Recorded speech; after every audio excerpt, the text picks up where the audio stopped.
This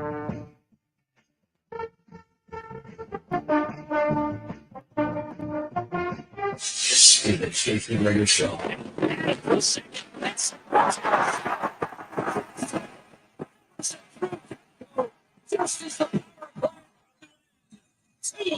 Nothing. Edmonton, Drai is league leading. 35th. Alberta's only regulated online gambling website. No, Fox hits. Julian cheated way in. Jokic going to throw it up on the edge. That's only Jokic. All the way from Sabres. And the Oilers Nation YouTube channel.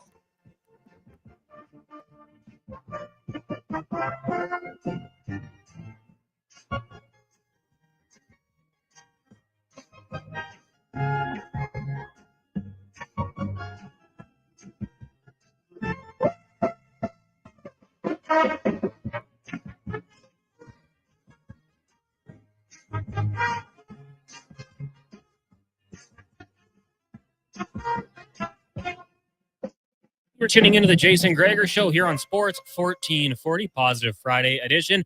Connor Halley sitting in for Jason for today and the next week as Jason takes a little bit of a vacation. He'll be back in no time. I got Declan Kruger and Liam Peace along for the ride with us today as we get you through the next 4 hours here on Sports 1440 and Oilers Nation, YouTube, Facebook, Instagram, Twitter. We're all across the board here. If you're watching on YouTube or Facebook, make sure you hit that like button. If you're on the radio, well, shoot us a text, 1-833-401-1440 into the eWell inbox. The Jason Gregor Show, as always, brought to you by playalberta.ca. You can use code word Gregor50 and get a $50 free play. Use your game sense, playalberta.ca.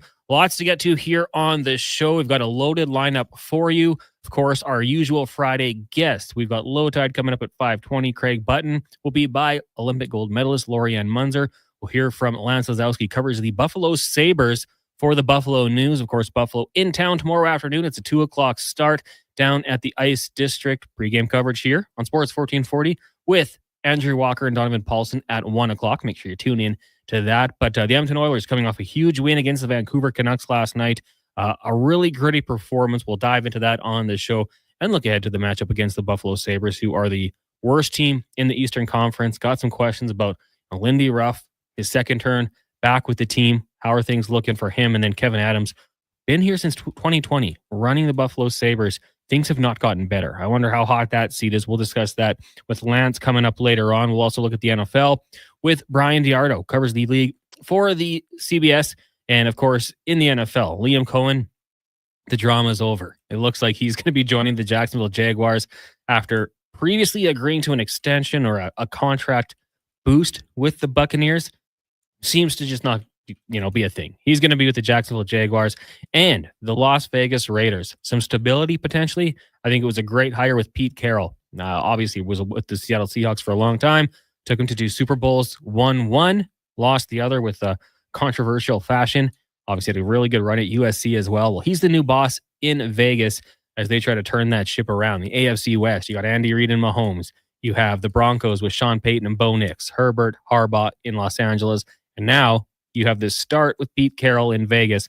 Got to find that quarterback going forward, I would think. Craig Button, as I mentioned, 420 will join us. We'll hear Cam Tate's 2-minute warning. And, of course, Spec at 5 o'clock, his usual spot. Lots of text rolling in here already. People fired up about last night's performance. And you should be. The Edmonton Oilers went out there and did what they had to do against the Vancouver Canucks. You could tell there was a little bit of a bitter taste in their mouth after the performance we saw last Saturday. Of course, we know the event, Connor Garland, totally legal. Well, not legal. Should have been penalized. Not a dirty play, though, on the Oilers captain, Connor McDavid. So McDavid and Myers not playing in this game. But the Oilers players who needed to show up, showed up. And I thought Corey Perry was the guy, obviously, who set the tone, living up to his Worm nickname. He was doing everything, talking to JT Miller, absorbing punches from Bluger. And my favorite play of the game has to be in the scrum. He skates up. He kind of puts an arm on Vinny Desharnais. Oh, I see bigger fish. Elias Pettersson goes to grab him, holds him for a second, and then makes one more decision. No. Connor Garland targeted our captain. I'm going to go for their captain. Goes and sees Quinn Hughes gives him a little tug down. Canucks fans might tell you it was pretty dirty and call the hypocrisy because Corey Perry wants to protect stars. Well, he got a penalty. And I know the stat sheet said roughing on Garland, but when you go through that play, correct, him go through Desharnais, Pedersen, and then Quinn Hughes. Takes him down to the ice. Loved it. That's what Corey Perry does. That's the element that he brings to this team when he's on his game. It was a masterclass from the Worm. You also had Leon Draisaitl, 1 goal, 2 assists. His backhand sauce to Zach Hyman was fantastic. I mean, it got there. It wasn't the hardest pass, but it got there. Hyman, power move to the net, scores. He had 2 goals. Ryan Nugent-Hopkins had a goal and an assist as well. We've been needing to see that from him. Also seeing him get a little bit cocky, having some fun, talking out there. Another great sight. So for the Edmonton Oilers, all in all, I thought that was a terrific performance for them, bouncing back against the Vancouver Canucks team. The Canucks on the flip side. I mean, do we have any Canucks fans tuning in here on YouTube? If so, thank you for tuning in. If you're listening, what's going on? I mean, I know that this team had a good run last year, obviously won the Pacific Division. It seems like there's a lot of panic. They're only 3 points back of the Calgary Flames for that final wildcard spot. And I kind of have a sneaking suspicion that they will pass them, but they've got to figure those things out. But seeing a lot of the fan base, panic has totally set in. I don't know if they need to yet. I think there's a few things they need to tweak, maybe make a move, change something up in the room, get the passion reignited. But the Edmonton Oilers, fantastic last night. As we mentioned, they'll take on the Buffalo Sabres tomorrow. Puck drop 2 o'clock. Pre-game coverage here on Sports 1440. Getting going at 1 o'clock.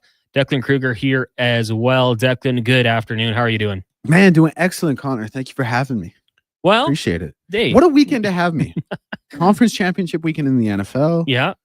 You know, I think it's pretty well documented how much I hate Vancouver Canucks fans and their fandom, and obviously big win against them last night. So really happy to be here talking about all that. Absolutely. Yeah, we'll dive into that for sure because in the NFL, like, it never sleeps. Even when the Super Bowl's handed out a month later, we're going to have free agency, then it's going to be combine, then the draft, and then mini camps, and it just never goes away. So the NFL is going to keep us busy. We'll dive into that with Brian Diardo later on in the show. And of course, tonight down at Rogers Place, it is Oil Rumble 2. The Edmonton Oil Kings in action tonight. It's a game sponsored by Sports 1440. If you want to go down to that game, tickets are just $20. That's all included. Check it out. Sports1440.ca. I believe it's events. They'll have the link for you. We're going to have 6 matches from Love Wrestling. Eddie Steele's going to be down there. I don't know what capacity. I don't know if he's going to enter the ring like Sting used to from the rafters or what it's going to be, but Eddie Steele is going to be participating in some sort of matchup. And we're looking forward to it. Moose Jaw in town. Obviously, the wrestling is going to be fun, but we're also going to have some great hockey. Declan and I will be down there. Maybe we'll bring some Sports 1440 hats to give away. I think we're bringing the kids too. Kate's going to come, as is our intern Liam. So should be a lot of fun. Check it out, sports1440.ca if you'd like to come down. Sizzler says, boys, how do I watch live? You can go to YouTube. That would be via Oilers Nation or on Facebook as well. And then when you get there, make sure you hit that like. Austin from Flin Flon says, Allie, I've been saying it all day. I said it last night in the dark chat. Anyone that still thinks we need goaltending is out to lunch. You look at his numbers, and this is our backup goaltender. I think we're okay.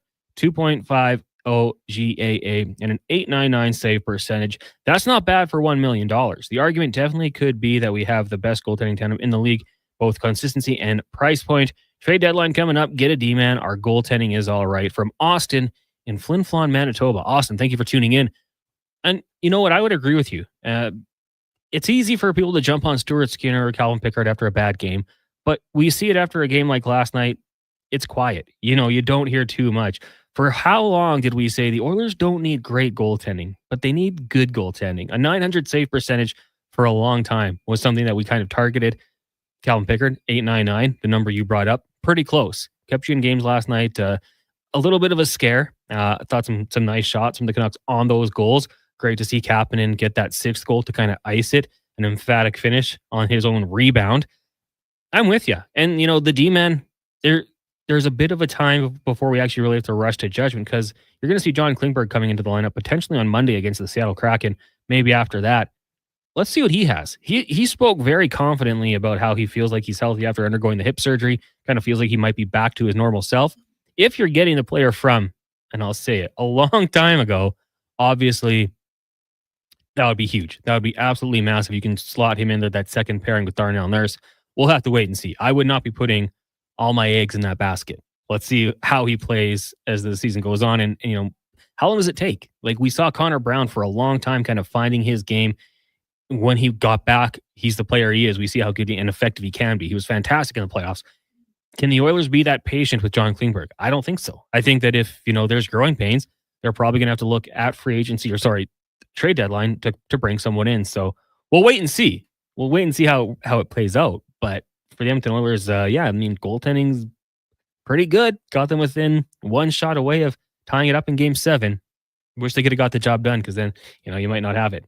How do you feel about Gibson from Anaheim for us, Nicky Northside? I mean, the price comes into to factor. He would have to obviously have some retained, I think, by Anaheim. Maybe you're getting a second team to involve. I don't know. It would be what what is the asking price going to be? I don't know if I'm sold that that'd be the one. Entourage from Calgary. Hyman's goal was Anderson-esque beauty. Yeah, I mean, I loved it. Driving down the wing, finally has the cage off and maybe seeing things a little bit better, taking it to the net. Yeah, like, for a guy who a lot of the trolls on the internet joked about how, it was just tap-ins and he could, they could score 50 playing with Connor McDavid. One, no, you couldn't. Two, Zach Hyman does have some skill, and he showcased it on that goal last night. We've seen it at opportune times on breakaways. He's got some nice touch. Value-wise, it's absolutely the best goaltending tandem from Walter. Yeah, I mean, what you're getting in Stuart Skinner right now for the value in his contract, terrific. And then same thing with a guy like Calvin Pickard. I'm with you. Sizzler says, thanks. Yeah, go check it out on YouTube if you want to. Give it a like.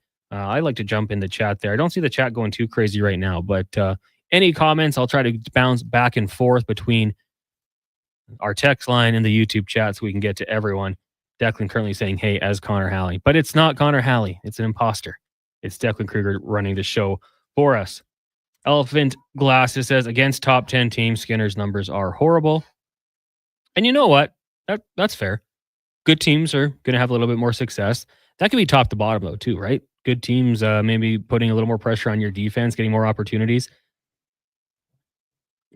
Connor, did you see the numbers by chance of Stuart Skinner versus top 10 teams? No, I did you have them on? I'm in the process. Okay, I have them in front of me now. Would you like to hear them? Let's hear it. So Stuart Skinner versus all other teams, right? Not top 10 in the NHL. 16-4 with a .916 save percentage and a 2.27 GAA. Pretty good. What you would want from a number one goaltender. Absolutely. Maybe not elite status, but good numbers. Stuart Skinner versus top 10 teams this year. 2-7-3 with an .871 save percentage and a 3.49 GAA. Not good enough. Not good enough. Now, I mean, I don't want to just take it all and just say like there couldn't be other circumstances. What part of the season were those games being played? Because we did see the Oilers go on a pretty good run in the month of January and December against some good teams. How many of those came in like the first 3 weeks of the season when they weren't playing very good hockey? I'd have to dive into that a little bit more. But it's a fair point. Numbers don't lie. The wins and losses, that's not necessarily ideal. Gord Oil said that net must have looked like the ocean for Hyman after losing the mask. He was pretty good with the mask, though. That's the thing. I mean, he's used to it, obviously, well, to a certain extent from playing collegiate hockey at Michigan. But yeah, I got to think a little more freeing, a little more wind on your face. It's got to feel good. Hacksaw says, boys, to me, any team that is cup or bust mode has to have a backup goaltender that they feel good with being your guy in the playoffs because of an injury to the starter. Pickard, to me, doesn't feel like that guy. That's fair, Hacksaw. I think the Oilers seem to feel like he is. Obviously, hey, when you're paying your top-end talent as much as you are, if you can get value goaltending, that's massive. Like McDavid, Draisaitl, Hyman, Nuge, Nurse. You're going to be paying Bouchard a pretty hefty hit, I would think. You have to find ways to maybe cut corners a little bit, and maybe backup goaltending is the way to do it right now. Calvin Pickard picked up some wins in the playoffs against the Canucks last year. Maybe it's just one. It might not be the best backup in the league, but per dollar, when you come to that, I mean, I think he's got the job done. And you know what? Who's to say? Maybe Stan Bowman's looking out there for some potential backups. Brian R. says, hey guys, the spat between Peterson and Pedersen can divide a dressing room as players support one side or the other. The longer it goes, the worse it can get from Old Stony Eagle or Brian, one of the two. We'll change your name to Old Stony Eagle in the system. I totally agree. I mean, that's just a situation that has to be settled or addressed. And, you know, those two players, it was just a year ago. I saw Canucks fans posting 1 year ago, all those Canucks at the All-Star game, smiling, having a good time. We saw them last year doing really good things. You got to put it aside at some point. And you're right, because something tells me there might be some younger guys on that team. Team Pedersen, maybe the older guys with Miller. I've heard Miller's, you know, he wants a lot out of his teammates.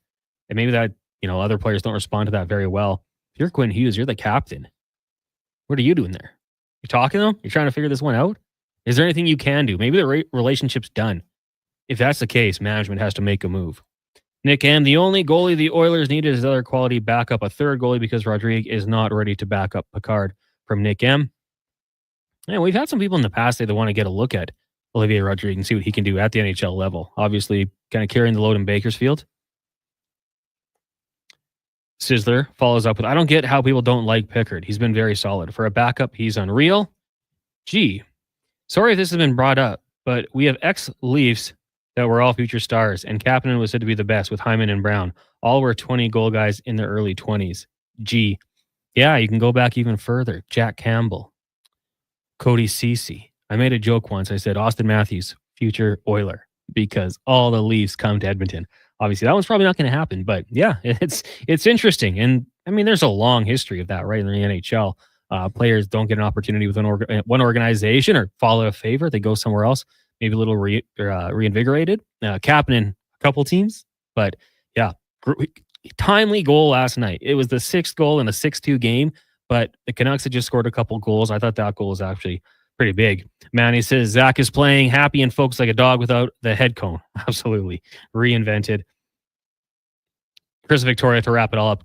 Hey, guys, don't forget we're playing Campbell, so we require cheap options, Chris and Victoria. Yeah. The buyout comes at a cost. It always has. We'll take a break here.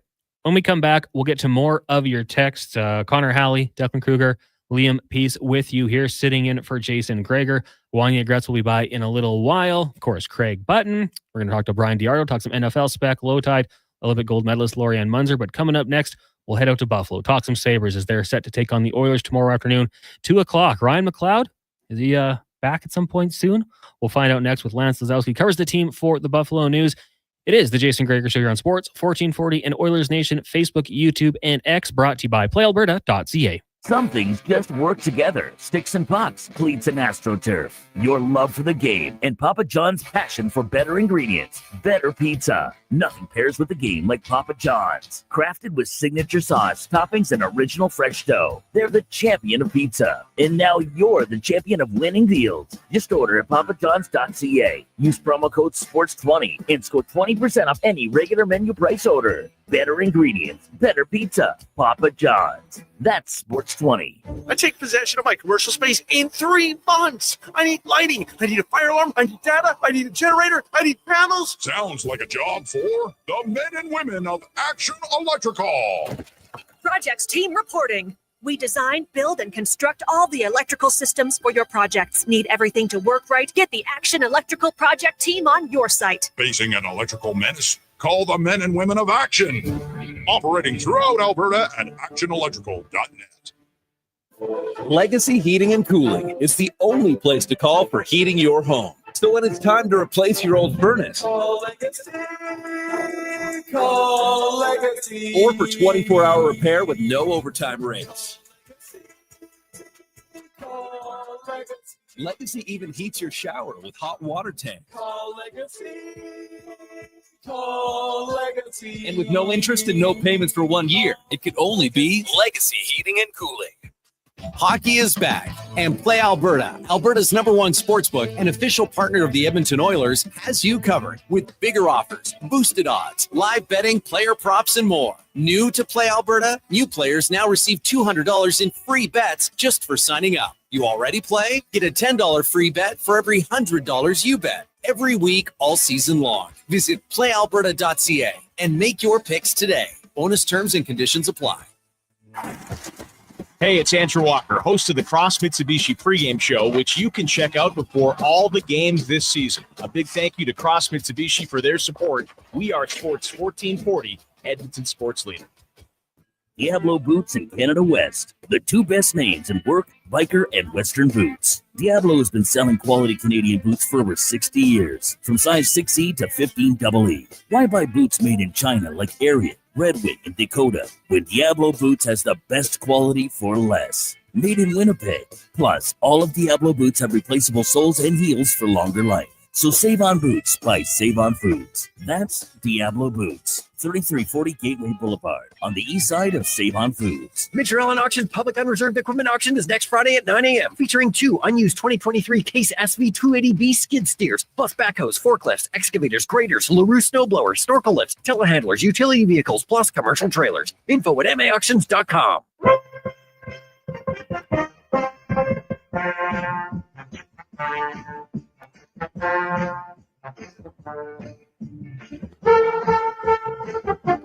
Portions of this hour brought to you by Epcor. Stormwater ponds in Edmonton are designed to move water and runoff from streets and sidewalks, making them unsafe for winter activities.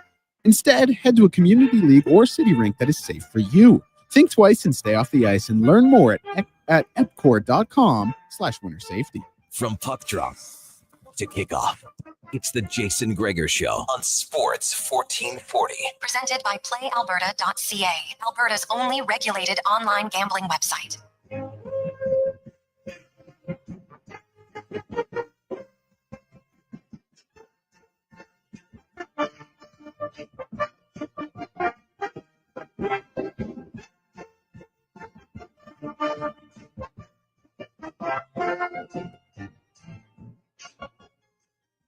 Sports 1440, also Oilers Nation, Facebook, YouTube, X, and on Sports 1440 Instagram. Hello to everyone tuning in on the web. Connor Halley, Declan Kruger, Liam Peace in with us today. Intern Liam Peace joining us, keeping us on track on the streams. Show, as always, brought to you by playalberta.ca. You can use code word Gregor50, get a $50 free play. Have some fun over the weekend. Make sure to use your game sense if you're going to be doing that. Right now, let's go in the room as we're going to talk a little Buffalo Sabres with Lance Lysowski, covers the team for the Buffalo News. Segment brought to you by Action Electrical. They're the most diversified electrical contractor in Alberta with 4 divisions in projects, service, tag, and solar for commercial or residential. Contact them today at actionelectrical.net. Lance, good afternoon. How are you doing today? Doing great. Always a pleasure, guys. How are you? Oh, doing really good. Good vibes in oil country right now after their big win over the Vancouver Canucks last night. For the Sabres, maybe not quite as great. They fall to the Flames, giving up 3 goals in the third period, tied after 40 minutes. What went wrong for Buffalo in Calgary in the third period? Well, that particular game was the power play. It was abysmal, which it has been for most of the season, honestly. Rasmus Dahlin, when he's at his best, that power play has the potential to be top 10 in the league. But last night, he was a complete disaster running their top unit. They gave up a shorthanded goal, and Ukko-Pekka Luukkonen gives up a real tough one. I mean, Sabres dominated the first half of that game, guys, but they just, Luukkonen allows a bad one. Their power play doesn't pick them up at that point. And when you're in these tight games, Calgary, to their credit, they defended pretty well. But 5-on-5, it was the Sabres game to win, and they just didn't do it. Just checking in here. It looks like Ryan McLeod going to return to the lineup tomorrow against the Oilers, and Zucker, a chance he plays?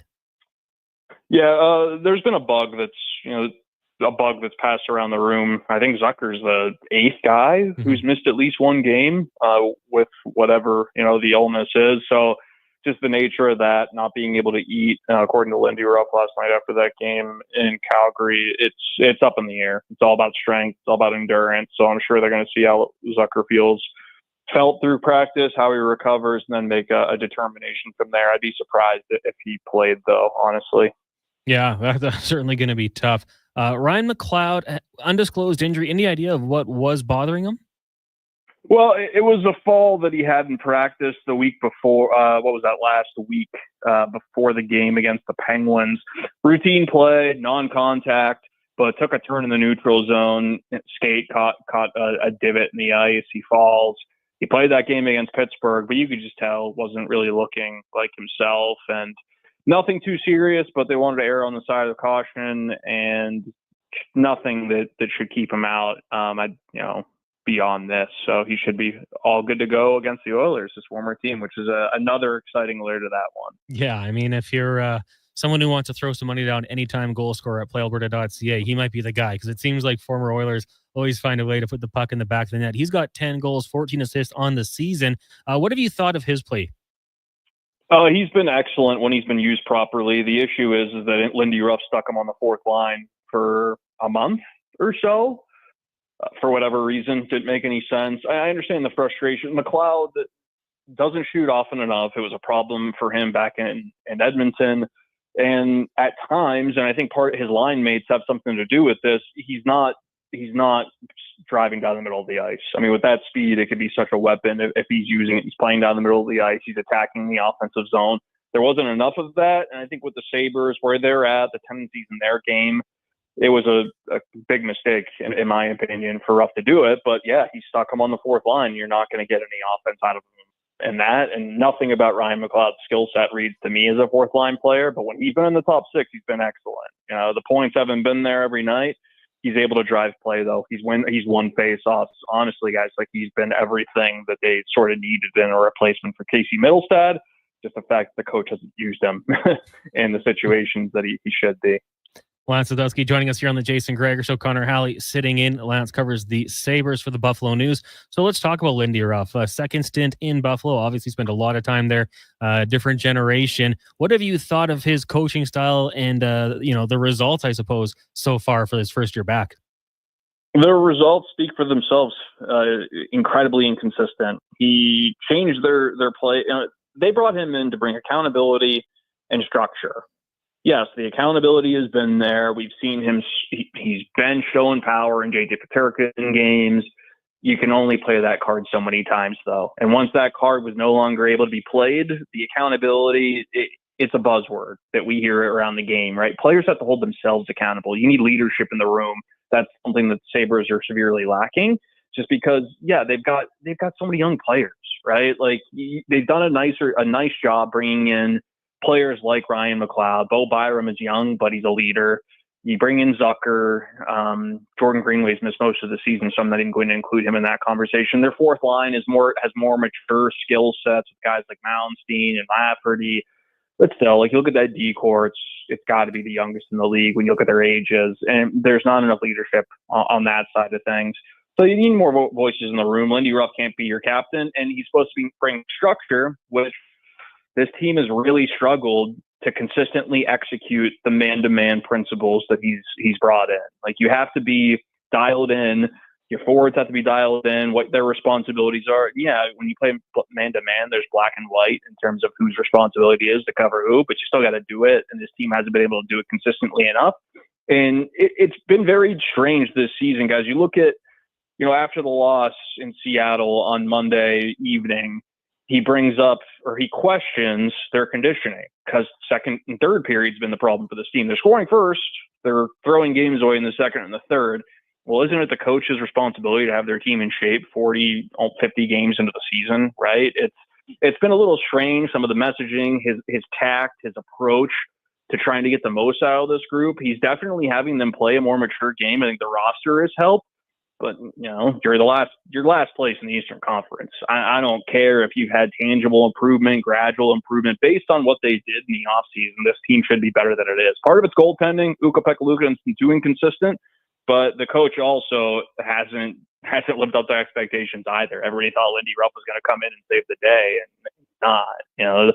I think, unfortunately, and it's tough for this market to stomach it, patience is what's going to be needed here. And some very smart trades, like the one that they pulled off for Ryan McLeod, the one they pulled off for Bo Byram. You got to keep those guys now. You're both restricted free agents this summer, but you also got to make a few more hockey trades, because the core of this roster, it's a little off, right? It's a little off. Dylan Cousins is still struggling. What are they going to do there? Are they going to pay JJ Peterka? I wouldn't do that yet. I'd bridge him. There's still a couple of players in this lineup that shouldn't be in the lineup. And I think you're going to see that tomorrow night just based on ice time usage and who's going to struggle against a team like Edmonton. Well, let's go the other way then. Who are some players we might not expect but might surprise us? Who are some bright spots for the Sabres outside of the big names? Yuri Kulich, rookie center. He was in the middle between Peterka and Thompson the last two games. He's been dynamite. Missed a week and a half with an injury. When he's in the lineup, though, he's still learning how to beat NHL goalies. But for a 20-year-old, man, this kid wins more battles than he loses. He understands how to defend. He understands how to use the middle of the ice. He's understanding now, once you enter in the offensive zone, where to put the puck, how to use your line mates, which is, I think, another key element to playing center at that level. That's a big one for me. If Tyson Kozak is in the lineup tomorrow, he was a 7th-round pick in 2021. This is a kid who's going to be a good NHL player, more of a bottom six type, but somebody to keep an eye on. Really, those are the two standouts for me. I mean, the Sabres need more consistency from guys like Peterka, Jack Quinn, Owen Power, players that we know are capable of so much more, but they are young, right? And that is a difficult excuse. Fans here are sick of hearing about it, but it is a matter of fact when it comes to some of these guys. They're in prominent roles, and you're still seeing some of those youthful mistakes, bad habits that the coaching staff needs to iron out. We're talking the Buffalo Sabres with Lance Lysowski, covers the team for the Buffalo News, and just kind of scrolling through their DB page here, and it's ridiculous because I remember growing up, 90s, I guess even the late 80s, the Sabres were a fixture in the playoffs, and now we're at 14 years out of the playoffs. Oilers fans, I think, can have a little empathy because they went through that themselves. Now, when it comes to Kevyn Adams, what do you think his plan is down the stretch? Is there going to be any selling, or is it trying to just maintain these guys and keep the group together? Well, Sam's going to be forced. He's going to be forced to sell. You think Jason Zucker is going to want to go chase the Stanley Cup, and the offers are going to be too high to refuse? Yes, the Sabres are interested in re-signing Jason Zucker, but he's a 32-year-old winger, and the offers are probably going to be a second-round pick. You can't say no to that. You're going to have to use that asset and parlay into another NHL player, circle back to Zucker in the summer. It's just good business, right? And it would be the wrong thing. You might hurt a relationship by saying, Jason, sorry, we're going to keep you here down the stretch because we're going to prioritize our development, short-term success, and, whatever. Like his hand is going to be forced. He's not selling players like Dylan Cousins, though, as much as fans and some people around the league are suggesting. He's going to try to make the type of trade we saw last March, Casey Middlestad for Bo Byram. Now, is that Dylan Cousins somebody who's going to be involved? They're going to get more calls on Matthias Samuelsson, who's played better since returning from injury. It's a bit of a mystery box here, and I'm convinced, guys, that they don't know what to do next. They thought that hiring Lindy Ralph was going to solve all of their problems, and yeah, some of it is patience. You're going to need time for players like Quinn and Peterka and Owen Power to adjust to playing this type of a game, the type of 5-on-5 hockey that's going to help you get to the playoffs. But you also have some players you signed to long-term deals like Dylan Cousins, where you kind of need him to start producing, and you don't want to sell low on him. You might not be able to make that Middlestad for Byram type of deal involving Cousins, considering he struggles. So it is a head scratcher what they're going to do here. They have a ton of assets when it comes to cap space, picks, prospects, but I'm not convinced that he's ready to pull the plug on his plan to build a winner through drafting and developing. He's waiting for Rochester to produce more guys like Kulich, right? Who, one of the better players in the AHL the last two seasons, came into the NHL this year, graduated, and he's been an impact player. Just the production isn't there yet. So we'll see. I think Zucker's gone. I think Jordan Greenway, once he's back from injury, he's got a good chance to get dealt because there's going to be enough interest there in the type of player he is. They don't have a lot else to do, though, in terms of expiring contracts. They're going to have to figure out if they're going to be paying. I'm sure they're interested in paying McLeod and Byram, but with the way things are gone in Buffalo this season, who knows where those guys are at and where they see themselves. Lance, just one more before we let you go. Of course, Buffalo in Edmonton tomorrow afternoon game, 2:00 puck drop. We'll have pregame coverage at 1:00 with Andrew Walker and Donovan Paulson. But the Edmonton Oilers playing some good hockey, a real strong bounce back performance last night against Vancouver, led by Leon Draisaitl, who's been one of the top players in the NHL this season. What do you think the game plan is to try to slow down number 29 in blue? Well, I mean, obviously you just got to play your own game. I mean, the matchups aren't on your side. So it's, and the Sabres did a good job. I don't know if you remember the game in Edmonton last season. They played well for 2 periods and they completely fell apart. So you got to be detailed the entire game. You can't let your foot off the gas. Like as soon as you do, Drai is going to run you over. It'll be interesting, a little easier. Easy is not the right word to use, but the challenge of matching up against the Oilers while you're on the road isn't as daunting without McDavid in that lineup. Personally, I think the Oilers hurt themselves with their offseason last summer. I'm surprised you're not asking me about Jeff Skinner, considering how bad he's been. Forgot about him. Like a lot of moves they made that did not work out, guys. I know that Cody Ceci, that worked out. Like they did a couple of good things, but a lot of this is blowing up in their face, and they're lucky they have the 2 best players in the world to carry them a little bit, and a nice core. But the other pieces, some of the other things they've done are head scratching to me. I'm sure they're head scratching to people in Edmonton. But I'm not surprised that Skinner struggled there. I'll just say that. Yeah, I mean, to be honest with you, there was a while where he was kind of a hot topic issue, and then he kind of just faded away. And I think anything the Oilers get from him is going to be an added bonus at this point because, this is a knock on the way. I think a lot of us thought it would. Lance, thanks so much for doing this today. Really appreciate you coming on, and we'll talk to you again soon. Hey, always a pleasure. Happy to help. Have a great day, guys. There you go. That is Lance Lysowski. Covers the Buffalo Sabres for the Buffalo News. That was our In the Room segment. Brought to you by Action Electrical. Lots of text rolling in here. 1-833-401-1440. G says, regarding trade deadline moves, I would add McCarron over Philp as the Oilers are so small, passive.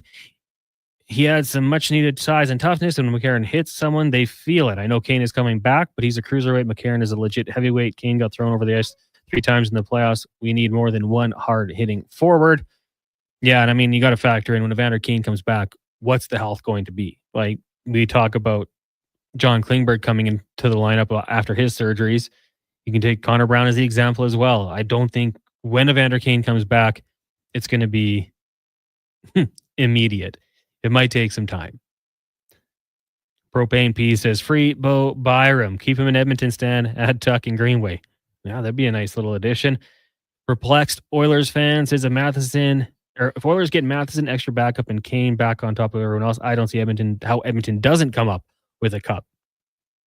Yeah, they got some good pieces. Large Farva, what's been a bad move other than Skinner?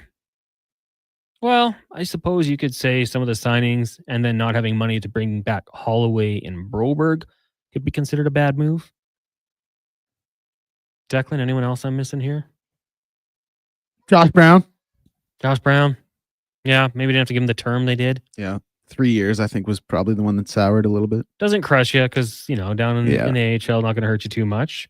But yeah, overall, and I mean, Skinner, I don't think it was that bad. Like it hasn't, like it was kind of low risk, high reward, I thought. And then I guess hindsight's always 20/20, but letting Holloway and Broberg go. Oh yeah. That's the big one. Yeah. That's the big one for me. Spending money that maybe you didn't need to spend. Yeah. Especially Holloway. Would have been nice to keep it at that price, but yeah, like you said, hindsight is 20/20. Rockford says if Vancouver trades Pettersson, Miller, and Besser, they could change the culture of this team in 1 year and come back challenging for playoffs next season. Trade all 3 of them. I guess it depends on the return, for sure. You're not really selling from a position of strength, though, because teams do know that they got to make a move here. I guess it would depend on the return, though. But yeah, I mean, you're doing those trades on paper, you're getting good players back. Assuming it's not all future assets, you could hypothetically turn it around pretty quick. Mark in St. Albert says, no doubt about it. We need a top goalie to be our 1A. Skinner and Pickard have played great given their cost and likely playing to their max potential. We need to find a goalie that will steal us games. Skinner's stats against top teams say it all. Mark in St. Albert. And yeah, Declan brought that up earlier against the top teams. The success hasn't been there. But I would say I'd like to dive in. But part of the season where those games played, we've seen Skinner have some good games, but the numbers do not lie at all. Ontario Mom says, ex-Leafs come here because they want to get a taste of playing with some real generational talent. Ontario Moms. Tyson Barrie was another one, right? That former Leaf that came to Edmonton. Does anyone know if Hughes is in concussion protocol? Because according to Canucks fans, he was pile-driven into the head, on his head. Canucks fans. Lol. From Bad Niv. Yeah, it's interesting. Turntables have turned. Or whatever Michael Scott said. This is who the Canucks have been minus the stellar goaltending and through the roof shooting percentage. Last year, they were never good. Last year, it would have been a sweep if it wasn't for Skinner at the beginning of this series from L. Nate. I always liked the tenacity the Canucks played with, though, in the playoffs. I respect that about them. Didn't maybe have the talent of the Oilers, but they battled. Bummer for Barry, sent down to the AHL. Yeah, I know in Nashville last year, things were not going very well for him. Steve says you have to remember Jeff Skinner was a Jeff Jackson move, not Bowman. Yeah, absolutely. I mean, how many people out there were like, we don't need a GM. We got Jeff Jackson. I know again, like Declan said, hindsight's 20/20, but that cooled off just a little bit. Bad Niv. That was supposed to be head into the ice, not head on his head. Okay. I'll read it whatever you guys text in, so please don't swear. Perplexed Warriors fan said his head. I was okay with Broberg going. I wasn't still shake my head at why did they move on from Holloway over 2.2 mil. Yeah, I mean, that's it. Like, I feel like we all kind of went through those circle, like the progression of it. Like, oh, okay, you can't let a defenseman walk, but that's a high price tag. You can let a forward walk, but Holloway at that price could be a steal. Like, it was me, myself. I got to host that week because Gregor was on vacation, and I was just talking myself in circles. I didn't know what to do. I thought at the end of the day, you got to make sure you keep one of them. Oilers didn't, and hey, we'll see what they do with that draft capital. Maybe it's a bonus. Keep those texts rolling in, 1-833-401-1440. Lots to get to here on the Jason Gregor Show today. Connor Halley, Declan Kruger, Liam Peace in with you. Gregor will be back in a week or so as he's taking a much-deserved vacation. Still to come on the show, we'll hear from Craig Button. We'll talk some NFL football with Brian Diardo, Allan Mitchell, Spec. Wanye will be by. We'll get to 5 questions with Declan Kruger. But coming up next, Olympic gold medalist Lorianne Muenzer. You're watching and listening to the Jason Gregor Show on Sports 1440 and Oilers Nation Facebook, YouTube, and Instagram. Brought to you by PlayAlberta.ca. Some things just work together. Sticks and pucks, cleats and AstroTurf. Your love for the game and Papa John's passion for better ingredients. Better pizza. Nothing pairs with the game like Papa John's. Crafted with signature sauce, toppings, and original fresh dough. They're the champion of pizza. And now you're the champion of winning deals. Just order at papajohns.ca. Use promo code SPORTS20 and score 20% off any regular menu price order. Better ingredients. Better pizza. Papa John's. That's SPORTS20. The locks are on a timer. They're going to get out. Sounds like a job for the men and women of Action Electrical. Service team reporting. With the remarkable reach of our bucket trucks and other equipment, we assess, service, and maintain your electrical lighting and automation systems. Facing an electrical menace? Call the men and women of Action. Operating throughout Alberta at actionelectrical.net. A bedtime story by Zachary Martin Hyman. The hockey game's over. The Zamboni sleeps soon. I lay down in comfort. Legacy heating my room. Good night to you, furnace, with your hot blower running. Good night to you, air vents, keeping the warm air coming. Good night to my payments that I won't see for 1 year. Good night to my legacy. Bedtime is near. Warm winter nights. That's how you soothe your legacy. Legacy Heating and Cooling. Introducing the Female Super League. Female hockey is on the rise with more women playing the game than ever. Join us as we pave the way for the future of women's hockey. The FSL is more than a game. It's a movement and an experience for the motivated female athlete. Teams will compete in a showcase-style format featuring consistent interprovincial competition. Come be part of the journey as the 2024-25 season unveils a 12U division, as well as the launch of a groundbreaking progressive body-checking 14U division. For more information, visit FemaleSuperLeague.com. We now have a post-game show on Sports 1440. After the next game, tune in to Andrew Walker as he breaks down the game with you. The post-game show brought to you by the Ridge Social Eatery, St. Albert. The job isn't done until the last load is hauled, and having a semi-trailer out of commission is not an option. Whether replacing or adding to your convoy, Edmonton Trailer has a huge inventory of new and used semi-trailers, trusted by the gravel, logging, oil field, fluids, and freight industries. Find a trailer right for you online or at one of their 3 locations. For sales, service, parts, rental, and finance, when you're in it for the long haul, Edmonton Trailer. Adventure just doesn't stumble into your life. It roars to life with Riverside Motorsports. Tearing up trails or cruising the open road. Yamaha ATVs, side-by-sides, motorcycles, and dirt bikes deliver the performance you crave. Built for thrills, ready for your next adventure. Yamaha's legendary performance and reliability take you there. Make Mother Nature your playground on a Yamaha from Riverside Motorsports. Located on St. Albert Trail. RideRiverside.com. Riverside Motorsports. What you do for fun is our business. Edmonton, step up your shoe game. The all-new Skechers store is now open at West Edmonton Mall. Don't miss our grand opening event with great deals. 30% off all Skechers footwear and 50% off apparel. Spend $100 or more and get a free performance water bottle while supplies last. From performance shoes to stylish sneakers, we've got it all for the entire family. Your perfect pair of Skechers awaits at West Edmonton Mall. Skechers at West Edmonton Mall. Grand opening week happening now. Come in today.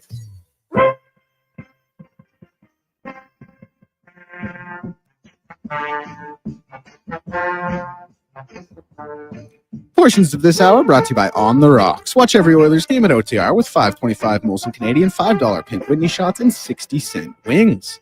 Plus, play Oilers Score and win for On the Rocks gift cards. Oilers Hockey at OTR. Book your table today. Jasper Ave and 118. From puck drop to kickoff, it's the Jason Gregor Show on Sports 1440. Presented by PlayAlberta.ca, Alberta's only regulated online gambling website.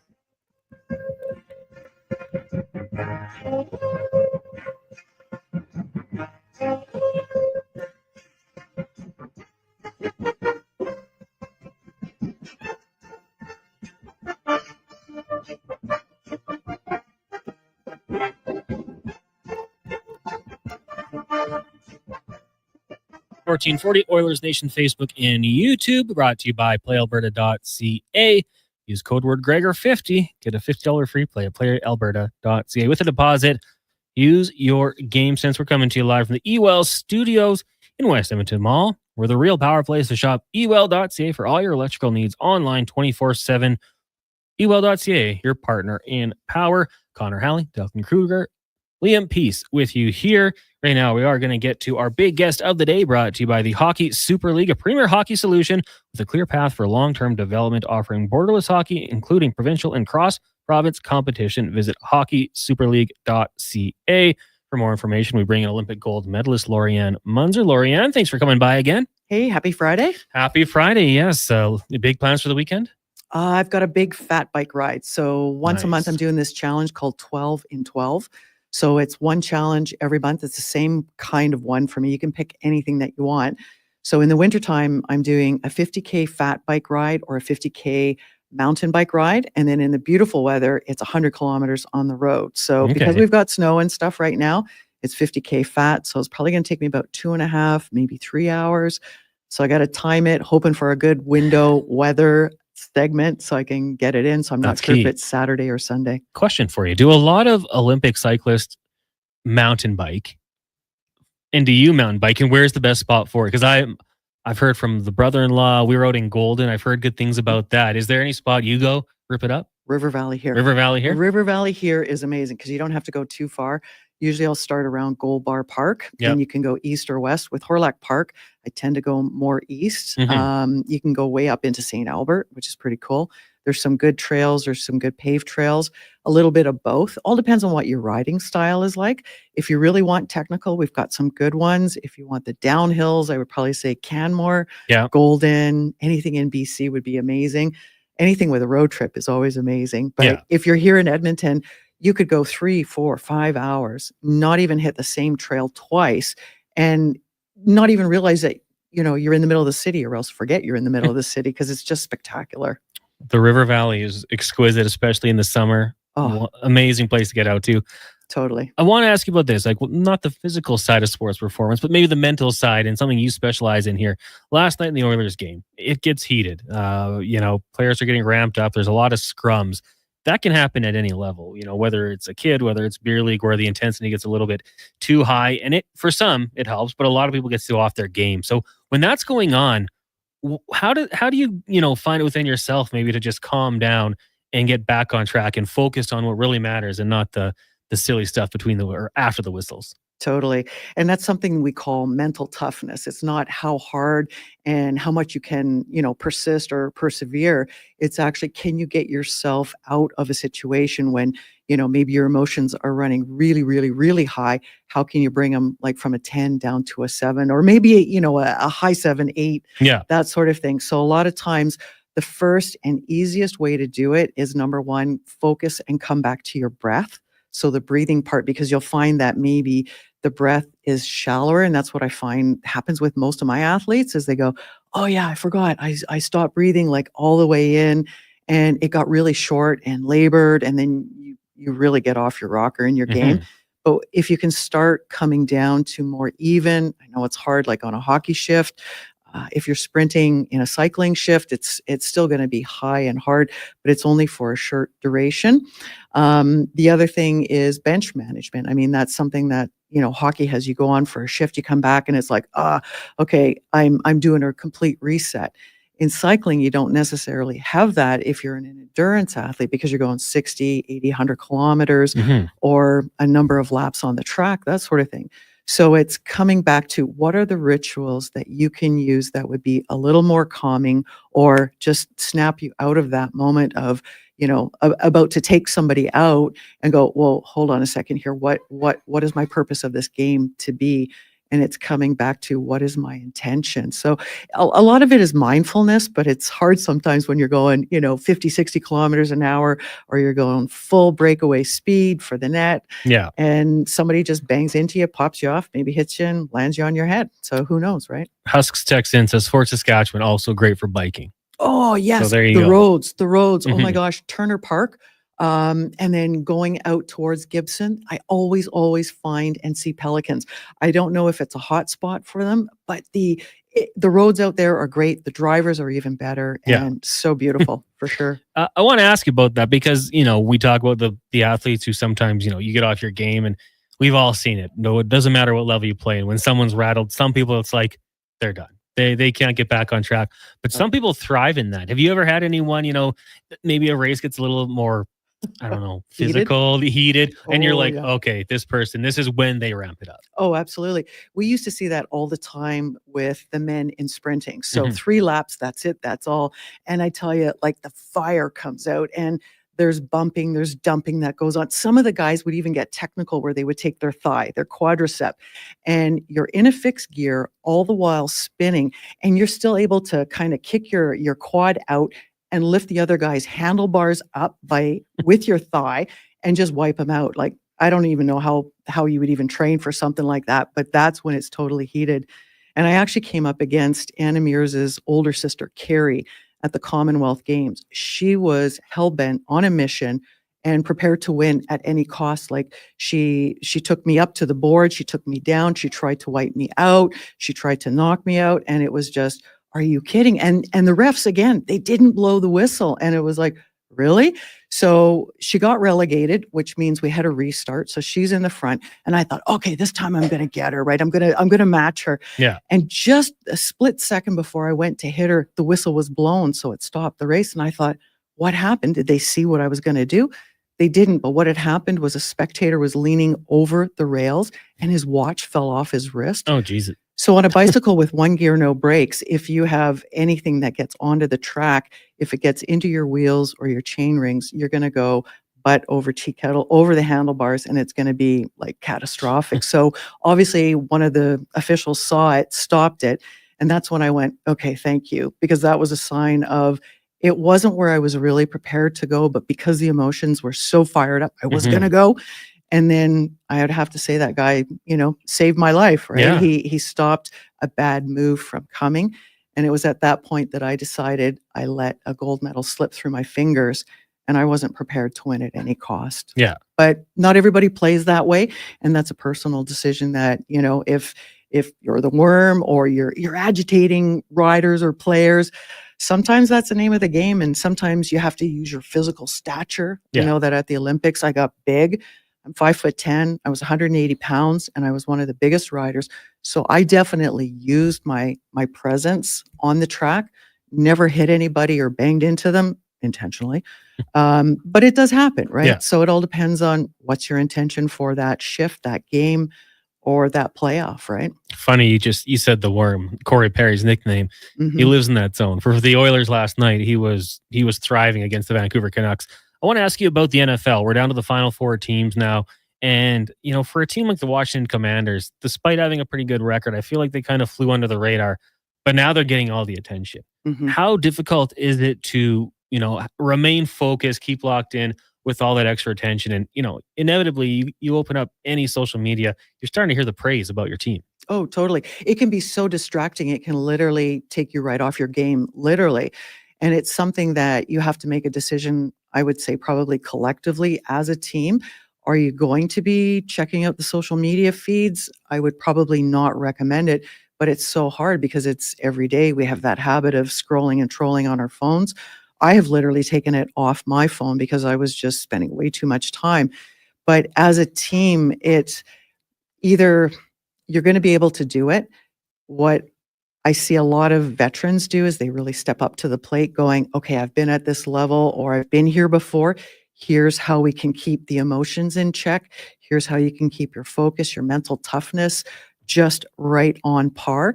And then a lot of times it's just coming back and, you go out, you do your play, you wait till the whistle blows, and then you're always doing those resets. So those rituals are so, so important. But the most important thing though is visualization, is to see it, to practice those moves, to practice, stuff going sideways on you.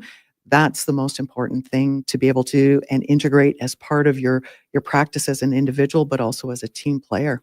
Excellent stuff, Lorianne. Well, thanks for coming in the studio today. We appreciate it. You'll be off next week. We'll talk to you in 2 weeks, and Gregor will be back. Awesome. Have a good weekend. Great. You as well. That is Lorianne Muenzer, Olympic gold medalist, joins us every Friday here on the Jason Gregor Show at 2:40. Our big guest of the day brought to you by the Hockey Super League, a premier solution with a clear path for long-term development, offering borderless, including provincial and cross-province competition. Check them out, hockeysuperleague.ca for more information. We'll take a break. When we come back, we should have Wanye Gretz from Oilers Nation joining us in studio. We'll talk some NFL with Brian Diardo from CBS Sports. We'll see another edition of Cam Tate's 2-Minute Warning.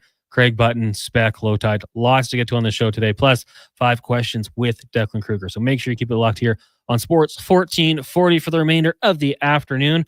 Speaking of Declan Kruger, we'll get to a Sports 1440 update with him. Brought to you by Legacy Heating and Cooling. They are hiring HVAC installers and plumbers. Starting bonuses to the right candidates. Strong benefits, RRSP matching, tuition reimbursement. Apply today at legacyheating.ca. This is a Sports 1440 update.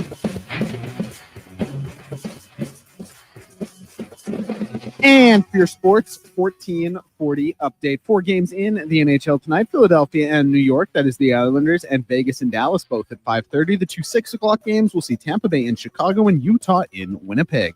3 games tonight in the NBA: Portland and Charlotte, and Cleveland and Philadelphia, both going at 5. The 6 p.m. game, which will be nationally televised: New Orleans and Memphis. WHL hockey for the Edmonton Oil Kings as they take on the Moose Jaw Warriors at 7 p.m. here in Edmonton. Wrestling night, where Sports 1440's own Eddie Steele will be competing. 9 games in the BCHL, including Spruce Grove in Cranbrook to take on the Bucks. 7 p.m. puck drop for that one. And Sherwood Park in Trail to take on the Smoke Eaters. That one has an 8 p.m. puck drop. Las Vegas Raiders have reached an agreement with Pete Carroll to become the franchise's head coach on a 3-year deal with a 4th-year team option. And the Houston Texans have fired offensive coordinator Bobby Slowick after 2 years in Houston. I'm Declan Kruger. This has been a Sports 1440 update. Is Sports 1440, a Stingray radio station broadcasting on Treaty 6 territory. Download the free iHeartRadio app and listen to CKJR wherever you go. Some things just work together. Sticks and pucks, cleats and AstroTurf. Your love for the game and Papa John's passion for better ingredients, better pizza. Nothing pairs with the game like Papa John's. Crafted with signature sauce, toppings, and original fresh dough. They're the champion of pizza. And now you're the champion of winning deals. Just order at papajohns.ca. Use promo code SPORTS20 and score 20% off any regular menu price order. Better ingredients, better pizza. Papa John's. That's Sports20. We've finished construction of our gamma radiation containment facility. Is it up to code? Is it going to be safe? Sounds like a job for the men and women of Action Electrical. Testing team reporting. We test your commercial operations using tools like infrared to ensure safe operation. Trust us to prevent potential calamity before it strikes. Facing an electrical menace? Call the men and women of Action. Operating throughout Alberta at actionelectrical.net. Legacy Heating and Cooling is the only place to call for heating your home. So when it's time to replace your old furnace, Call Legacy. Call Legacy. or for 24-hour repair with no overtime rates.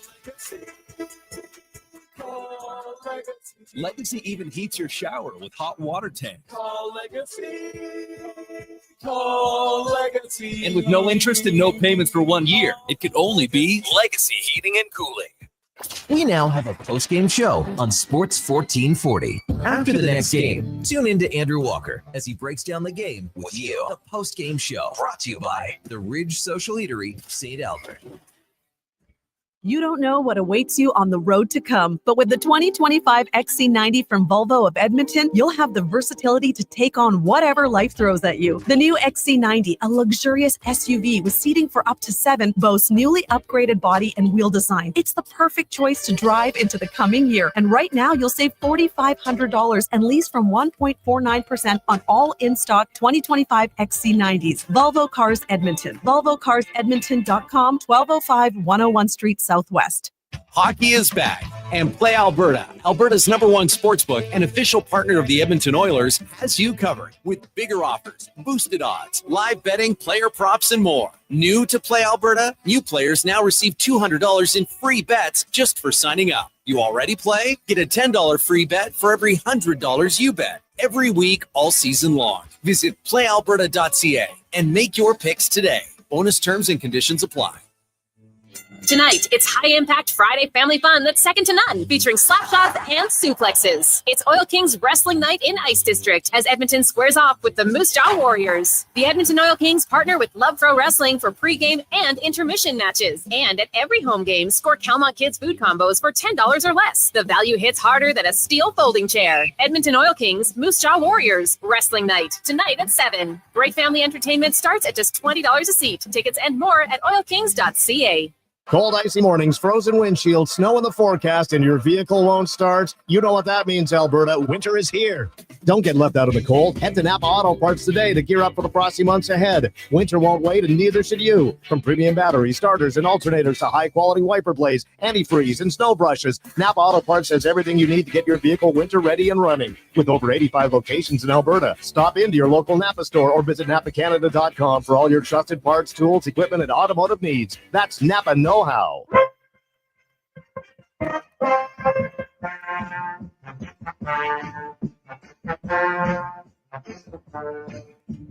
Portions of this hour are brought to you by Cantork. We offer sale, rental, repair, and calibration of hydraulic, pneumatic, and battery-powered torque wrenches, stud tensioners, and flange maintenance equipment.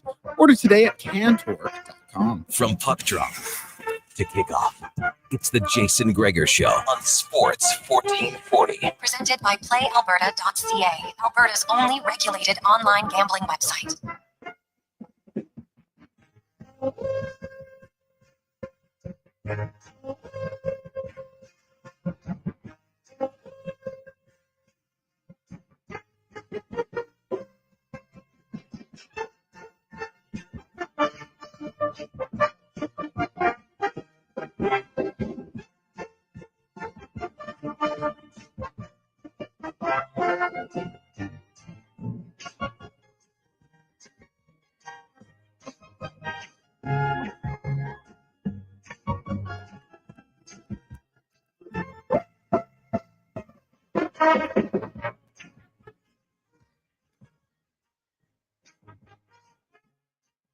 Oilers Nation Facebook and YouTube, X, and Sports 1440's Instagram. Go give us a follow across all those platforms. Connor Halley, Declan Kruger, Liam Peace with you here, the eWell studio in West Edmonton Mall, with a real power place to shop, ewell.ca for your electrical needs online 24/7. ewell.ca is your partner and power. The Jason Gregor Show, as always, brought to you by PlayAlberta.ca. Promo code Gregor50. You can get a free $50 play with your deposit and Lotto Max tonight. Go get your tickets. PlayAlberta.ca. I saw there was a winner, $40 million at the Lotto Max. Wasn't one of our listeners because, you know, Gregor's mentioned it. If you win the Lotto Max and you're listening to our show, you got to throw a party. I think this one was out in Ontario. Not to say that we don't have listeners in Ontario, but probably not as many as we do here. Text line 1-833-401-1440. Hey, guys. Perry visualized Bluger right into the penalty box from Tie Guy. Yeah. You know what? I tweeted it out last night at Connor Halley, if you want to give me a follow. I said, how many punches would Corey Perry have eaten had the refs not gotten in there? And it varied. A lot of people said probably as many as it took. Declan, even if it looks like a soft punch, it hurts. You've boxed in the past. People are like, those are soft punches. They don't hurt. I don't know. I think they probably hurt a little, but Corey Perry was fine eating them. Well, I will tell you, like in a boxing match, like soft punches, you honestly really don't feel, because your adrenaline is just so high. Like you don't feel the pain of getting hit or getting knocked out. Not that I've ever been knocked out, but you feel like the residuals the day after. You know what I mean? Like that's when you realize everything. So, but in that situation, it looked like to me, Corey Perry wasn't expecting to get popped like that. That's the one that hurt. The punches that hurt the most are the ones you don't see coming. And that's just, true of anything. So that's what I would say about that. He's just watching them. Yeah, that was it was quite the performance for the Edmonton Oilers. If you were at the game last night, shout out, no nachos thrown on the ice. That's good. The crowd seemed into it. How can you not be when the Oilers are putting the puck in the back of the net, the fashion that they were, and getting it from the guys you want to see score goals? Zach Hyman, Draisaitl, and Adam Henrique, 2 goals in 20 seconds. That's going to get people fired up. How about the filthy feed from Noah Philp for Zach Hyman's second of the season? Nuge on the power play. Without McDavid, any power play goal is going to go a long way. Always beneficial. And on the back end, Calvin Pickard faced 26 shots, allows 2 goals, kind of in a quicker span, but gave you everything you needed between the pipes. The Oilers now turn the attention to the Buffalo Sabres. That's going to be a 2:00 start tomorrow. Hey, guys, I've not been listening, but has anybody mentioned Tony DeAngelo is available on waivers from Gary? I mean, it hasn't really been brought up. He was signed today by the New York Islanders, but coming from another league, he would have to go through waivers, I believe is the official ruling. So, yeah, Tony DeAngelo out there. Not the most beloved guy by all. Loved by some, though. Some offensive upside. We're going to talk to Craig Button a little bit more about that. What can DeAngelo bring at this point? Also, it was touched on very quickly. Tyson Barrie sent to the AHL for a conditioning loan. Not ideal. One of the good guys we like to see playing in the NHL, but obviously a little bit of decline there. Coming up in the next segment, we are going to talk some NFL with Brian Diardo from CBS Sports. Today, the Vegas Raiders hired Pete Carroll as their next head coach. Obviously, a guy who's won at a lot of levels, won a national championship with USC. You can put the asterisk beside that if you want. I don't know what the compensation was like back then for some of those players. I actually got a chance to go watch his practice in 2004. They're like Reggie Bush, Matt Leinart, I think Ray Maluga, Clay Matthews. They had a lot of really good players back on those teams. And the Raiders bringing him in after a long stint with the Seattle Seahawks, 73 years old, a spry 73. I really like that move. Declan, I'd love to get your thoughts, because when I see it, like, I know Raiders fans thought Ben Johnson, the Detroit Lions coordinator, was the guy. And I know he's very hyped up going to Chicago. I think that's a better fit with the weapons that they have there, with a quarterback, a couple receivers, tight end, and a running back. Had he gone to the Raiders, I don't think it was going to be a smooth transition. I actually, and it pains me to say it, but I really like this hire for the Raiders. Just someone who can build that culture and hopefully bring some stability to a franchise that seems to just run through quarterbacks, head coaches, and players way too quickly. Really? You're high on it, hey? I like it. Coordinators are risky. Like you can get Sean McVay, but you can also get Matt Nagy. Like there's ups and downs. Pete Carroll's going to build a good program. I wonder if the game's passed him by a little bit. And his resume is obviously incredible. It speaks for itself. I don't need to talk about it at all, but I just wonder, like, Seattle didn't bring him back for a reason.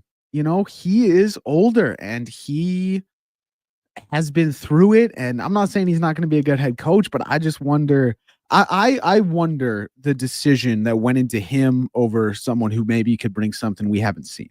And I get that the Raiders haven't had a lot of success doing that. Josh McDaniels, even though he had been a head coach before, Antonio Pierce, like those guys didn't work out. Rich Bisaccia would have been the best option when he was interim head coach. They didn't give him the job. So I guess I get what they're doing based on their recent history, but I listen, great resume, man, but he's old. And I think what Seattle did, the reason they didn't, I think there's something to be said for that. Well, I mean, then I mean, there's other things you could question too, right? Like, what's the difference between Mike Vrabel then? Do you question that higher because the Tennessee Titans fired him? No, because I think Pete Carroll's won. Like, Pete Carroll won a Super Bowl. Obviously, had been to another. It had a phenomenal defense with the Legion of Boom. But I just feel like they thought that his lifeline had kind of ended with that franchise. Mike Vrabel, I just felt I thought the Tennessee Titans felt like they were in more of a window to get over the hump. Clearly they weren't. I think that's what they thought they were. That's why they let Mike Vrabel walk. Like, a guy was at the end of the road and they said it's time for a change. The other guy that I think we both agree Mike Vrabel was very much at the start of his journey, and they said maybe there's another guy who can get us over the hump, and so they bring someone else in. That's the difference to me. Yeah. And you know what? Like 14 years, whatever it was with the Seattle Seahawks, that's a long time. And maybe some of the messages fall on deaf ears. Players don't want to hear it. Maybe there was some loyalty to players for a little bit too long. And, Seattle said, we got to cut the cord here and make a move. Maybe he did wear out his welcome. I just think that the bar is so low for the Vegas Raiders. And they just need some stability. And I don't know if Carroll's going to be the guy, like 73 years old. How long does he want to do it for? But if he's going to be there for 4 years, I would almost guarantee, and it's not that tough because the Raiders are not good right now, they'll be in a much better place coming up on the next, when he leaves than when he gets there. And maybe that's when the next head coach comes in here and takes him to the next level. They need to bring in some offensive line help. They need help on the back end of the defensive side. A quarterback, like playing in a division with Mahomes, with Herbert, with Bo Nix, all, Mahomes in the tier above, I know, but the other two are good quarterbacks, good head coaches all around. Like, they can't mess this one up. They can't go with Antonio Pierce because they won one big game and smoked cigars. So I like this one. Tiger says that Declan historically is never in favor of older coaches. I don't know. I don't know about that one, Declan. Can't confirm nor deny. I'm trying to think. I don't know if I've really taken a stance personally. I think probably now that that's been said out loud, I probably am not. Although I do think, I still think Greg Popovich, obviously wishing him well with health issues and stuff. I still think he's one of the better head coaches in the NBA. When Bill was, I don't know, actually, now that I'm talking myself out of it a little bit, I think maybe I am anti-old head coach. Yeah. Well, hey, it's Sorry, not for guys. everyone. Yeah. I mean, you're always trying to find that coach to come in and switch things up, change the game. I think at this point for the Raiders, I don't know if that coach is out there. I know the Jacksonville Jaguars got Liam Cohen. I've said it before. I don't love, what he was doing, telling a team he was going to resign and then holding off another offer in the back just in case. And there's reports of the Jags keeping it quiet so they could adhere to the Rooney Rule in the NFL, bring in a minority coach who they had no intent in hiring. Some of those interview processes the coaches go through are so obvious by the franchise. Yeah. Like it is, and I'm sorry, but you see some of these like the Patriots this past offseason was the egregiously obvious, and like them tweeting out on their socials and stuff, which every team does. Yeah, but it's so clear that some of these franchises are just checking a box. The Rooney Rule, I think, at its core, is great to give some guy who might not ever get a look an opportunity, and maybe he interviews very well and finds a job. But when you're bringing someone in just for the sake of the rule, like you said, to check the box, not a big fan of it. I think that rule could use some modifications at the very least. Tiger says when Belichick was out there, he was like, no, give a young guy a chance, book it. Oh, were you against Bill Belichick? Well, no, I wasn't against Bill Belichick. I think Bill Belichick's the greatest coach ever. But I think we got to be a little honest that the Mac Jones era was not his finest moment. And Mac Jones is obviously bad at football, so we need to take that into account as well. But he drafted him. And there wasn't even we're talking about overachieving with Mac Jones. There wasn't even the par with Mac Jones, I don't think. Mm-hmm. Right. So I think that's something you need to, and obviously his time in Cleveland beforehand, decades and decades ago. But I don't know, man. It's Brady Merchant. Time to have the conversation. Mac Jones was a Pro Bowler. Hit like a 60-yard gritty. Oh, so was Tyler Huntley, man. Come on. I can't. That's got to be the worst all-star game in sports. Yeah. Oh, absolutely. It's so pathetic. Do away with it. You probably remember, I mean, I'm sure you remember more than me being early 2000s, how fun it was. Yeah. Well, I mean, it was an event. Yes. Right? Players wanted to go to Hawaii and party for a week and then play football. And they weren't afraid of getting hurt into the offseason. Sean Taylor's the big one. Hit Brian Moorman, blew him up. But the fake punt. Yeah, Oh, there so awesome. there was a lot of that kind of thing. I might actually have to bust out the Sean Taylor jersey this weekend. You have a Sean Taylor jersey? I do, yeah. Oh man, that's gotta be like a Commander or Red Washington jersey. We can say it. Yeah, you're Redskins, right. Yeah, You're right. yeah. But you know what? It was their like third jersey with the spear on the shoulder, Oh, and it was that's so from awesome. his rookie year, wearing number 36.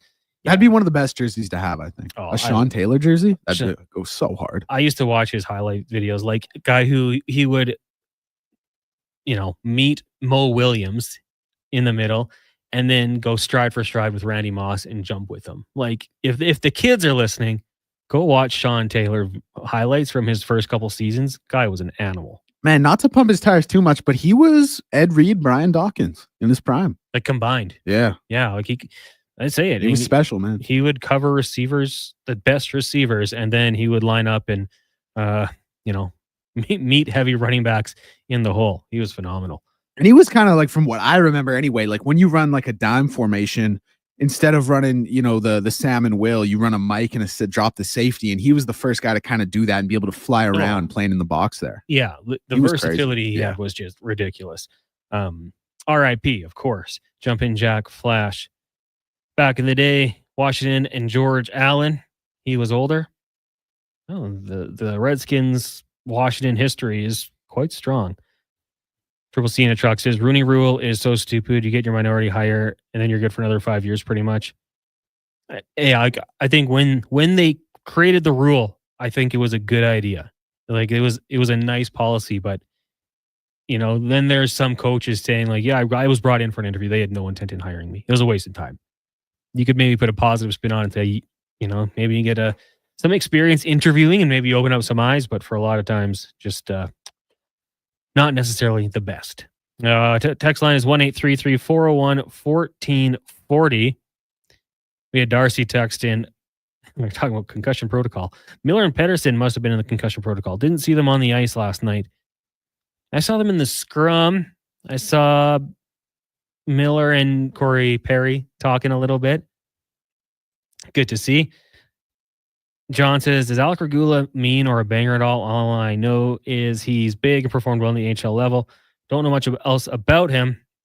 I also have to shake some of his own rust off. Yeah, I've kind of looked at some of the scouting reports as well. They talk about a big guy with the upside. Maybe not the most offensive, but a guy who can shut the gaps down. I don't know if he's mean or a banger. I don't know if he's that guy. We'll have to wait and see. But your point about having to get some of that rust off, absolutely. There's another guy, rehabbing from injury. It's like the Oilers just kind of stockpiling these defensemen and hoping that one of them pans out. It's like in the NHL draft, when you draft a goalie every year, hope one works out. Right now, the Oilers bringing in defensemen, wait for them to get healthy, and hope that they can kind of cement that back end. And if not, all of a sudden, heading into the trade deadline, you're looking at making some moves.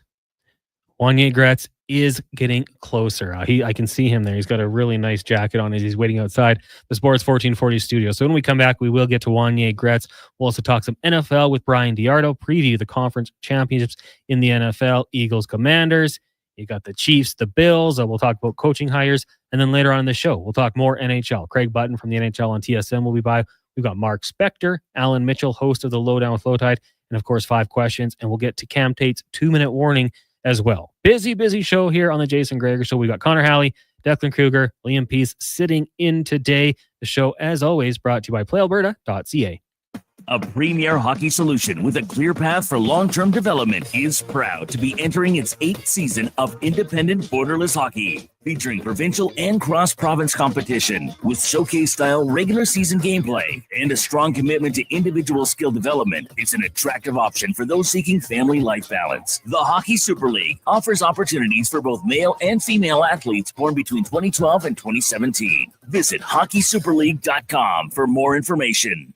Vimy and Don in Hockey are dedicated to skill development for all hockey players. If you are a student athlete interested in growing as both a person and a hockey player, visit vimyridge.epsb.ca or donnan.ca to register for a free shadow day. Beginner or an experienced player, these programs are designed to nurture and develop your skills in a positive and supportive environment.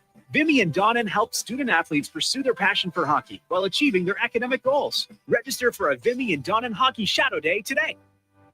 Experience more at the Edmonton Expo Center. Come for Canada's largest trade show, the biggest names in entertainment, exhilarating sporting events, and more. Stay for the experience. But it doesn't end there. Maximize your brand exposure with Edmonton Expo Center's new cutting-edge feature screens, spanning Western Canada's largest venue space. Captivate an annual audience of over 1 million visitors during iconic events like Pro Rodeo, Disney on Ice, Glow, K-Days, and so much more. To learn more, call 780-660-0514 or visit EdmontonExpoCenter.com today.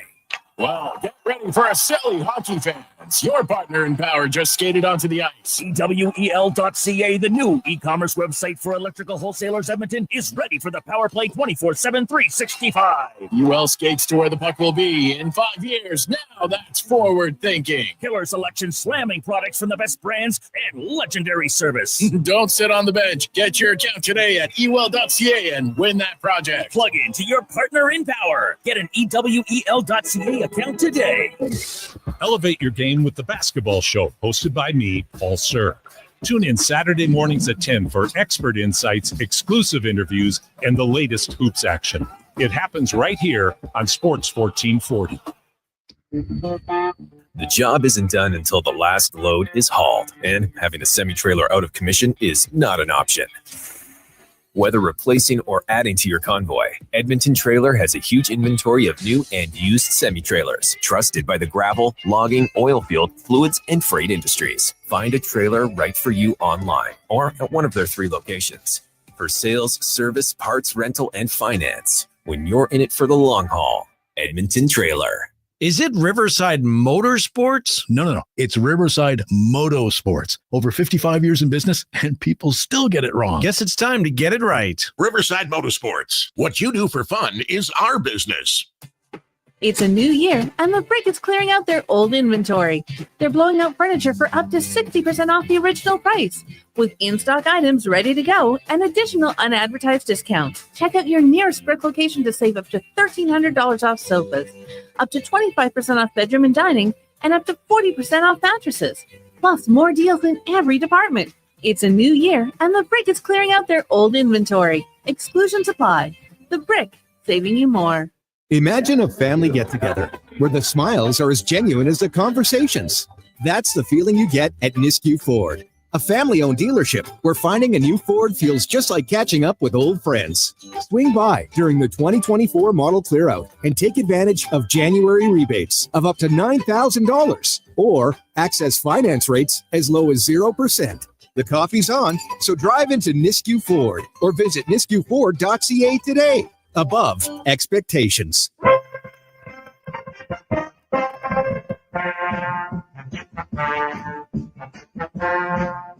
Portions of this hour brought to you by Japa Machinery. Japa is digging deep on their 50-year history of supporting Alberta's construction industry with their line of special edition blackout excavators. Visit japamachinery.com for all the details. From puck drop to kickoff, it's the Jason Gregor Show on Sports 1440. Presented by PlayAlberta.ca, Alberta's only regulated online gambling website.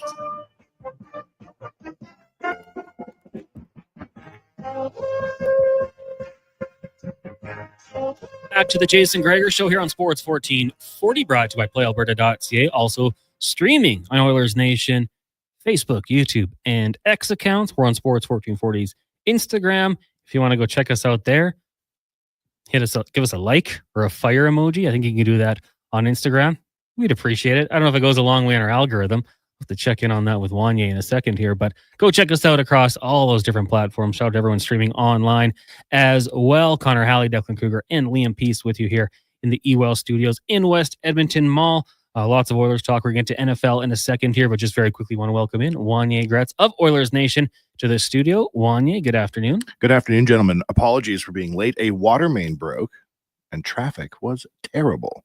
That'll happen. Never happens on the internet. Nope. But it'll happen if you're driving into the radio station. That can happen. That can happen. We are not immune to the issues of society. The lovely weather, all the weather mains are just busting open. Very quickly, we're going to get to Brian Diard in a second here, but thoughts on the Oilers win last night. Big 6-2 defeat over the Vancouver Canucks.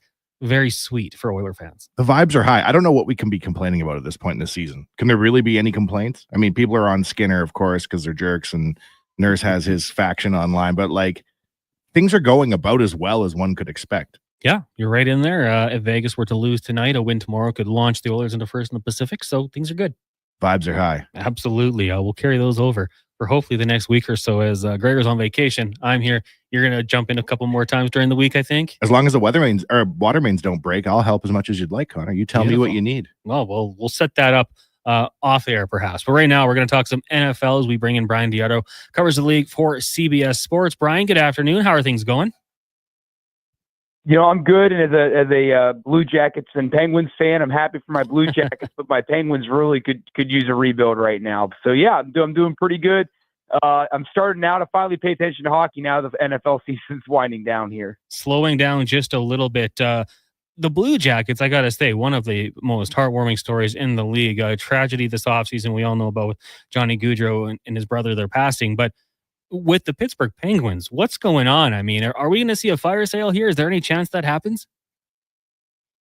No, I don't. I should have my dad on. He's a bigger NHL guy than I am. But based on my conversation with him today, I don't think that's going to happen because I feel like as long as Crosby's there, they're going to try to avoid a rebuild for whatever reason. It seems like their goaltending has been a recurring issue, and I think that goes all the way back to them not keeping Marc-Andre Fleury and losing him during that expansion draft. I believe Las Vegas acquired him. Yeah, back in 17, and he's still in the league and still playing. And Matt Murray, I'm not sure what his situation is, but so I think that's a huge issue for them. But yeah, it's a sobering way for the Malkin, Crosby, Letang era to end. I think if they would have kept Flower, they would have had a little bit more success during the end of this run. Yeah, crazy to think about that when they waived Tristan Jarry. Man, you could have had Marc-Andre Fleury still. Pretty ridiculous, actually, looking back that far. Let's talk NFL, though. That's why I have you on. You do a great job covering the league for CBS Sports. I want to, before we get into this weekend's matchups, ask you about some of the coaching hires in the league as Pete Carroll joining the Vegas Raiders. Personally, I love the move. I think it's some stability, a proven head coach that can turn that program around. What are your thoughts on the hire? Well, and as a Steelers fan, I'm happy because that means that Russell Wilson might sign with the Raiders. So I'm good with that. So yeah, I think I agree with what you said. He'll be the oldest head coach in NFL history. He'll be turning 74 when next season starts. So, but anybody that's been around Pete Carroll will tell you he acts 20 years younger than he actually is. So he's still vibrant. He still has energy. You could tell last year when things ended with Seattle, that he still had some years of coaching left in him, and he's going to need the energy because that's going to be a pretty significant rebuild in Las Vegas. But I will say this: they have the ability to turn that thing around quickly because they have, I think, the second most cap space in the NFL. They've got a lot of draft picks, and they still have some decent players on that roster, Max Crosby, and so I do think that there's some optimism there. I mean, they play in a tough division, but I think, a lot of free agents would like to go to Las Vegas. We're seeing that in the NHL with the Golden Knights. So yeah, I think that was a good hire. It's the first time in NFL history that every head coach in one division has been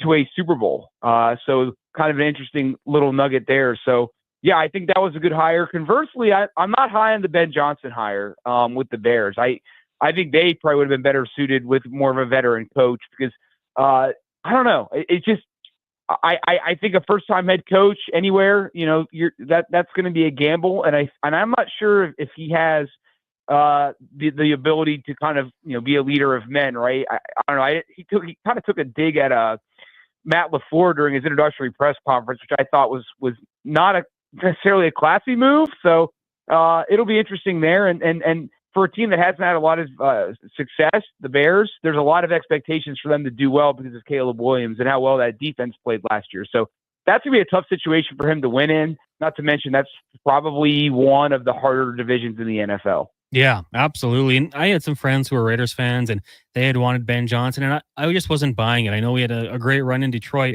with all those weapons, but to go from, I guess it would be kind of the penthouse to the outhouse. So the Raiders, they don't have a quarterback. They have an elite tight end, but a lot of things they would have had to correct. So I don't know. I kind of like the proven head coach who over time can maybe turn this thing around. How about Liam Cohen going to the Jacksonville Jaguars, leaving the Bucs when we thought he was getting a bit of a payday there?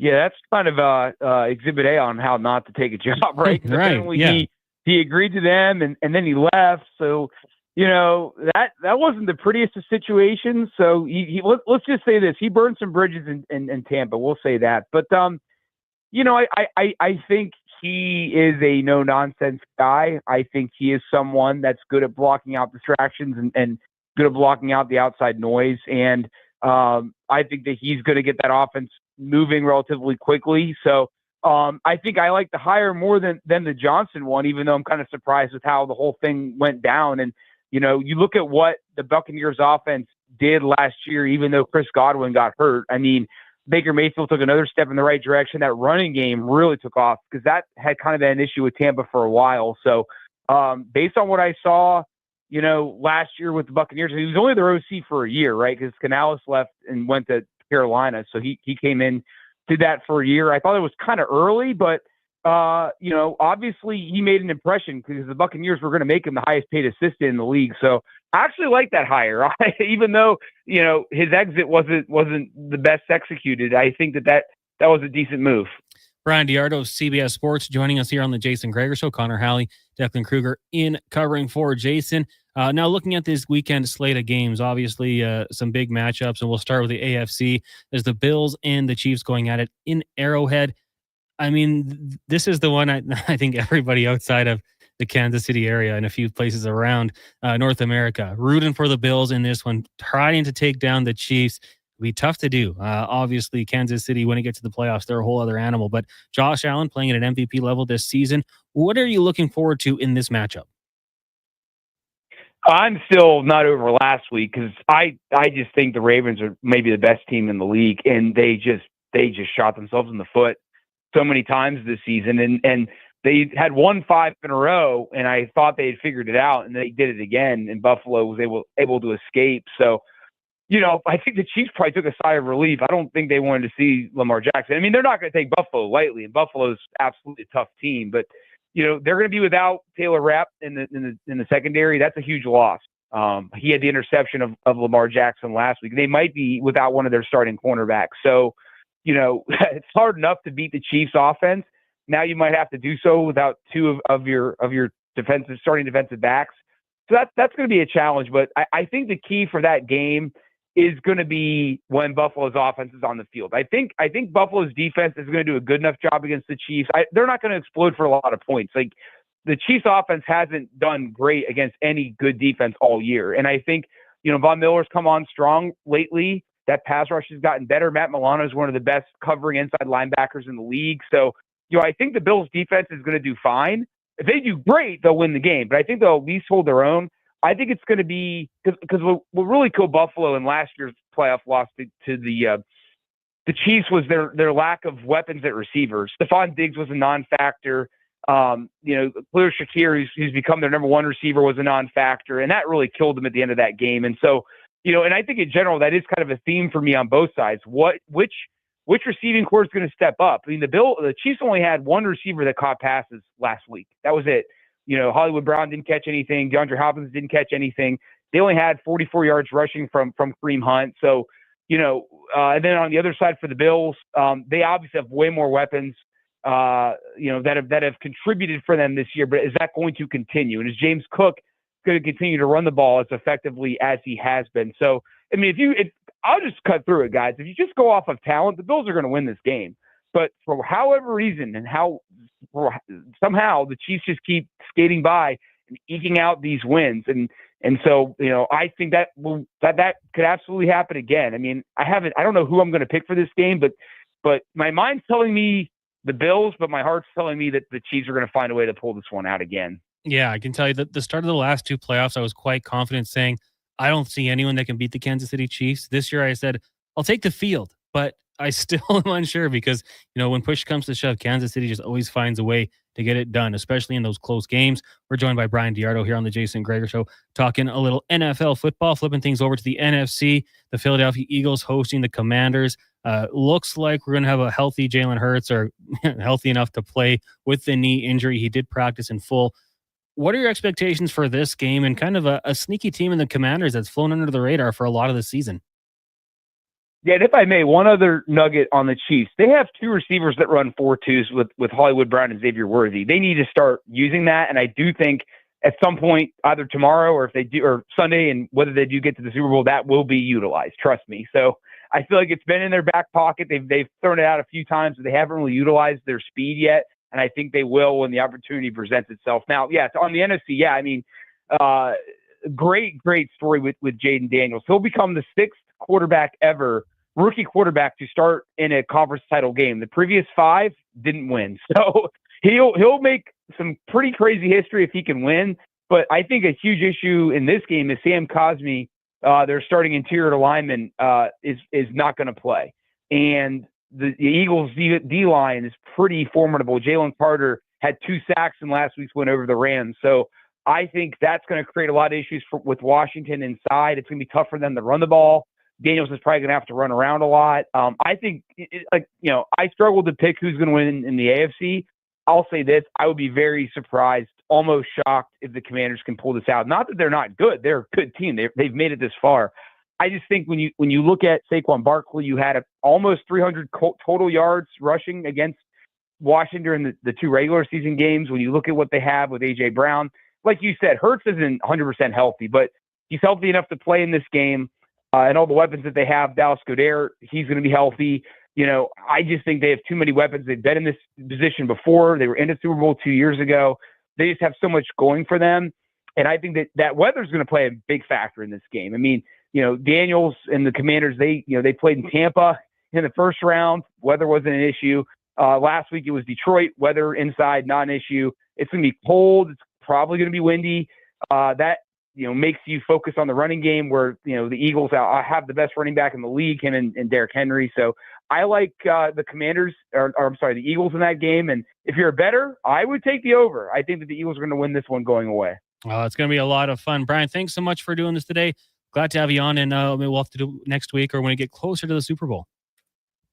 Yeah, sounds great. Thanks, guys. There you go. Brian Diardo, CBS Sports NFL writer. Always appreciate him hopping on the program. We also getting touched on it. Kind of ran out of time, but the Houston Texans moving on from Bobby Slowick, their offensive coordinator, after 2 seasons. He actually has relations to the CFL. His dad, a coach with the Stampeders for a while.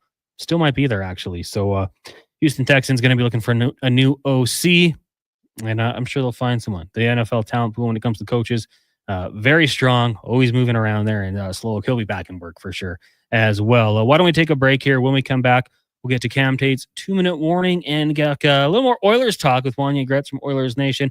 It is the Jason Gregor Show here on Sports 1440, Oilers Nation, Facebook, YouTube, and Twitter streams. Connor Halley, Declan Cougar, Liam Neeson sitting in for you. The show brought to you by PlayAlberta.ca.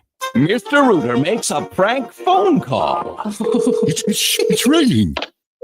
Hello there. Is your faucet running? Yeah, actually it is. I have this really annoying drip. Oh, you'll want to check for mineral buildup or corrosion. Otherwise, it's likely an defective gasket or O-ring. I got him good.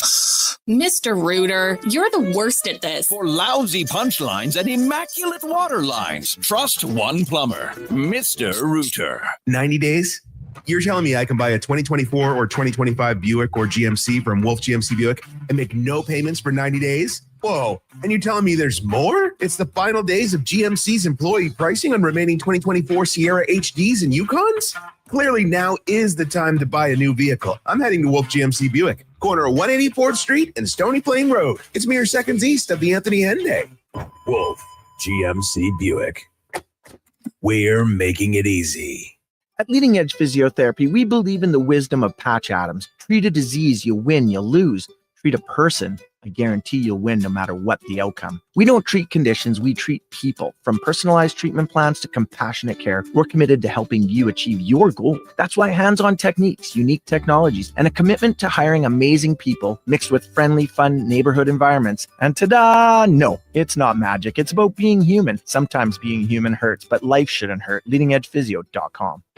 I'm Colin Livingston, president of Cantork. Since 2016, we've been at the forefront of hydraulic torque wrenches in Canada. I'm delighted to share our latest venture, in-house production for quicker turnaround, superior quality, and heightened versatility. Experience excellence at Cantork.com. When picking a New Year's resolution, try to avoid things you have no influence over. Like bringing home the cup? That would be awesome. But completely outside your control. Instead, pick something you can control. Like bringing home some Wilhauk beef jerky. That would also be awesome. But what if we brought the cup home to Canada and it was filled with Wilhock beef jerky? Okay, I'll allow it. Wilhock beef jerky, only available in Leduc. Get yours today because you don't win cups with salad. Need a solid foundation without the fuss? Richard and Kalina at DCL Pile Driving have your back. Locally owned, they offer straight, driven piles. No screwing around. Serving all of Alberta. DCL Pile Driving gets your foundation ready in hours with minimal ground disturbance. Perfect for tight spaces, whether it's for a deck, grain bins, or RTMs. Tell them the radio sent you and receive a special discounted rate. Call or text 587-322-PILE. DCL Pile Driving. Don't get screwed. Get piles driven.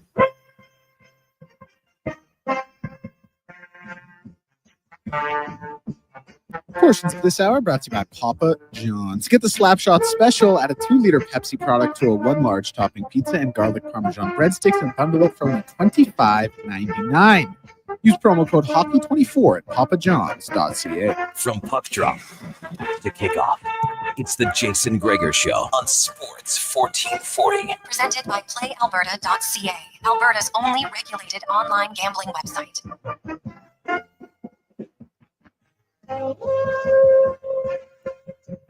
Welcome back to the Jason Gregor Show here on Sports 1440. Connor Halley, Declan Kruger, Liam Peace. Liam Neeson? Not Liam Neeson. I always thought it'd be funny to call him Liam Peason, but then I just went full Liam Neeson. I've also called him, because I was going to say Donovan Paulson. We got to give him a nickname. We got to get you a nickname, Liam. I like Peacemaker. Text in. Liam Peason. We got to give Liam a nickname. We do. Crowdsource this. Why can't he just be Liam? No. Why does everyone need a nickname? I hate this. What if Mace had said that and gone by his government name? No, we need to know him as Mace. Everyone needs a nickname. Mace Windu? Mace Windu. Money Mace? That's the one. That's it. $E. Yeah. I don't know. It's going to happen again. If I go by Liam Peace, I'm going to call him Liam Neeson for some reason. Makes no sense. No one even called us out on that on the text line. You guys got me immediately like Liam Neeson. Nobody texted in to give you sass for that? No, not even one. Everyone's vibing on a Friday after beating the Canucks. As it should be. We got Wanye Gretz in studio as well. You wanted to share some thoughts on Canucks fans? Well, I mean, I like bugging Canucks fans. Now, It's I don't fun. get it like you necessarily do because I tweet as Oilers Nation accounts. I think some people are mildly alarmed that we'll put them on blast because we often do. Yeah. But I don't see that many fan bases when I look ahead in the Oilers schedule, I don't see that many fan bases I want to get it into it with more than the Canucks fans. They're the worst. They are. The worst. They love to throw that our city's not as nice as theirs. There were people prior to the game last night on Twitter saying, like, Connor Garland is the new mayor of Edmonton. Like, nobody cares, man. I don't know anybody waking up in an Oilers jersey yesterday morning worried 1% about Connor Garland. Yeah. There was frustration from the play and it not being called a penalty, but I was actually surprised. I said, kind of respect the play, like good outside the box thinking. Genius, really. And I like how he owned it. He's like, yeah, he's the best player in the world. Of course, I'm going to grab and hold him. No feedback. No one had an issue with it. Like, the text line actually was like, yeah, he made a smart play. Should be a penalty, but he made a good play. He wasn't really in our kitchen. Corey Perry now on the flip side. And I tweeted it out. Like, he had the Predator radar. Like, he grabs Desharnais. No. Goes to Pettersson. Maybe, but then of the corner eye sees 43 Hughes.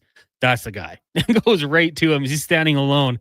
I thought that was just brilliant from Corey Perry. And now he might be the owner of the Canucks if you're saying that Garland was the owner of the Oilers. Corey Perry has turned out, I think, so well for the Oilers in the 2 seasons that he's been here. Like, what more can you ask for from this guy? He's bringing it. Start of the year, when the Oilers were struggling, I think he was consensus. Everyone saying, well, he's probably been the most consistent Oiler. Yeah. So it has been good. The other one I laughed at was Connor's 90th birthday party for his grandma, and then he gets suspended. Yeah. You see that? Classic. We just got to watch the game with her. He's never disappointed anybody ever. And then grandma flies out for her 90th, and he gets his suspension. Like, rare blemish on the report card. Blame the NHL. Walter says, I'll be very shocked if Washington wins. I'm betting he made the same statement last week. Walter. It is possible. Well, Commanders rolling in as underdogs. Boreal Bernie asking if Gregor's going anywhere or just staycation. Oh, he's gone. The kids are running the show now. Yeah. He's relaxing somewhere beautiful. J-Lock says, Skium Liam, baby. Vaughn says, Warren Peace. Oh. Not a bit of a bad one. It's not too shabby. We're getting nods. Yeah, maybe. JB in the loader. This is an essay. Afternoon, boys. Love this show. I said it last night while watching the Oilers play Vancouver. I can't believe that Perry worked over their captain, Quinn Hughes, and nobody did anything about it. Yeah, they went after him a couple of times, but nobody flat out jumped him. That's the difference between hockey 10 years ago and hockey now. No matter what, your captain gets jumped, the whole team is coming after you, or coming after that player and any player on the other team the rest of the game. I have never seen such an uninspired, couldn't give a you-know-what response from a team this season. Watching their captain get worked over by one of the oldest players in the league and doing nothing about it. At least our captain will cross-check you in the face. Keep up the good work, boys. JB in the loader. That's it. I mean, a guy just fake jumped over the ledge there. He didn't actually do it. That caught me off guard. That's an unforgiving landing. We have a window that opens up to the mall for anyone who's just tuning in and doesn't know where we're located. Scared me a little bit there. But it's true. Like, what are you going to do? The Canucks, they don't have Zadorov. Vinny Desharnais, probably not going after Corey Perry. He took 3 penalties. He probably didn't want to do anything else. They just kind of let it happen. When I look at that team, and, there's obviously a lot of rifts in the dressing room that are being celebrated right now and well-deserved. I don't see a team that's playing together, Connor. No. I don't see a team that's standing up for each other. I remember Oilers lineups from long, long ago in the dark days where guys would get dumped and no one would come to their defense. And you wondered, does the team play for each other? Are they playing for themselves? What's going on? The Canucks are in a tough spot. Yeah. And I mean, it's clear. I mean, with Pettersson and Miller, the drama is there. On paper, you take away the human element. It's like this team should compete. Absolutely. This team should not be where they are behind the Flames in the standings. But that's why you play the game. You know what the problem is, Connor? What? Too much ocean air. The salt rots the brain.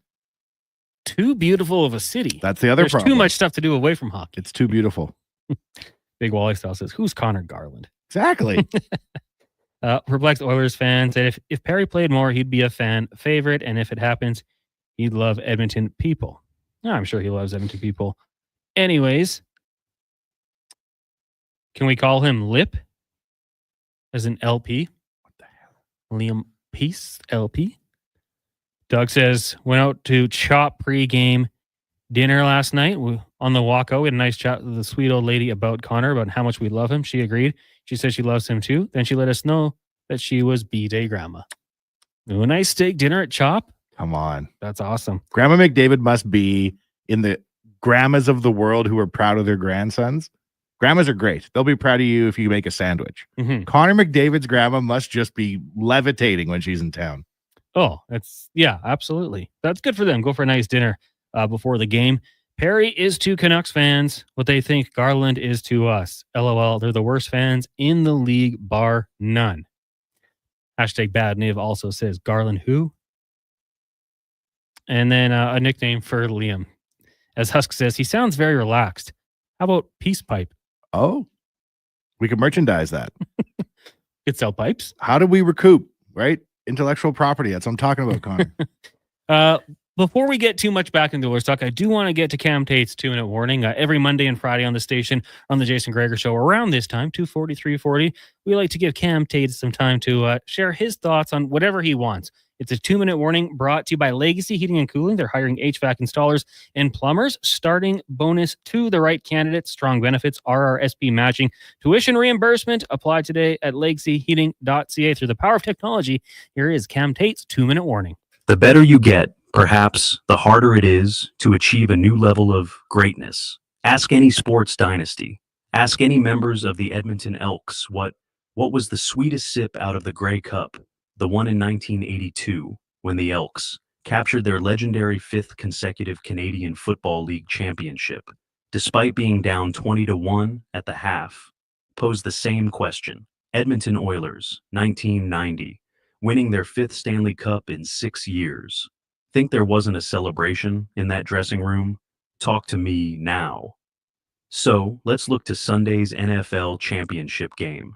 Kansas City Chiefs, Buffalo Bills. Hang on to your bootstraps, Uncle Pete. This is going to be a rip snorter. The spread? Chiefs by 1.5. And throw in the Bills beat the defending Super Bowl champions earlier on this season. The Chiefs, they just might have a tinge of revenge against Buffalo, but there's more. No team has won 3 consecutive Super Bowls. Nobody.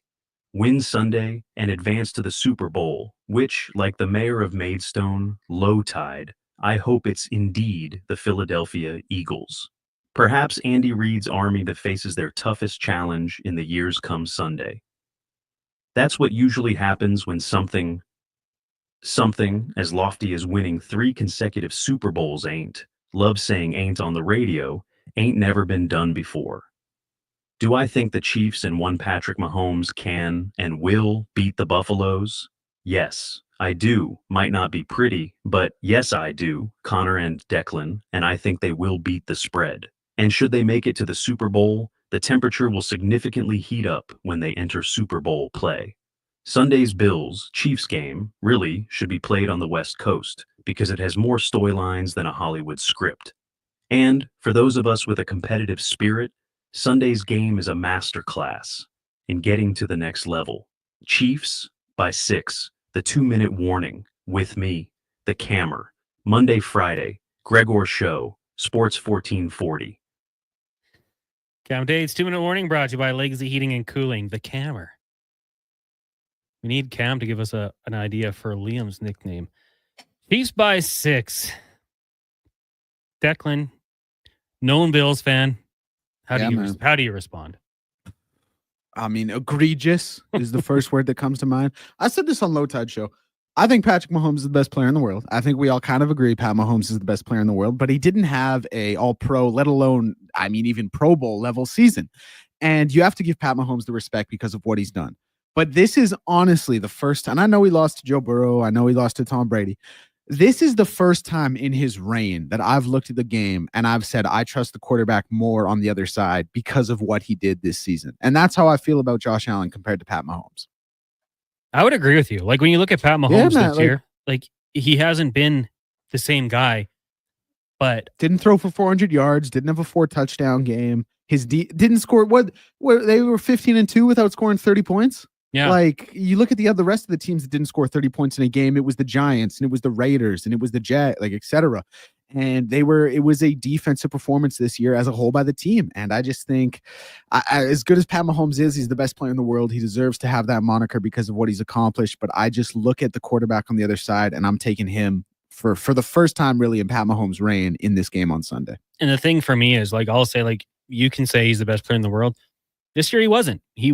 And No, he wasn't even close. But when it's a one-off game in January, there's no one else I'd rather have. And that's kind of crazy to me. Like, and Josh Allen's been fantastic.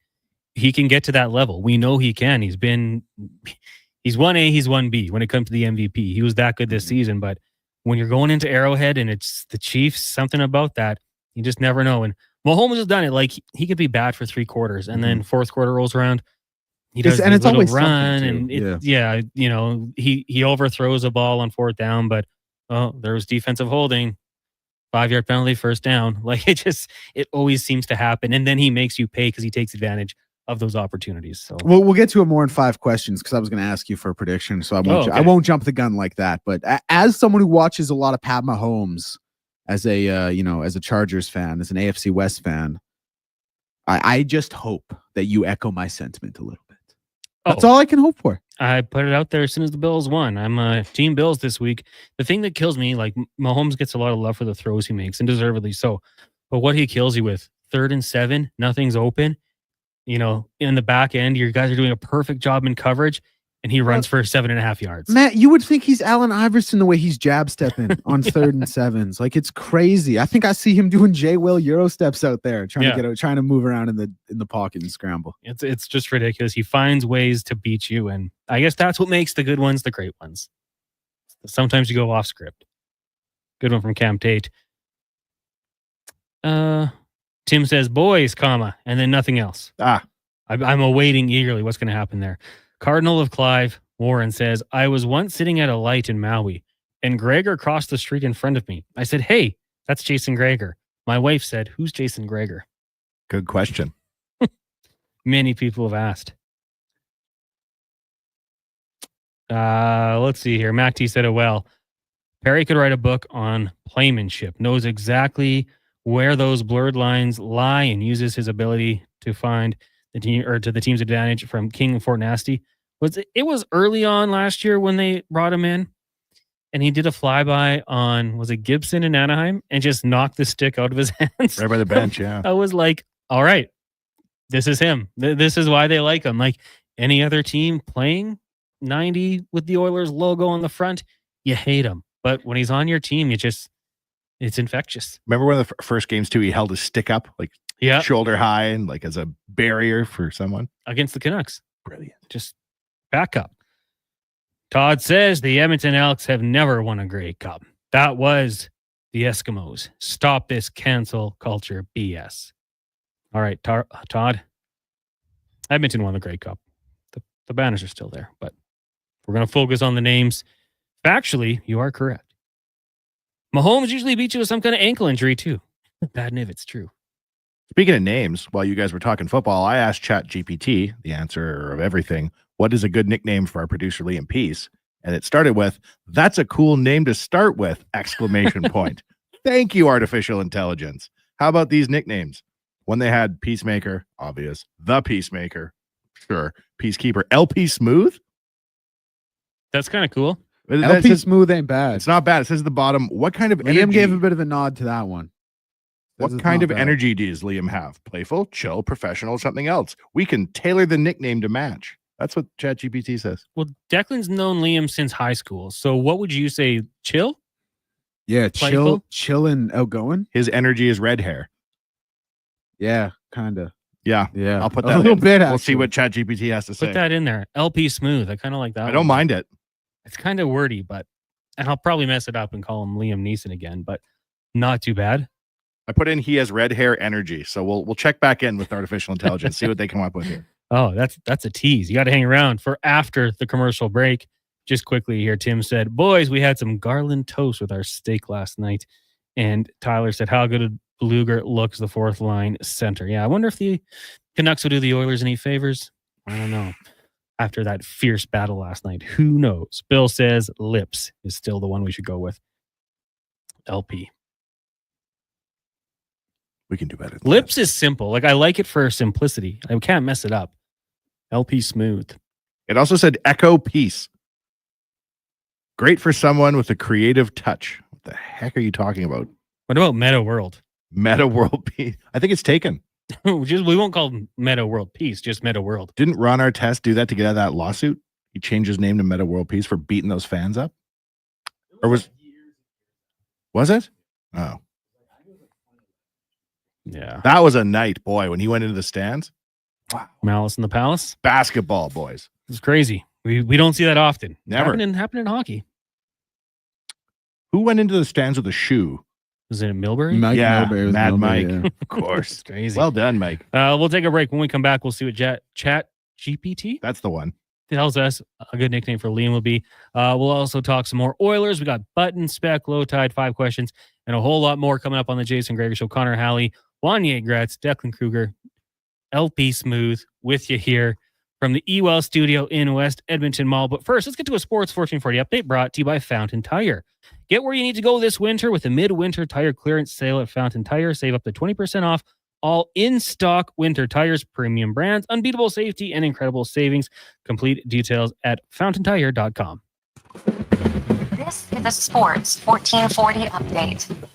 And for your Sports 1440 update, 4 games tonight in the NHL, 2 at 5:30 and 2 at 6. The 5:30 games, we'll see the Flyers and Islanders in New York, the Golden Knights and Stars in Dallas. In the 6 o'clock games, we'll see the Lightning in Chicago taking on the Blackhawks and the Hockey Club of Utah in Winnipeg to take on the Jets.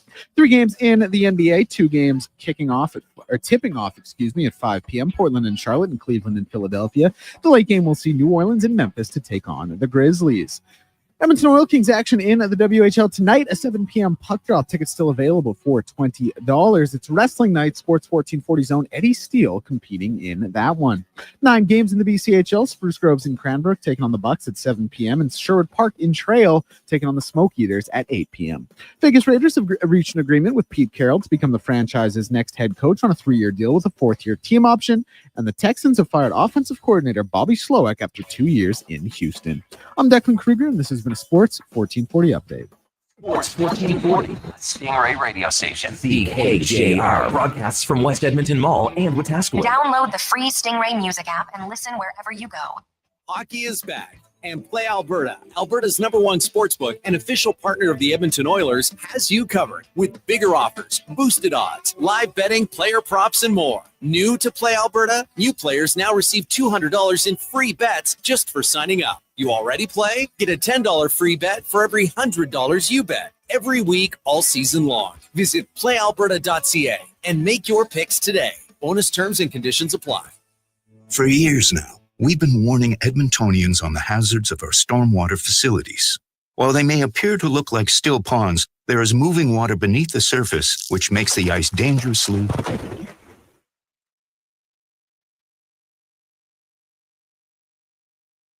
The unpredictability of stormwater facilities makes them treacherously unsafe for all winter activities, even walking. So think twice. Don't go on the ice. A safety message from EPCOR. McDonald's presents a hockey showdown like never before. McDavid versus Matthews. There can only be one winner, competing for all the glory and all the prize. The new menu features top shelf plays like the Smoky Quarter Poppy and the Big Mac David, so everybody scores, with even more delicious options like the Spicy Junior Chirpy. Now that calls for a silly Sunday. The Showdown menu, now available at McDonald's. From the casinos of Vegas to the bingo halls of Leduc, everybody wants a piece of Lady Luck. And what thanks do I get? It's like I don't even exist. There's no such thing as luck. If you gamble, use your game sense. Visit GameSenseAB.ca. If you live or work in the country, you need your water well in top condition. Wash away any doubt with Caliber Drilling. Experts in residential and industrial water well services with over 20 years experience and a team of dedicated journeyman drillers, plumbers, and electrical technicians. Need a new water well or work done on your existing well? Keeping you well maintained and well serviced is their #1 priority. Financing is available. Visit caliberdrilling.com for a complete list of all drilling services or call 780-960-2992. Planning for your future. Vision Credit Union makes it simple with 2 RRSP options to fit your goals. Choose a secure term deposit RRSP with guaranteed returns or a mutual fund RRSP offering higher growth potential with exciting opportunities. With an RRSP, you'll save on your 2024 taxes, grow your investments tax-free, and get closer to your dreams, whether it's retirement or your first home. Don't wait. The deadline to qualify for 2024 tax deductions is March 3rd. Learn more at visioncu.ca.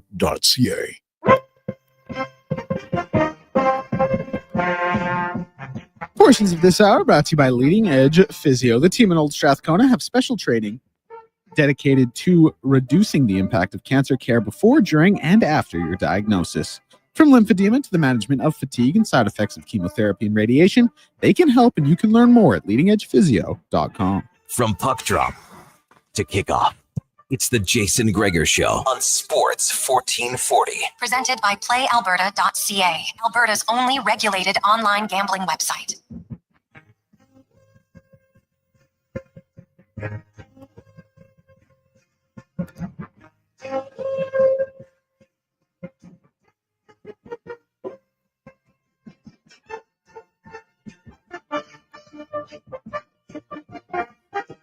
It's after 4 o'clock. Welcome back to the Jason Gregor Show here on Sports 1440, brought to you by playalberta.ca. Use code word Gregor50.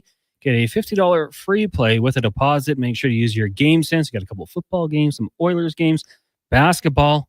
You can have a lot of fun at playalberta.ca. Also, you got Lotto Max tonight. Go get your ticket. Playalberta.ca. Connor Halley, Wanye Gretz, Declan Kruger, and War and Peace, Liam, Smooth LP. Well, listen to this. During the break, I followed up with ChatGPT and I said, what is a cool nickname for our producer, Liam Peace? He has the heart of a lion and big red hair energy.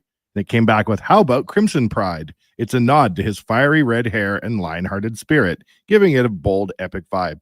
I'm not worried about AI taking over, boys. That's a garbage comeback. Crimson Pride? $65 billion for this startup. That's its answer? Give me a break. Yeah, I don't think we're going to go with that one. No. We'll keep on looking. We're still going to get to Craig Button on the show. 5 questions. Mark Spector, Allan Mitchell, host of the Lowdown with Low Tide, and Wanye's World as the show rolls on here. Of course, taking your text to 1-833-401-1440, the EWEL inbox. Score with your Power Play partners at EWEL. Get all your electrical needs at ewel.ca with 24/7 ordering and shipping in Edmonton and across Alberta. A story I did scroll upon here, just hopping on the net. The U.S. Patent and Trademark Office has refused a request by the NHL's Utah Hockey Club to trademark the name Utah Yeti. The USPTO issued a refusal on January 9th, citing likelihood of confusion with other notable brands using the name, such as Yeti coolers. So it's looking like they might hit a snag here. I'm sure this has popped up in the past. There was other names that, they were voting between, but I feel like Yeti's was the one that was the most popular. Is this a big deal? Like you're the business guy here, Wanye. Remember when the Stanley Cup, those big mugs were getting a lot of press? Yeah. And there was all these articles about the Stanley Cup. I was always thinking they were about hockey, and I would always click on them. They're just about a stupid mug. The Yeti cooler people, I could see having a case, but it's such a different usage. No one's ever going to go to a Utah hockey game and thought they bought a Yeti cooler. No. What the cooler Yeti? Yeah, is like an article, and then people are going to get confused. Come on. I actually like the name Utah Hockey Club. Very European. Well, it's simple. Yeah. And it's different. And in a world where we're calling things like very strange terms, simplicity is good. Yeah, I don't know. I like that name. I thought that would have been a good one. Hammer says that's a terrible name. Crimson Pride? No, Yeti. Oh. Brent says, think about the Yeti merchandise cup. I don't know. Like, if the Yeti cooler people did a collab with the Stanley Cup people and it was a Yeti Stanley Cup and it had nothing to do with hockey, I would be confused. I'm just trying to think of like team names that have other branding. USC Trojans, the Troy Trojans. That's another big brand. Totally. Stars, there's got to be. Like, they can't say something like the Utah Blizzard or some nonsense. Like, well, Yeti's actually cool. You can imagine the logo. The Blizzard, that old video game company, Blizzard, would have an issue all of a sudden. Dairy Queen. Dairy Queen has a problem. No matter what you do, just let them have the Yeti, the Utah Yeti. Today I mentioned the University of Alabama. No. Crimson, yeah. Oh, Crimson Pride. Crimson Tide. Okay, yeah. All right, Manny. That's not too shabby. Pubs Cheaterson says, honestly, the best option has always been Utah Mammoth. Yeah. Well, there's a Mammoth in NLL. Oh. Is there not? I think you might be right. The National Lacrosse League? That can't possibly be a deterrent, right? Like there are Tigers in the MLB and Clemson Tigers and Detroit Tigers. And I think there are some terms that are considered like fair public use. Like I know you can't trademark a nationality, for example, or a place. So perhaps tigers and bears and those sorts of things fall under like fair use. Well, Mammoth Construction might have an issue, or Mammoth Brewing Co., or Mammoth Biosciences. I mean, just maybe, those aren't as big as the Yeti Corporation, but just let it be. Hammer says the Utah Rough Riders. We got the Stormin' Mormons. Reem says Utah's arena could be the Yeti Cooler. Why not just get the Yeti Cooler people on board with the branding and say, let's do this together? Yeah. Stormin' Mormons. Someone did a little AI picture, it looks like. Speaking of AI, I just followed up with what's a banging rap name for a guy named Declan Kruger? And it came back. This is legitimately what it says, Declan. Kruger Thoughts could work. THOTZ if he wants a name with a raw vibe. No, DMDK. DMDK? Yep. That's your rap name? Yep. Do you want to know my rap name? Yeah. What is it? Vermillionaire. Oh, I like that. Like from Vermilion. That's hot. I didn't do anything with it, but it's a good name. You can't use it though, Declan. Patent pending. Of course. As we are seeing here, it would not get through the courts. No. It would get flagged. Jana, long-time happy listener, says Utah Sting or Stingers is the best name. Hi. Sunny Seattle Kraken and Kraken Vodka. Sunny in Vancouver. This is it. Like there's lots of incidents where you can team names you can point to other uses, but they're not the same type of company. Yeah. When you're before a court, you're doing trademark law. Believe me, we've been brought before the courts. If it's a different use, Kraken is also sorry to interrupt. Kraken is also a crypto trading platform. I'm pretty sure. Absolutely. Yeah. What copyright has Oilers Nation had to deal with, I wonder? Oh yeah, no, totally. They're totally not litigious, Connor. Ask ChatGPT. Is the NHL litigious for its trademarks? The answer will come back. You know they are. Utah Power and Glory. No, well, sorry, Declan. Kraken is also a cryptocurrency?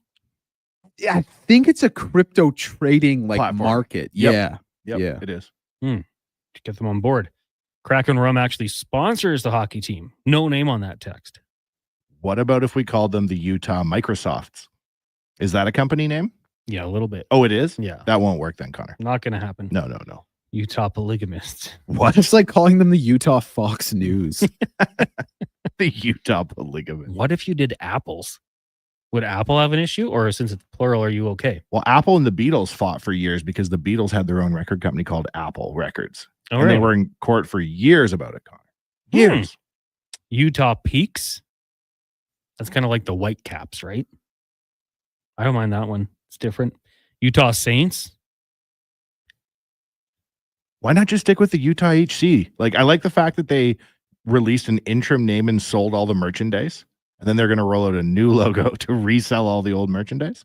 I like that. That's the Utah way. But Utah Hockey Club's a good name. How many soccer clubs are there? There's a blah, blah, blah football club. Many. A jillion. Marty Stevens, Lord Commander here at Sports 1440, says Vermillionaire Bull Sale was a former client of CFCW. What's that? They sell bull. They're called Vermillionaire?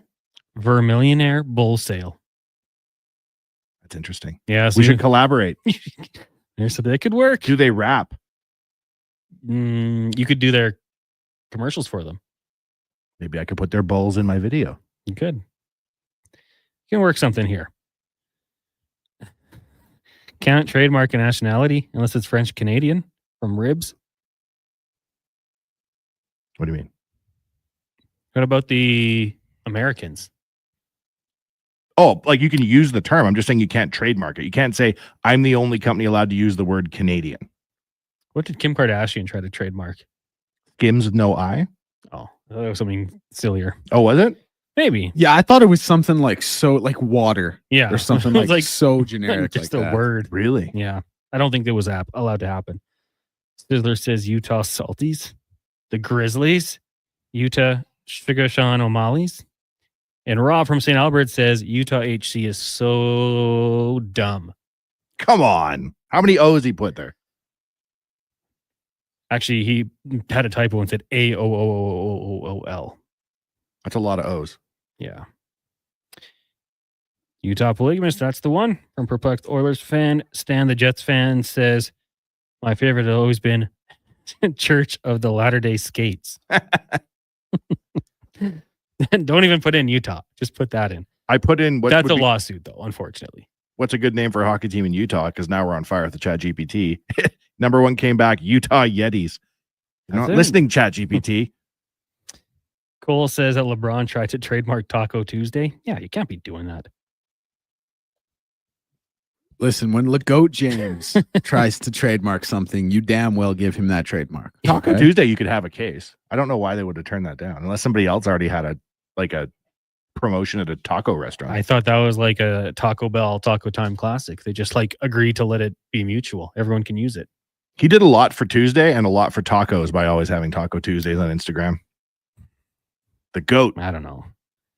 Love LeBron. Don't know if he's helped sell tacos. What did Michael Jordan ever sell on what day of the week for food? I ask you that, basketball fans. Well, he sold a lot of shoes, for one. He's a shoe guy. Connor, I'll tell you, I actually never had a taco until LeBron started doing Taco Tuesdays on Instagram. So Okay. Declan, when I find out what military base you were raised on as a child to be a bioweapon later in life, I'm going to write a book. How could you not have had a taco? No, I'm kidding. I have had tacos. Okay. But LeBron made me like them more. That I can believe. Nardog says, hey guys, is it 100% that Utah can't be the Yetis, or is there still a chance after jumping through some hoops? I think they can jump through some hoops and still make it happen. Didn't the Commanders have like an issue with the Air Force because they had like a trademark on Commander and they were trying to figure out? There was something, yeah. Did that get settled? I think so. Taco Bell acquired Taco Tuesday trademark after years of trying. Oh, I thought they were all just kosher. Like, it's all good. Everyone can use it. Everyone. It's a simple phrase. Didn't MJ hawk ballpark Franks? Ooh, he did. And Gatorade? He had bad pizza in Utah and got sick once. So I guess he didn't endorse any pizza companies. Did he really? Well, that was the flu game. You don't know that one? I didn't know it was from pizza. I thought it was flu. I thought it was flu. Bro, like 6 people delivered this one pizza to his room. He was the only person who ate it. And then obviously the next day was the flu game. Yeah, no, serious. And then he dropped like 60 on him, didn't he, or something? I think it was 37. Never mind. Might have been more. That's unbelievable. Might have been more, but yeah. When 6 guys deliver any food to you, even if you're not Michael Jordan, you should be asking questions. Yeah, don't eat that. I'm a fraud. He had 38, not 37.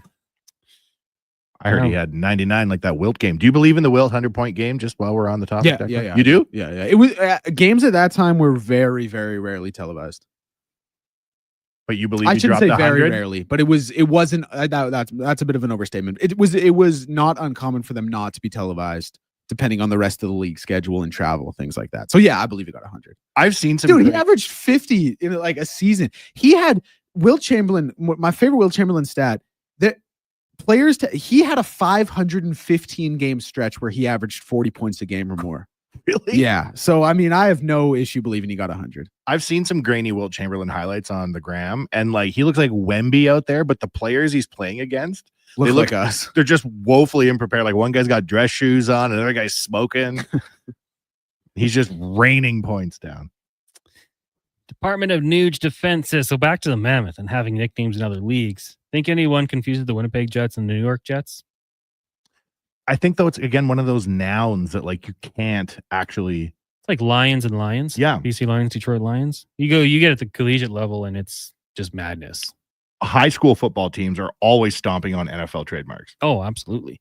You take one team's logo with another team's color scheme. Exactly. That's the key. Nardog, though, he agrees. Mammoth, if Yetis can't go through, a lot of people are saying it's got to be the Storm and Mormons. I truly believe an opportunity has been missed. I just think that's going to lead to another lawsuit. Salty dogs from Ribs. ChatGPT said Salt Lake slap shots. This piece of garbage. What a terrible, terrible use of AI. Well, you know what? Michael tells us that he's on board with the Utah HC. So we have one person on board with you. I don't like it for my updates because I'm like, and the hockey club take on the Oilers tonight. The HC. I don't mind Rough Riders because we know that you can have 2 teams in one league. That's got to be like, where's the trademark lawyers when that happens? When the second Rough Riders comes to the CFL meetings, is there any lawyers in that room with their salt? It's Canada, though. I think the loophole was one was spelled with a space, one wasn't. That's the key. You know that one, yeah. Well, then they got to make it the Utah Yetis and then make the I into an L or a 1 or something. You know what I mean? All street-like. Honest Joe says Utah Roadrunners. It is their state bird. Like the Edmonton Roadrunners. Well, I was just thinking of the Edmonton Roadrunners. I was trying to think. So who was, but not here nor there, but who was on the Roadrunners? That was like the Rafi Torres. Like the Jarrett Stoll. Yeah. platform. Those were cool jerseys. Who was the Canadian band? Lead singer was on Canadian Idol. Bit of a creep now. Headley. I saw Headley perform at a Edmonton Roadrunners game. That's a moment in time. Yeah, it was wild. The Utah Assault, Salt Lake Sasquatch. Yo, yeah, Chomskers. I like that one. They have to go Utah though, right? For whatever reason, that's the branding they're going with. I think it's something like they'll get funding or make more for financial reasons. Going with Utah is better. Makes sense. Yeah. Oh well. Good chat. Lots of great texts coming in here. Thank you, guys. Keep them coming. 1-833-401-1440 on the YouTube. Shopcat said Utah Stanley mugs. That's what I'm talking about. There you go. If you're on the YouTube channel right now, hello, hit that like button. And if you're watching on Facebook, do the same as well. We'll take a break. When we come back, we'll be joined by Craig Button from the NHL on TSN. Lots to discuss with Craig. It is the Jason Gregor Show. Connor Halley, Wanye Gretz, Declan Kruger, Liam Peace with you here on Sports 1440, Oilers Nation, Facebook, YouTube, and Twitter, brought to you by PlayAlberta.ca. Your vehicle is a big investment. Protect it at Hughes Car Wash. We use only clean, fresh water and the highest quality car wash soap. Hughes Car Wash, the car wash pros. Find us at HughesCarWash.com. Just when the weather is freezing your nosy, someone's got a new menu that's tasty and cozy. What? It's Booster Juice. Now you can warm up and chow down with a savory selection of grilled fresh favorites. Breakfast wraps, chicken wraps, grilled cheese, steak, and chicken paninis. Topped with melty cheese, creamy pesto, spicy chipotle. Grilled fresh options made in-house, warm and delicious. Made daily with the finest ingredients. Cozy comfort food at Booster Juice. Download the Booster Rewards app today. Sunday, February 9th. Touchdown! The biggest game of the year. It's on 30 TVs. Only at On the Rocks. Join host Ryan Jesperson at OTR's Rock and Bowl Super Party. Tickets only $30 and include guaranteed seating, a team t-shirt, prepaid moosehead, and an all-you-can-eat tailgate buffet. Plus prizes each quarter. And one person will take home $1,000 at the end of the game. Touchdown! Rock and Bowl Super Party, February 9th. Tickets at OnTheRocksYEG.com. Japa Machinery Group knows that XCMG may not roll off the tongue, but Japa's team will help keep your construction jobs rolling on time and on budget with heavy equipment sales and rentals. Visit japamachinery.com to find out more. Day or night, tasting just so right.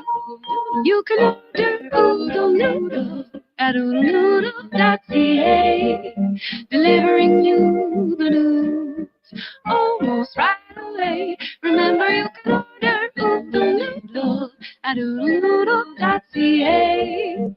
So stay on your couch all day and order oodlenoodle.ca. Oodle noodle. Hey, sports fans, we've got a clear choice for you. At Crystal Glass, we provide customers with the perfect glass for any job. From home to auto and even commercial, installation or repairs, we're your team. Call 310 Glass or visit crystalglass.ca. Crystal Glass. Hair Aware with Dr. Vance Elliott. Hey, Dr. Vance, does a hair transplant have to look like a hair transplant? There's a guy at work, his is totally obvious. My goal is to give every one of my patients a full, natural-looking head of hair, so I stay up to date on the latest innovations. This is science, and more importantly, an art. I do things differently and move more hair than is normally done, resulting in a thicker look that is also more natural. Trust a world-renowned expert in hair restoration. Book an appointment at drvanceelliott.com today.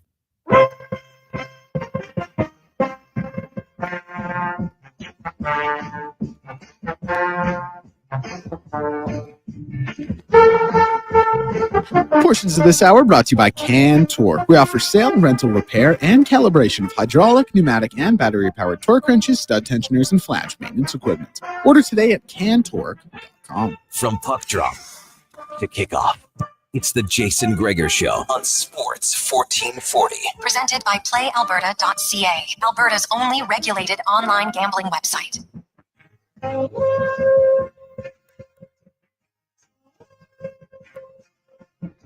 Back to the Jason Gregor Show here on Sports 1440, also streaming on Oilers Nation, Facebook, YouTube, X. If you're on Instagram, you can watch us on the Sports 1440 account. The Jason Gregor Show is brought to you by PlayAlberta.ca tonight. Lotto Max, go get your ticket, PlayAlberta.ca. Reminder, use your game sense. Connor Halley, Wanye Gretz, Declan Kruger, LP Smooth with you here from the EWell Studios in West Edmonton Mall. Still to come on the show, we'll be joined by Mark Spector and Allan Mitchell. But right now, we bring in Craig Button from the NHL on TSN. This is Around the NHL, brought to you by McDonald's. McDonald's presents a hockey showdown for the ages. McDavid versus Matthews. Find out who's the best and try some top-line menu items too, like the Smoky Quarter Poppy or the Big Mac David. The showdown menu available at McDonald's. Craig, good afternoon. How are you doing today? I am good, Connor. How are you? I am doing good. It's good vibes in the city of Edmonton right now after last night's game against the Vancouver Canucks. I want to ask you this as a talent evaluator. When you look at someone like Corey Perry and what he can bring to the game and, specifically what he did last night, how important is someone like that on a team looking to make a serious championship run? Well, he's been in the Stanley Cup Finals so much in the last number of years that, if you ask Corey, I mean, that he wants to be in the raise that cup. I was listening to Craig McTavish on the broadcast last night on Sportsnet, and he was talking about gamesmanship. And I know Craig has talked about, the gamesmanship within the game and everything that goes with it. Well, I think Corey Perry is a perfect example of that. He understands the emotions. He understands when you might need a little bit of an emotional spark. He also knows when not to light it. And I think that becomes really important. I mean, Corey is a valuable player at this stage of his career because of what he knows and still what he can do in his time on ice. We had a discussion earlier on another program, and it was just brought up here. Is Corey Perry a Hall of Famer? And doesn't have 1,000 points, but won a Hart, Stanley Cup champion, won at every level. Do you think he is a Hall of Famer? I'm going to frame it a different way. I think we've lost the narrative on Hall of Famer. Mm-hmm. Like, it used to be about great players. And I think now we talk about very good players. Nobody would have ever said that Corey Perry was a great player. Everybody would say he was a very good player. But at the end of it all, if that's where we're at now with the Hall of Fame and it's about very good, then he belongs. But I think we lost the narrative long ago on the Hall of Fame. I really do. I think that it stopped being about great and it started being more about really good to very good. And I think that on that standard, then Corey Perry should go in. No, very good answer. Totally would agree with you. Craig Button from the NHL on TSN joining us here on the Jason Gregor Show. Connor Halley, Wanye Gretz sitting in. Just looking at the Edmonton Oilers right now, and, they've made some moves. John Klingberg brought in here, plays with the hope that he can find that old form. But when you look at the Edmonton Oilers, Craig, and just going down this stretch here, how sold are you that as they are at this point in time, they have a chance to pull off another run like we saw last season? Well, for me, like I can look at it in this regard. I can look at it and go, okay, what would make their team stronger? What would I like to see them add? I'd like to see them add a little bit more weight up on their top two, on their second line specifically. We know they're getting Evander Kane back. Jeff Skinner just hasn't found a way here. So if you could find a little bit more weight to play up there, with Draisaitl, another winger, I think that could help. John Klingberg's wonderful. If he can find his form from a number of years back, that would be great. And I think it's a move right now for the Oilers. It's a good move. Find out where he's at. Find out if he's capable. And if he is, well, you can check a box. And if he's not, well, then you still have opportunity leading into the trade deadline to find somebody. But I still think they need a bulkier, weightier, lengthier defenseman to go along with John Klingberg. And if John Klingberg can be a player, then that's good. If not, then I think they need two of those guys. Now, that's my view on it, on how I feel they could be stronger and give themselves a better chance. I go to this part of it. Chris Knobloch is one of the very best coaches in the National Hockey League. In fact, I have a tough time thinking of a better coach right now in the NHL. Are there coaches as good as he is? Yeah. Are there coaches that have won Stanley Cups? Yeah. I think Chris Knobloch is simply outstanding. And when I watch what he has done since he stepped behind his bench, players and the team, regardless of where they're at or what they're faced with, he finds a way to get them to play to a high level. And we know that the beginning of the year started off a little bit shaky, but their offense is great. Their defense is great. Their power play's finding its form. I think the penalty killing will get up to par. But everything that Chris Knobloch is able to do with a team in terms of getting it to play at a high level, he does. So it's hard for me to say that they don't have it in them to go deep in the playoffs. That's why I give the other part of it what I'd like to see them do to just make their team a little stronger, maybe even a lot stronger, to give them even a better chance. Craig Button joining us here on the Jason Gregor Show. Connor Halley, Wanye Gretz sitting in. Now, Craig, on the flip side, looking at the Vancouver Canucks last night, it was something. I mean, after that series with the Oilers last year, I never would have thought this. They were feisty. They were competitive. Obviously won the Pacific Division, but we know the story with Pettersson and Miller, and they just looked dejected on the bench in last night's game. If you had to try to assess and correct the Vancouver Canucks, what would be the first couple moves you would make? Yeah, it's a good question. One of the things that I really believe in too is that last year the Vancouver Canucks, whether they had to prove something to themselves, whether they had to prove something to others, they really dug in and they played hard and they competed hard. And they found out that when you play hard and you dig in, you get rewards. That hasn't been evident this year. They and a lot of the same players are there. And I'm not saying every player has fallen into that category, but as a whole, they don't have the same. It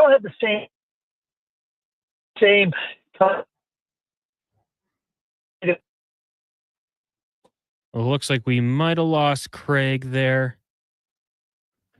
We'll get him back on the line. We'll get back into that because the Vancouver Canucks, I will be totally honest with you. We were having fun when the Oilers knocked out the Canucks 1-8 last year, but I was thinking this Canucks team, they add a little bit more. They get Thatcher Demko back. They're going to be a problem. And then all of a sudden things happen, injuries happen, and a divide in the room happens. And it's just not the team I expected. And that thing's, Oilers benefit, Golden Knights benefit, but the Vancouver Canucks, they're still right there. They're 3 points behind Calgary. They're not out of this by any means. You can't just pack it in. So that's kind of why I want to see what Craig thinks when it comes to trying to fix this thing and what you might do. But when you have a fractured dressing room, like you said, the difference between your lineup on paper and the results, the gulf gets wider and wider as time goes by in a season like this. Right? And you got to think the longer that you let it sit and don't make that move, the divide grows and people get frustrated and they want to win. And, you got to deal with no movement clauses, right? And it's such a messy situation. If you're in charge, do you get rid of Miller and Pettersson or just one, or what do you do? I guess I try to get rid of one of them. But who? I think if you wanted to have the younger player, it's Pettersson, right? But there was the stories, and Spec told us about it. He was cleared to come back, opted to hold off a little bit longer. JT Miller's out there fighting through injuries. Is he a bit he might be a tougher teammate to play with. He wants more out of guys, right? Maybe a more vocal leader, probably even a dying breed in today's game in the NHL. I guess you have to pick who you want to roll with going forward. Pettersson, $11.6 million with this much drama, crazy. How he was really good a few years ago, and then just going to the playoffs last year disappeared, and this year hit and miss. But I feel like you got to do something. I think we lost Craig, so we'll have to get him back next week because that would have been a good answer. Absolutely. Loved what he said about Coach Knobloch. Best coach in the league right now? There might be something as good. If you're this hot and you have the best coach in the league right now, how are you not going to go on a deep run? I just think there's so much that goes into it. Because I know last year when the Oilers did what they did, people were like, oh, they'll be back next year. You got to stay healthy. Oh, yeah. And you got to have good, your goaltending. It's tough. The impact of injuries, I'm a bit rusty on watching cup runs, Connor. I apologize. I'm quite an Oilers fan. It's been a while. But I honestly was amazed between Tkachuk, Leon, and Connor what a role injuries played in the cup finals. They were all nursing moderate to major injuries, and that had a bigger impact. Remember? And then they had to have depth players scoring, right? You got Janmark out there, Brownmark out there, right? Injuries are crazy. It's so cool, though. It gives, Fernando Pisani will be a legend in this town for as long as we're alive. Of course. For what he did. Well deserved. There's always those guys who go on the runs that, show up when it matters. And it's tough because you're playing once every 2 to 3 days, mostly 2 throughout the playoffs. A lot of hockey on top of an 82-game schedule. And it ramps up where you're getting hit. If you're within a foot of the boards, you're getting hit. The injuries are going to be there. They're always going to try just in hockey in the playoffs to make that big play. Unfortunately, things happen like Mikey Anderson and Draisaitl or things of that nature. But yeah, it's so tough to win. So many things have to go right. You know who else is a legend from the Cup Finals of 06, which is never far from mine, was the Juice. Bringing him in third string in the Cup Finals. Remember, he hadn't played Markkanen so long. Markkanen, yeah. Should he have been the backup instead of Conklin? But to bring him in off the shelf after, I can't remember how many weeks he hadn't played. Like, it was an extended period of time. Yeah. And then he just has it in him to fire up and compete like that and push it to a Game 7. He should be a legend too. Bringing back Rem Murray. Rem the Gem. Brought him back. Was it late in the season? Mm-hmm. He was big.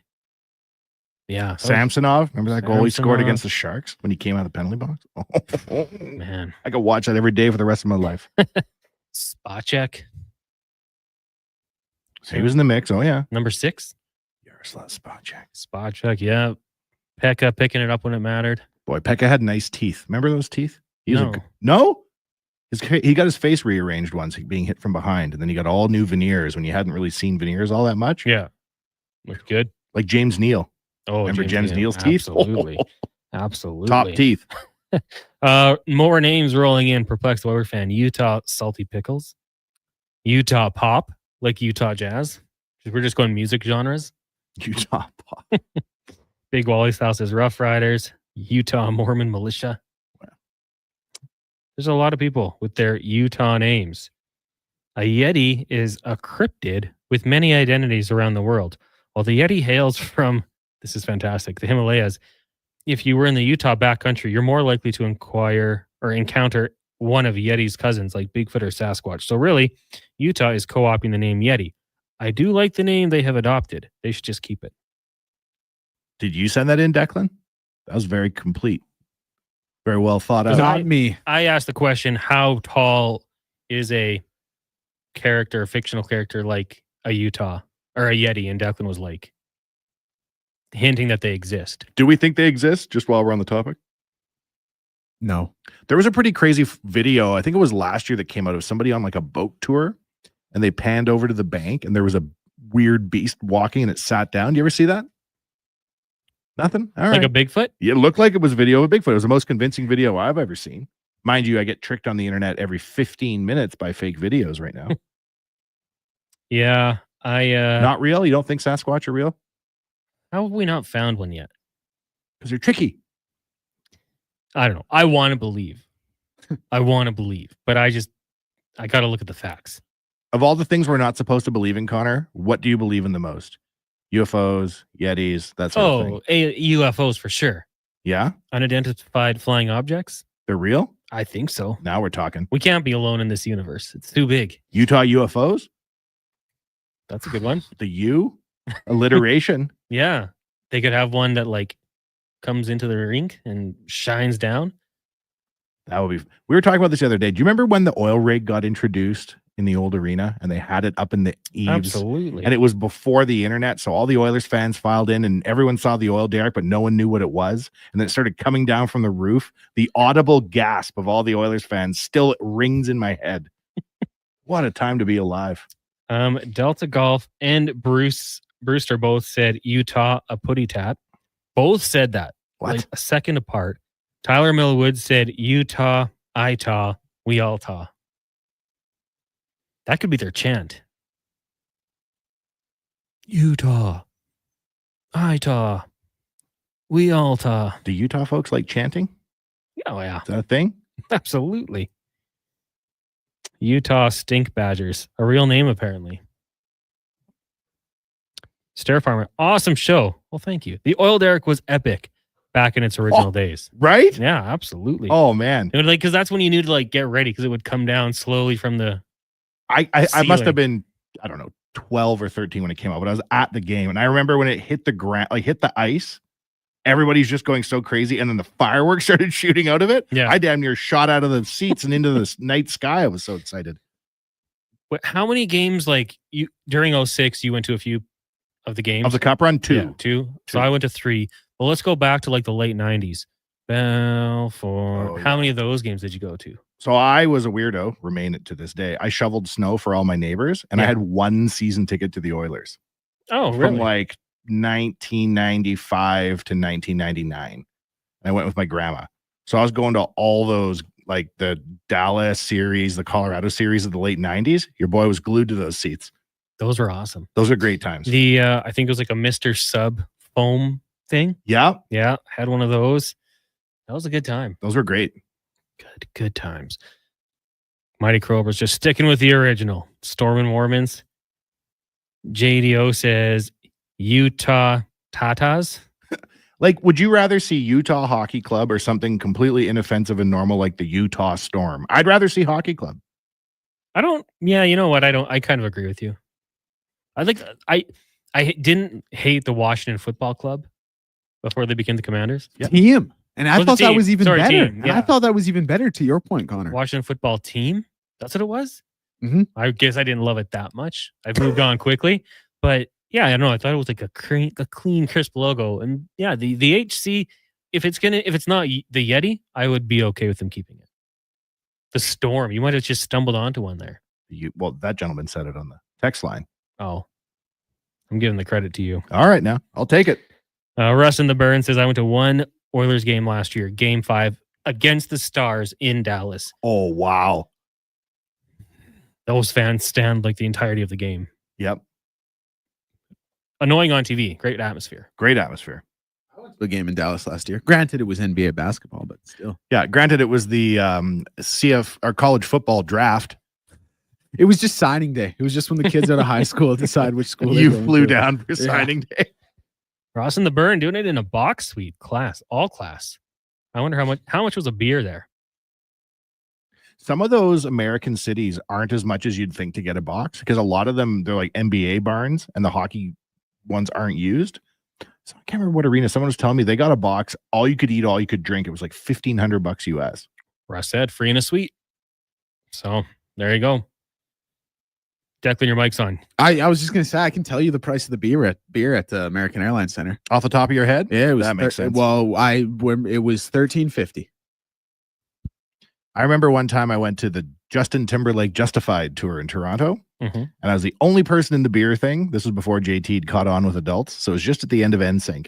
And they told me it was $12 for a beer, and I almost started crying. And I literally took a few steps back and had to think if I wanted to have a beer that much. Yeah. When you crack the 2-digit beer price for the first time, now what is it?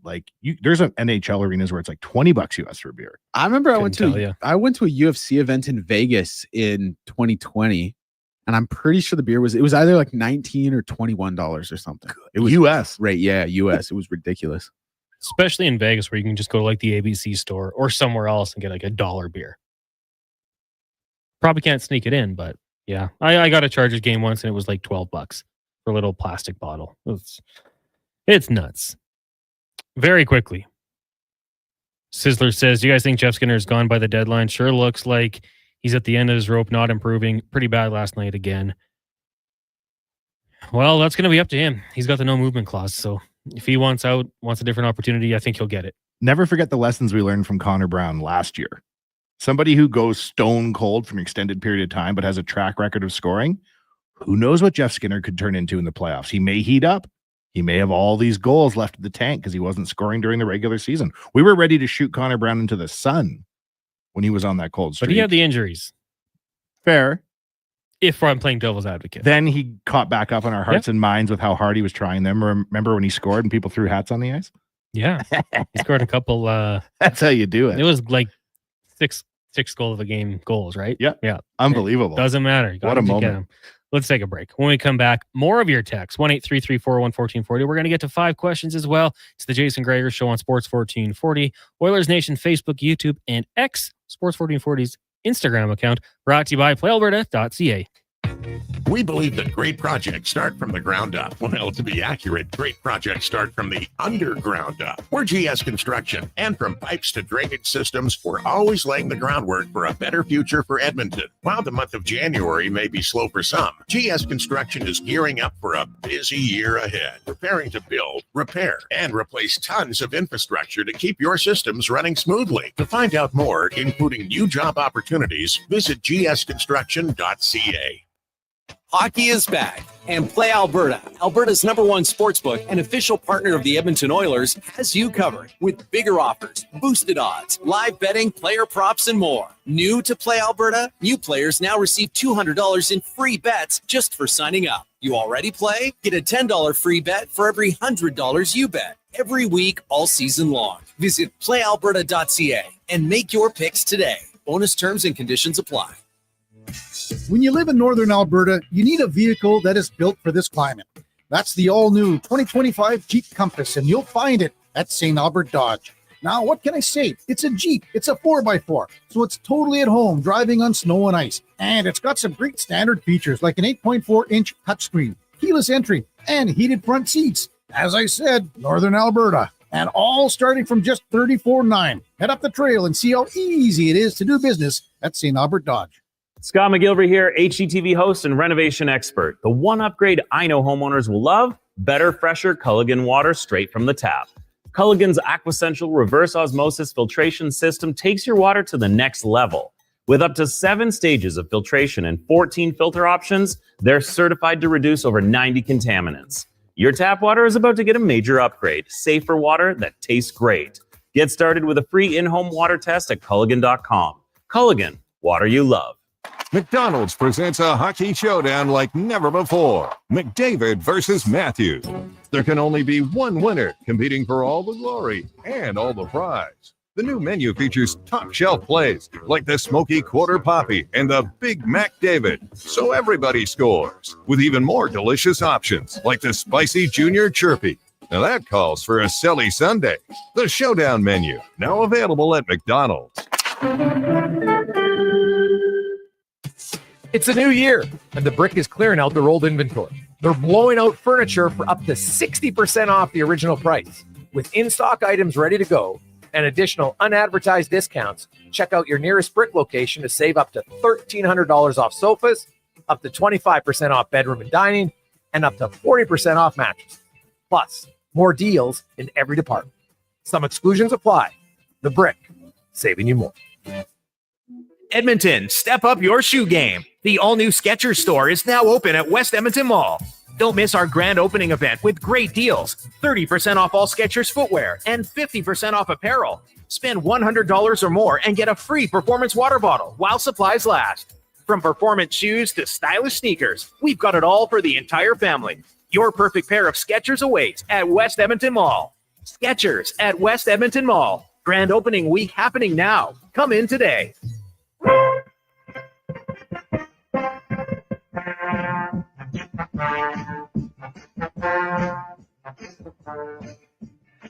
Portions of this hour brought to you by Culligan. For all your residential water needs, your local water treatment company, more than just big bottles, it's Culligan.com. From puck drop to kickoff, it's the Jason Gregor Show on Sports 1440. Presented by PlayAlberta.ca, Alberta's only regulated online gambling website. The Gregor Show on Oilers Nation, YouTube, Facebook, and X. Also on Sports 1440, streaming wherever you guys are listening from. Thank you for tuning in. The show brought to you by PlayAlberta.ca. Lotto Max tonight. Also, you can get a free $50 bet using code word Gregor50 with a deposit. Use your game sense. Connor Halley, Wanye Gretz, Declan Kruger. You got Liam Peace as well. Some say he doesn't even need a nickname. Just Liam Peace works as well. Gibby texted in the Utah Grunge. Also, I went to a Florida Panthers game. There was 10 of us in a suite for $800, all you can eat finger food and all you can drink draft. And the cheerleaders came up to our suite and signed our calendars. This was in 2008. What the heck? Okay, oh wait. That's crazy. You can't get 2 tickets in the gallery in Edmonton for $800. If you made it all you could eat, all you could drink, you'd have people lined up for years in advance to get in. They could do that and then just like have an auction. They'd raise so much money. When I go to events, Connor, that are open bar or even unlimited food, I have a difficult time. I'm not classy like that. Like I get real excited when I find out it's all you can eat. I'm like, really? And if it's all you can drink, I mean, game over. I don't know that I would be that coherent at a Panthers game. All you can eat, all you can drink. You'd be like Kodak Black. He was having a great time. That's probably the best marketing the Panthers have had other than the cup. That's probably what happened. He just had so much fun with free draft and snacks and got a little wild. Let's get to 5 questions brought to you by The Brick.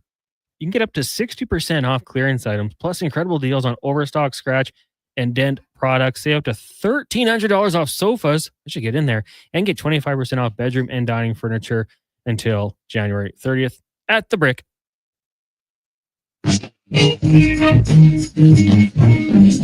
It's time for 5 questions on the Jason Gregor Show. All right. Question number 1 in today's edition of 5 Questions. Oilers in action tomorrow against the Sabres. Do we have a score prediction and a bold prediction for the game? You never want to put the cart before the horse. That's how I was raised. Old school. But I don't think the Sabres are winning this game. I think the Oilers are going to shell them. I'd go back-to-back 6-2 wins. Is the score your bold prediction? Bold prediction? I don't know about bold prediction right now. Everything's going pretty good. Like, I don't know. Everybody's firing on all cylinders. Maybe a Jeff Skinner goal? Yeah, I'll bold predict that. That is Why bold. not? I'm with you. I think the Oilers, especially coming off that game, hopefully not due for a letdown. I'll take the Oilers win 5-2. Bold prediction. Not that bold. Ryan McLeod scores a goal and gets an assist. 2-point game for Clowder back in Edmonton. Okay. All right. Question number 2. AFC and NFC conference championship games this weekend. Who are your picks to make the Super Bowl and why? I'm going to go with the Buffalo Bills just because I want it to happen. They got to find a way to get a big enough lead. I've said it multiple times. You can't let Mahomes and the Chiefs within striking distance going into the 4th quarter. So you got to find a way to make that big play. Just kind of give them an opportunity, right? You can't help them. You almost have to play a flawless game.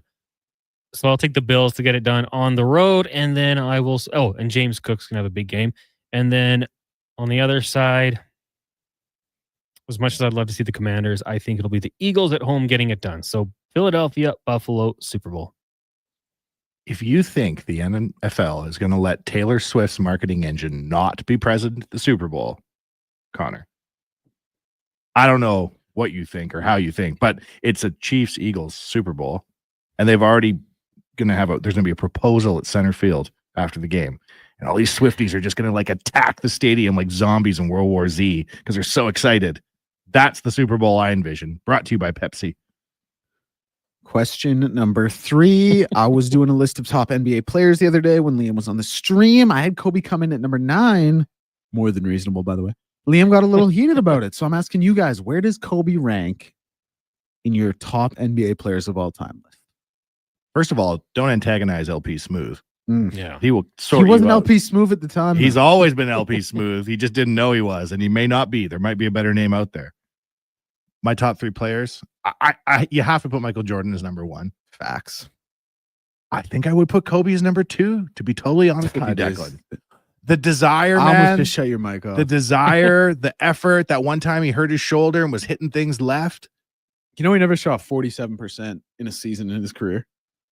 Who cares? Yeah. You know, he has a worse career 3-point percentage than LeBron James, who's thought of as some terrible 3-point. Actually, you know what? I'll put LeBron number 2, and I'll put Kobe number 3, Look and at Zion number 4. Facts. That's the correct order. I don't know.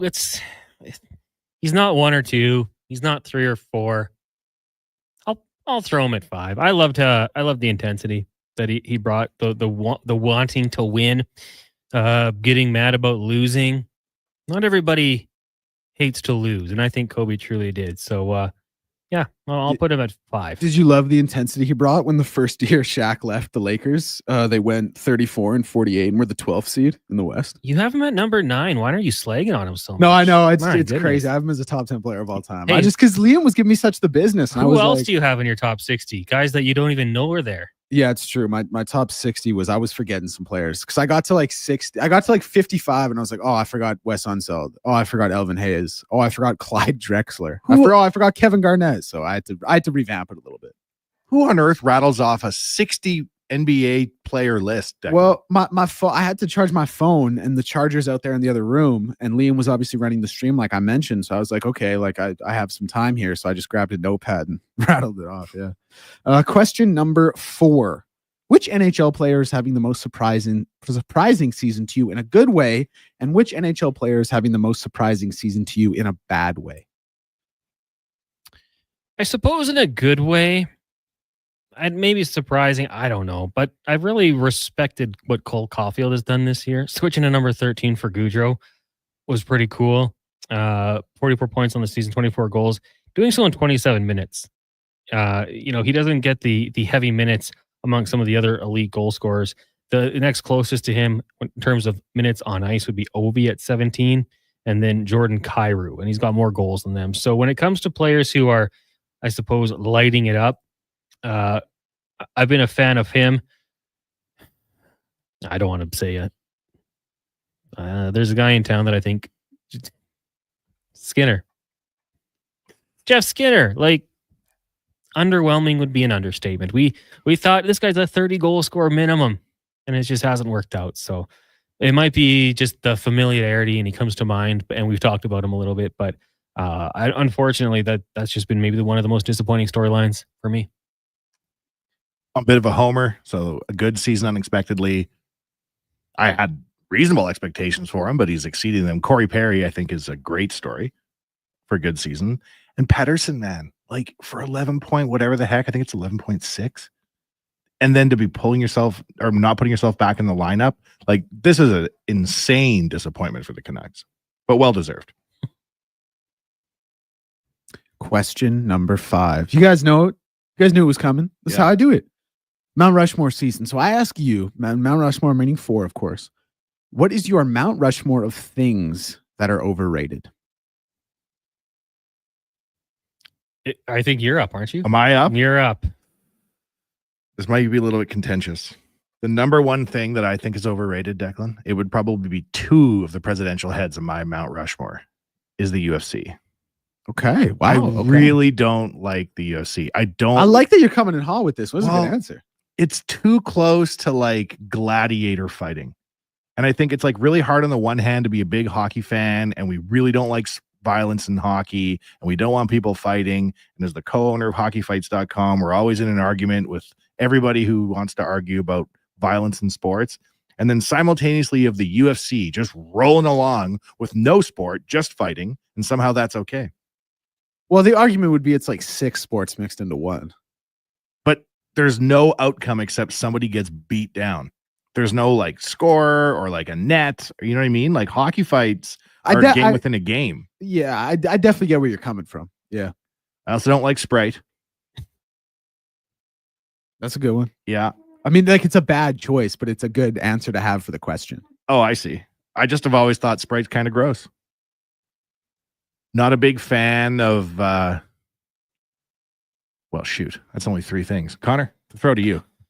This is a tough one. Wasn't that only 2? Sprite and UFC? Well, UFC gets 2 heads. Okay. I've long said I think everything is appropriately rated. I might not love Tate McRae or Taylor Swift, but they're pretty popular, so I can, it's not mine, but they're probably appropriately rated. But I guess that's the question, so I have to answer. Sushi, overrated. Gonna come across the studio. It's gonna be all food things. I don't want to throw any companies under the bus. I don't like Arby's, and people like it, so maybe Arby's for me would be overrated. Taylor Swift, overrated. How can you say that? And I just can. She just did a 3.5-hour concert tour, and to train for it, she ran flat out on a treadmill singing all her songs from the beginning to end. Overrated? Come on. Her followers, her Swifties, have transformed her to a being. Supreme being. Supreme being. I didn't know wrong with that. A god. So I don't know. And Breaking Bad. Oh no, man! I'm sorry I yelled. Declan, I've never held an Xbox or a PlayStation controller in my hand, either platform, Really? any versions. All right. I don't really like video games. That's hard to say. Hey, man, that's okay. It's hard to say overrated because I know that puts me in the very small minority. I love video games. I do not. UFC, Sprite, and video games. That's my Okay, Mount hold on. Rushmore. So I had Sushi, Taylor Swift, Breaking Bad. Tate McRae? She's not quite. I think she's still niche to some. I had one more in there, I thought. Anyway, Arby's. Sorry, Arby's. Good fries, though. Declan, what do you got here? I said Breaking Bad, so you're just going to come at me. I'm looking forward. I can't lie. I didn't even think of an answer for this, and I made up the question. I was really hoping you guys weren't going to throw it to me. And I know the last question generally does. I would say overrated. Top of my head. Winter. We'll leave it at that. Laughter. Declan's on a big laugher. Eric just said Connor. Oh, yeah, and Kobe. Oh. The Juice texted in Declan's foreheads are Kobe. No, but I will say actually a legitimate one that kills me because he's Canadian. And when I played ball, I played exactly like him. Steve Nash, though, he would be on my list as well. You, as a Canadian basketball player, think Steve Nash is overrated? Yeah, vastly. I think he's vastly overrated. Holy mackerel. I don't think he deserves 2 MVPs, if we're being honest. 1, yeah. 2, I think we got Shaq fatigue. And we should say we being the voters. Well, Shaq only had 1 at that point, and it was 5 years before. Yeah, but he was just so good. I don't know. I think didn't one of those years Shaq's numbers were pretty damn good? Well, Shaq should have won in 2005. That was, my opinion, the biggest robbery ever in NBA MVP history. He should have won in 2005. 2006, you can definitely make more of an argument. Like in 2006, Steve Nash averaged more points per game than Tim Duncan, and his assists per game were close to Kobe and LeBron combined that year. So he had a legitimate argument that year, but in 05, no way. Brad from the north side says Drake is overrated. Joseph says, I paid over $400 for 2 nights of Metallica in the Lore Bowl. I take that over paying $2,000 to $3,000 of resale for nosebleeds for Taylor Swift. Brewster, overrated. Rasmus Anderson. Stulo says, don't let Donovan hear you disparaging Taylor. I apologize. Jew says, couldn't agree more with Arby's. Couldn't disagree more with Breaking Bad. My goodness, man. I thought it was good. It's not a bad show, but everyone has it as their top show of all time. What was the show with the motorcycle gang? And everyone pretended they too were in a motorcycle gang for a few years. Sons of Anarchy. I didn't like that. That was overrated. I liked that show, but it took me a while to get into it. Star Wars franchise, overrated from Russ and the Burn. Ouch. We don't like violence in hockey. We don't like fighting. Who is this we that you speak of from Boss Hog? Well, Gary Bettman and the team. No, every referee that lets one person fight and then shoots him into the sun. John says Kirill Marchenko, good, surprising. Elias for bad. Pedersen, Lindholm, I don't care. Pick either. Yeah. Ronnie says 100% with you, Wanye. I don't like watching guys get beat to within an inch of their lives. Thank you. It's very unpopular. When I tell my friends I don't like UFC, I don't get a lot of smiles. Brock says pasta's overrated. Ooh, that's a hot take. TB Thomas, any English soccer player in the Premier League? Declan replies, except Cole Palmer. How about Mo Salah? Pretty good. JC says Justin Trudeau, Toronto Maple Leafs, Mark Shapiro, Ross Atkins, and Playbook Vic says Oilers are overrated. Riverhawks are where it's at. Let us know. 1833 401 1440. What's overrated to you? It can be anything. Just know, if you go out on the ledge and say something a little risky, people are going to dislike you. Like UFC? That's an extremely unpopular take. Ryan, the editor, says Las Vegas is overrated. The city? I can get that. We'll take a break. When we come back, we'll get Spec. Maybe we'll ask Spec what he thinks is overrated in life. That and more. Low Tide will join us, and we'll get to Wanye's World. But first, a Sports 1440 update brought to you by Booster Juice. Shake those wintertime blues with Booster Juice. And enjoy one of our many warm and savory grilled fresh food options made in-house daily with the finest ingredients.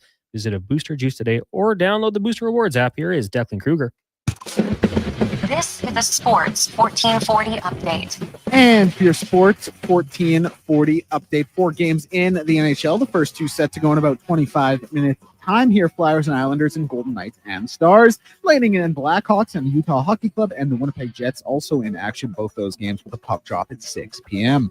NBA set to go in just a moment's time here. Trailblazers and Hornets kicking off the action. Cavs and 76ers as well. At 6 p.m. tonight, it will be the Pelicans in Memphis to take on the Grizzlies. Edmonton Oil Kings action tonight, just under 2 hours until puck drop as they take on the Moose Jaw Warriors. Wrestling night where Sports 1440's own Eddie Steele will be taking part in the festivities. 9 games in the BCHL, Spruce Groves in Cranbrook to take on the Bucks, 7 p.m. puck drop for that one, and Sherwood Park in Trail taking on the Smoke Eaters with an 8 p.m. puck drop. Vegas Raiders have reached an agreement with Pete Carroll to become the franchise's head coach on a 3-year deal with a 4th-year team option, and the Houston Texans have fired offensive coordinator Bobby Slowik after 2 years in Houston. I'm Declan Kruger. This has been Sports 1440 Update. Sports 1440 in West Edmonton Mall and Wetaskiwin. CKJR is a Stingray radio station. Download the free radio player app and listen wherever you go. Sunday, February 9th. Touchdown! The biggest game of the year. It's on 30 TVs. Only at On the Rocks. Join host Ryan Jesperson at OTR's Rock and Bowl Super Party. Tickets only $30 and include Guaranteed seating, a team t-shirt, prepaid moosehead, and an all-you-can-eat tailgate buffet. plus prizes each quarter. And one person will take home $1,000 at the end of the game. Rock and Bowl Super Party, February 9th. Tickets at ontherocksYEG.com.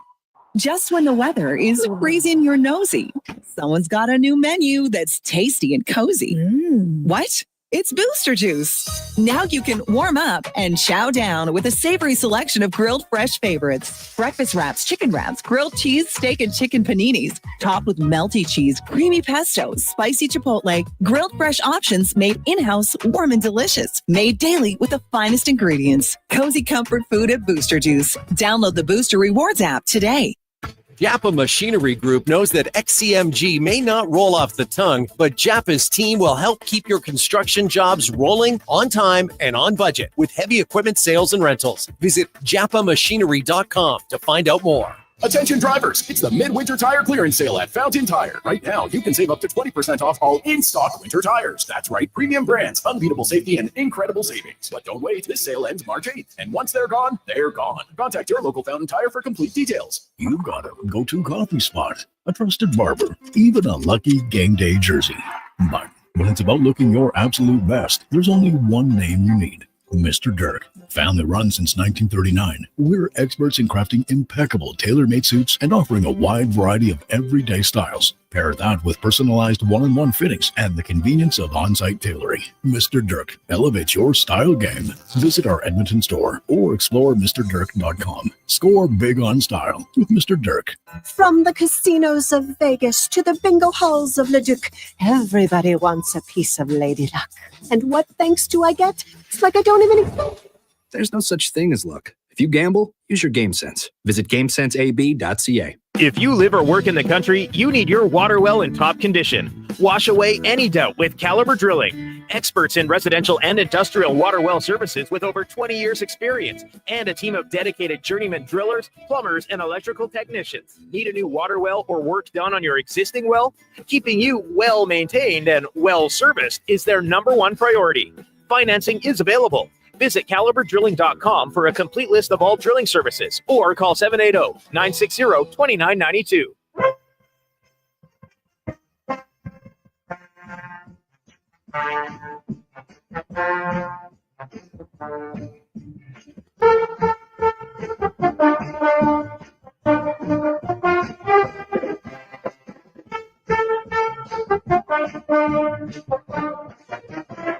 We're brought to you by Crystal Glass. Your clear choice for residential windows, locally manufactured and installed. Crystal Glass provides a beautiful product and incredible customer services for all your residential needs. Call 310 Glass or visit crystalglass.ca for a quote. From puck drop to kickoff, it's the Jason Gregor Show on Sports 1440. Presented by PlayAlberta.ca, Alberta's only regulated online gambling website.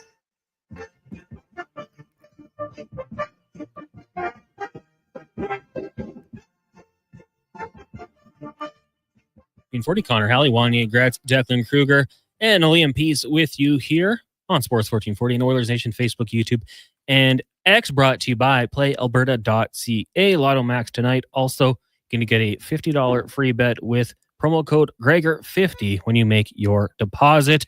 Declan got the people going with his question in 5 questions. Mount Rushmore of overrated things. I want to rip through a couple here. NASCAR, literally paying people to drive around. That's Chris. Interesting. Dizzy Craig says Buffalo Bills and Josh Allen. We got Shawshank. We have Ricky saying camping is overrated. Luca Lee saying, you boys trying to start a riot amongst your listeners? A lot of controversy. Yeah, it is. Stulo says hot take alert, the NFL is overrated. CFL all day. Oof. Steve the commish says UFC overrated. You're dead to me, Wanye. P.S. Punch him for me, Declan. That's a UFC fan talking. Oh, absolutely. You guys are overrated. Oh.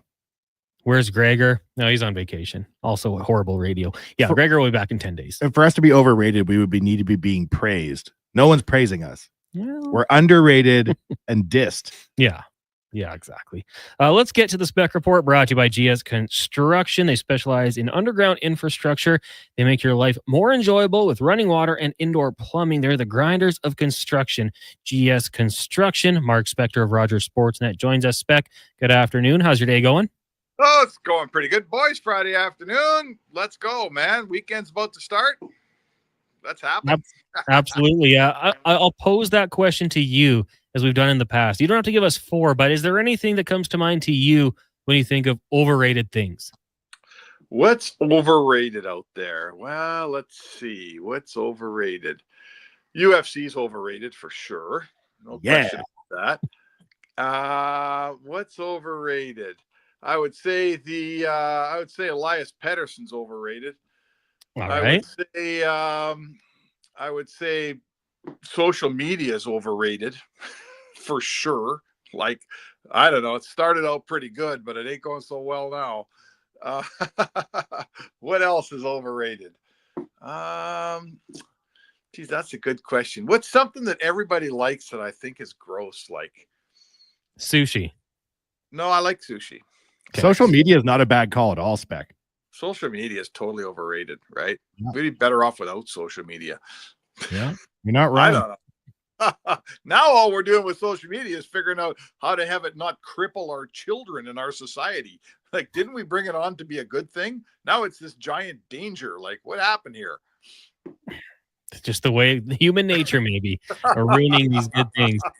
Spec out last night, the Edmonton Oilers put on a heck of a performance, and I think one that Oilers fans wanted to see, especially with the way things went against Vancouver on Saturday night. Corey Perry, an absolute masterclass, showing us why they call him the Worm. What did you think about Corey Perry going out there and just doing all the little things to get under the Canucks' skin? Yeah, it's amazing how everyone forgets about Corey Perry, and then he does his thing, and there's all this outrage, like, obviously from the Vancouver side of things. He's, they're looking at this guy like, how can he get away with that? What's he doing out there? Why don't they give him penalties? He's always got away with that. They've never given him penalties, right? Like, this guy has been somehow had pictures of the referees his whole life. I don't know what it is. Ever since we've ever met him in hockey, he's got away with more than anybody else. It's like he's got like an invisible screen around him and they can't see what he's doing. It's unbelievable. Here he is, almost 40 years old, and the same tricks are still working. Like, doesn't anyone ever figure this guy's act out? It's amazing to me that he's as effective at being the Worm today as he was 20 years ago. Yeah, it's absolutely awesome. And it's so funny too, because wherever he goes, every other fan base will absolutely hate him. But then as soon as he joins your squad, and it was quick last year against his old Ducks team, knocking Gibson's stick out of his hands, I was like, okay, I guess I get it. I guess I get why the appeal's there. Yeah, he was absolutely terrific last night. And so were the other Oilers stars that needed to be. Leon Draisaitl, 3 points, Hyman, a couple goals. The pass from Draisaitl, Hyman, unbelievable. And then Nuge getting on the score sheet and having a little swagger out there talking. It was nice to see from the Oilers big guys. Yeah, this was one of those games where, it was an important game for the Oilers to win, and to win in the way that they want to win it. Like, they didn't have to go out there. There wasn't a bunch of fights, which isn't the way the Oilers do it. They don't have that team. They didn't run Vancouver out of the rink. with physical play. They were physical enough, like there was enough physicality there, but that wasn't how they got up 5-0. They did it the way the Oilers play. They did it on puck movement. They did it on execution. They got a couple power play goals when given the opportunity. Their goalie was, frankly, their backup was better than Demko. Pickard was better than Demko. And they could kind of looked each other in the eye, I think, before they went out there and said, okay, boys, we better flex our muscles a little bit here. This is the time when we show Vancouver who's boss. And it's over. The game ended. They were up 5-0. The last 28 minutes of that hockey game was garbage time. They absolutely flexed their muscles and showed Vancouver that when push comes to shove and when it really matters, they're nowhere close to the Edmonton Oilers right now. Spec, we've had some texts coming in here just regarding the Oilers goaltending situation, and nobody's really complaining about what you're getting for the price. A lot of people saying best value duo in the NHL, but some people, some questions, should the Oilers look to acquire someone else? Gibson's name was thrown out there. I don't know how realistic that is, but how confident are you in this team's goaltending duo that can be another threat to do what they did last season and make that extended run into the playoffs? If they did it last year, I don't see how come they can't do it this year, right? I don't, it's the same guys. Their game is the same. They're not worse. They're not better. Nobody's injured, knock wood. No one's having a terrible season. I don't see why we would expect anything less. In fact, I would expect more. These guys, particularly Skinner, went through the playoffs last year for the first time in his life and took it all the way to Game 7. So he was better than Ottinger. He was every bit as good as the guys they had in net in Vancouver. He was better than the guy that was it Corpusalo played for LA in the first round. I think it was, wasn't it? Mm-hmm. He was the best goalie on the ice the whole way through. And frankly, was he not, 2 goals behind Bobrovsky in the Florida net? So, are there better goalies in the league? Yeah, there are better goalies in the league. Should the Oilers expend what it takes to get a guy that's going to make them better? Like, that's going to be considerable expenditure. I would spend that money up front. I personally think Stuart Skinner can backstop you to a Stanley Cup in my eyes. So no, I don't think you need a goalie. If the question is, but what if he goes down? Well, I'll give you 25 teams that if the starter goes down, they're kind of sunk. You don't get to have 2 Stanley Cup caliber goalies. Nobody gets that. Mark Spector of Rogers Sportsnet joining us here on the Jason Gregor Show. Connor Halley, Wanye Gretz sitting in. What are your thoughts been on Noah Philp? Last night played just under 11 minutes. Thought he made a heck of a play on that Zach Hyman second goal.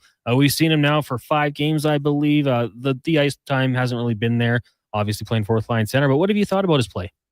Well, he reminds me of Emberson in a good way. Like, we watched Emberson play 5 games, then 15, then 25. He's getting better and better. The incremental improvement of a player at this stage of their career when they've only played 10 NHL games, they improve vastly till about 50, and then they improve a little slower from between 50 and 150, and then they still get better to the 300th game. So if you like Noah Philp's game at what's he played 9 games or something in the NHL, if you like his game now, 8 games, yeah. Sorry, 8 games so far. 8 games. So if you like, right now, I see a guy that's a decent 4C. Seems like he can do the job here. He skates well. He's bigger than Ryan. He's bigger than what you had. He skates better than what you had. He's certainly got some hands. It looks like apparently his face-offs seem to be all right so far. And if you like what you have at 8 games, tell me what you're going to have at 40 games, right? Like, he's going to improve vastly, in my opinion. So, sure, I like the guy, and I think the Oilers may have found themselves a fourth-line center that they don't have to go give up draft picks to get. They're not going out and giving up or getting Bukestad, right? And giving up the big defenseman that's in Utah. Forget his name. Kesselring. Kesselring. Yeah. You're not doing that. You got your 4C. You don't have to give up a Kesselring. So fill somewhere else, because it looks to me, and I'm not positive because he's only played 8 games, but so far I'd say to you, they got that hole plugged internally, and that's awesome for the Oilers. They don't take their draft picks and spend them elsewhere. Absolutely. Spec, how about John Klingberg? Any insight to when we might see him suit up for the Oil? I think this week here. I'm going to say not Seattle, but Detroit. How about that? Really? He's been getting lots of skating in. He looks like, I've seen him practice. it's always deceiving. He looks like he could play yesterday. So, why they're waiting, what they're waiting for, I'm not sure. But the only thing about him that's different is this. When we watch guys who have injuries and they come back and they skate, we all say, oh, man, it looks like he can play. But they don't play for another 3 weeks because there's some injury. The doctor's telling you can't play, you can't play. This guy's been skating for a year here. He's been skating for a really long time. So there's no health issues, right? It's just, when are you comfortable in playing? He's got to be comfortable this week. I bet we see him against Detroit. What are your expectations for him, Spec, when he does get into the lineup? I don't know. That's a good question, man. Who do we have here? Do we have, I remember what was the bubble year? Was it 20 when Tampa won the Cup over Dallas? Was that 2020 or 2021? 2020. Yeah. 2020. He was the best player on the Dallas Stars team that went to the Stanley Cup final. He was the best player, right? Heiskanen hadn't arrived yet. He was there, but he wasn't as good. So are we getting that guy? Oh my God. If you get that guy, forget second pairing, he'd be pushing for first pairing. I think if you got a guy that could give you those second pairing minutes we're all talking about here next to Darnell Nurse, if you got that guy and you could take him into the playoffs, and again, you fill an important position in your roster without expending any draft picks or any prospects, oh my God, that's unbelievable. If that happened, that's unbelievable GMing by Stan Bowman to do that, to be able to fill that hole without having to go into the market to do it. Good for him. Now, I'm not going to predict to you. I don't know how good he's going to be. I don't know what he's got. I don't know how his head's doing. I don't know how long it'll take his hands to catch up. I don't know any of that stuff. But, there's a lot of promise there, and let's see what happens. That's all I can tell you. Let's see what happens. Spec, what are your thoughts on the Vancouver Canucks? So to me, it looked like a defeated team last night. We know that the issues are there with, two of their best players. I feel bad for Quinn Hughes as the captain. Can't be easy. From an outsider's perspective, just your thoughts on the Canucks in that situation. Yeah, they're a real mess here. There's no question. In that, when do we tell, for instance, we just talked about the Oilers who showed up in a big way last night and flexed their muscles and showed you why they're a Stanley Cup caliber team. When you have that the same feeling was going through the Vancouver dressing room before that game, right? You guys, they were, they walk into Edmonton. They know it's a big game. They know Edmonton's sour. They know they beat them the other night. They know it's a big showdown. Their coach is disappointed with their game against Buffalo. It was show me time for the Vancouver Canucks last night. Pettersson didn't get a shot on net. He had a crossbar on a deflection. Miller was barely visible most of the night. DeBrusk didn't get anything done. Quinn Hughes is a really good player playing with what looks like a broken hand or something. I don't know what he's got there, but their best players were nowhere close to the best players on the ice last night. They didn't have any pushback. They didn't show up for a big game. This was a pride game, and they didn't have enough of it. I don't know what to tell you, but I think Ian McIntyre, my colleague in Vancouver, said this is rock bottom. You better hope that's rock bottom, because it goes down from here. There's not much further south you can get. What do you think, Connor, the way they played? Yeah, I mean, we had people texting in, Quinn Hughes gets slammed by Corey Perry. There's not much of a pushback. There was little flashes, but nothing real serious. And just at the end of the game, when they were kind of panning the bench, it looked like a team that just was defeated, morally done. Their goalie, a big piece of why they were so good last year was Thatcher Demko. His game's a mess right now. He is so far from the level he was at last year. You can't even see it from here. So that's where it starts. If you're not getting saves, you're in trouble. So listen, they got a team standing around waiting for Jimmy Rutherford to make a trade, and he's not making it. So they're in this great state of limbo. It's hard. It's tough. Right now, I'd ask you this, guys. Who makes the playoffs? Calgary or Vancouver? You'd have to think Vancouver, but who knows? Who knows? How would you resolve the Miller-Pettersson beef, Spec? Would you trade one of them? Would you try to bring external leadership in and hope that kind of sorts things out? What would you do? I mean, I would have done what they've done. Everyone's been working on it. I'm sure the Sedins had a run at him. Rick Tocchet's had several runs at him. Quinn Hughes has done his best to make that thing work. I think it can't work, right? I think it can't work. I think it's over. So, I mean, your question you're asking me is which guy would I trade, right? I guess, yeah. Which guy would I trade? I don't know. Pettersson's value is so low right now, right? Yeah, it is. He's also got a huge contract, and I don't know if I like him much at 11.5 for the next 7 years. If I could get out, I think I said this the other day, I'll stick with it. If I could get out from under the Pettersson contract, I would. My concerns in Vancouver are twofold. I'm hearing, and I believe, I don't think Rick Tocchet's coming back after this summer. I think he's going to walk away from that team on his. He has an option to walk out of that contract. I think he's had enough of it.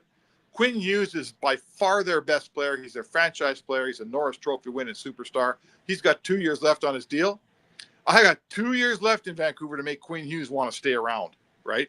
An American guy in Canada who's in a dysfunctional team right now. I got 2 years to fix that.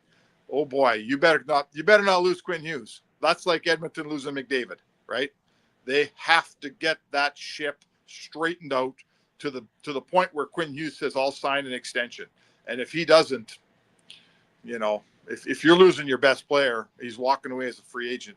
That's not ideal, gentlemen. Not ideal. Nope, that certainly isn't. And I'm sure Oilers fans have a lot of empathy for their friends to these after last. And it's a better world when Vancouver's good. That series last year was fabulously entertaining and tons of fun, and the fan bases went back and forth. And I want Vancouver to be good. I like Calgary to be good. What's going on? Like that game last night. I know people like beating the Canucks, but it was kind of sad. Like that bench, that bench. It was not what you want, man. I liked Game 7 last year a lot better than I liked last night. Didn't you? Oh, absolutely. I love the high intensity. And I still see that team on paper and think, if they just make a couple moves and can figure out the room, the culture, all that sort of thing, this team can turn it around, but do it. Stop waiting. The time is now. It's the seasons. We're past halfway point here, and they're still going south before they go north. And I will say to you, if they trade Miller out of there, I don't think that they're going to get players back who are just as good. So I don't know. They got to figure it out, man. They got to figure it out. Meanwhile, down the road, Calgary keeps winning hockey games. Like, who on earth thought Calgary would be better than Vancouver this year? That just wasn't supposed to happen. Absolutely crazy. Well, Spec, we'll let you go. Have a great weekend. Enjoy the game tomorrow. Nice early start. You get the evening off, and we'll talk to you on Monday. All right, boys. Thanks for the call. There you go. Mark Spector, Rogers Sportsnet. That is the Spec Report, brought to you by GS Construction. They're hiring. You can work for a fantastic company that loves to promote from within with great benefits and huge sports fans. We'll take a break. When we come back, talk to Allan Mitchell, host of the Lowdown with Low Tide. It is the Jason Gregor Show here on Sports 1440, Oilers Nation, Facebook, YouTube, and X, brought to you by PlayAlberta.ca. Excavators, loaders, lifts, compaction equipment, and more. Find the XCMG construction equipment you need. Available for rental or sale at Japa Machinery Group. Japa, helping build Alberta from the ground up for 50 years. Visit japamachinery.com. Oodle Noodle origins. In 1864, Francis Oodle took over his dying father's business as a leatherman. He was quite proficient, but his heart was never truly in the trade. After his father's death, Oodle met a cocksure young man named Vladimir Nudell, who was a trailblazer in the popular new art of food boxes. They formed a partnership and aimed to ply their trade in the new world. At Ellis Island, Nudell was renamed David Noodle, and henceforth, the franchise has been known as Oodle Noodle. You got a go-to coffee spot, a trusted barber, even a lucky game day jersey. But when it's about looking your absolute best, there's only one name you need. Mr. Dirk. Family run since 1939. We're experts in crafting impeccable tailor-made suits and offering a wide variety of everyday styles. Pair that with personalized one-on-one fittings and the convenience of on-site tailoring. Mr. Dirk elevates your style game. Visit our Edmonton store or explore MrDirk.com. Score big on style with Mr. Dirk. Some might like to play hide and seek or even that Where's Waldo game. But out of sight, out of mind is never something GS Construction ever says. Yes, what's underground might be out of sight for everyone, but it's never out of mind for GS Construction because it's not fun and games ensuring Edmonton's underground infrastructure works for you. We take our job very seriously, and even though we may look like we're pretending to be groundhogs, we're really keeping things running smoothly. To find out more, including new job opportunities, visit gsconstruction.ca. You don't know what awaits you on the road to come, but with the 2025 XC90 from Volvo of Edmonton, you'll have the versatility to take on whatever life throws at you. The new XC90, a luxurious SUV with seating for up to 7, boasts newly upgraded body and wheel design. It's the perfect choice to drive into the coming year. And right now, you'll save $4,500 and lease from 1.49% on all in-stock 2025 XC90s. Volvo Cars Edmonton. VolvoCarsEdmonton.com, 1205 101 Street Southwest. It's a new year, and the Brick is clearing out their old inventory. They're blowing out furniture for up to 60% off the original price, with in-stock items ready to go and additional unadvertised discounts. Check out your nearest Brick location to save up to $1,300 off sofas, up to 25% off bedroom and dining, and up to 40% off mattresses, plus more deals in every department. It's a new year, and the Brick is clearing out their old inventory. Exclusions apply. The Brick, saving you more. From the casinos of Vegas to the bingo halls of Leduc, everybody wants a piece of Lady Luck. And what thanks do I get? It's like I don't even exist. There's no such thing as luck. If you gamble, use your game sense. Visit GameSenseAB.ca. A few years ago, I was doing okay, but the rising cost of living has made my credit card bills go through the roof, and I don't know how to handle it anymore. Times are tough. The cost of living is causing many to fall into debt through no fault of their own. It's easy to feel overwhelmed and stressed. There are options that can help you get back on your feet. My name is Parveen Middleton, and I'm a licensed insolvency trustee at BDO here in Edmonton. I can help you find a solution to become debt-free. Visit bdodebt.ca to learn more. Portions of this hour brought to you by Papa John's. Use the promo code Gregor and get 20% off your order. All day, every day, use promo code Gregor before entering your order at papajohns.ca. From puck drop to kickoff, it's the Jason Gregor Show on Sports 1440. Presented by PlayAlberta.ca, Alberta's only regulated online gambling website.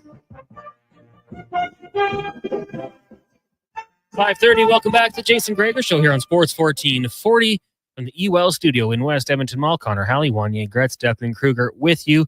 We also got Liam Peace keeping us on the stream. Shout out to everyone watching on Oilers Nation, Facebook, YouTube, and X. Also our fine listeners on Sports 1440, the radio feed, the stream. Great to have you aboard. If you're listening to the podcast, nice. We appreciate you too. Everyone, thank you. It wasn't all positive because we did talk about overrated things, and it got a little crazy. Xavier texted in, caffeine. Just get enough sleep. Yeah, it's true. You have a newborn son, Connor, because it's as simple as just want more sleep. You just say, Benny, sleep. Yeah. Sleep, baby. Come on now. He slept for 8 hours earlier this week. That was awesome. When you have a newborn baby, you could mainline adrenaline shots and it's not enough energy. Coffee is the least of your concerns. We got this coffee machine they set up right by the 1440 studio. After one day, it was low on French vanilla. Big fans of French vanilla, Sports 1440. French vanilla 1440. Yeah, exactly. John says Van Halen, overrated. Mike, chicken nuggets, overrated. Vaughn, Leonard Cohen, overrated. Ouch. Okanagan Doug, Jack Daniels is overrated garbage. If you've had enough of it, that's for sure. Let's get to the oil report. With that, we will be bringing in Allan Mitchell. The oil report brought to you by Volvo Cars Edmonton. The Volvo winter event is here. You can lease a 2025 XC90 plug-in hybrid from $199 and save $4,500 only at VolvoCarsEdmonton.com. Allan Mitchell, host of The Lowdown with Low Tide, joins us now. You can also get his writing at The Athletic. LT, how you doing today? Good. I thought you were going to say I was overrated and I was going to hang up. LT, underrated. Do you have anything on your overrated list? Well, you have a little baby. Colic is overrated. If you have a colicky child, it is like absolute worst. You can't sleep. Nobody can in the house. It's really tough. I would say overrated for me at my age now. anything that happens after about 10 o'clock, I don't care what it is, it's overrated, because at 10 o'clock, I'm starting to settle down. Like, I'm starting to wind down for the day. You know what I mean? I wanted to give you the Family Feud, like, good answer, because that is a very good one. We've also got Nickelback and Grape Pop rolling in as overrated items. LT, I will say, we had the little one. My wife actually brought him by the mall, but he had a meltdown, so she took him home. So, yeah, unfortunate. Well, I guess that's sort of, you've done that. So, I call that a Tuesday. I just melt down and leave. Apple doesn't fall far from the tree, obviously. LT, let's talk some Oilers here, and what a game it was last night, beating up on those Vancouver Canucks, those pesky Canucks, who Oilers fans I don't think have any sympathy for after the last week and then the last playoff series between these two sides. We have to ask, and I've asked every hockey guest this, Corey Perry. I mean, that was a masterclass from the worm. If he's on your team, you love it. And I mean, Oiler fans got the other side of that. Well, he was in Anaheim forever and other NHL cities. But man, he is like, the whole thing about the not dropping the gloves, and the Canucks are mad, and he's laughing, and he's got that ridiculous smile. I mean, he's so good at it. I mean, he loves it.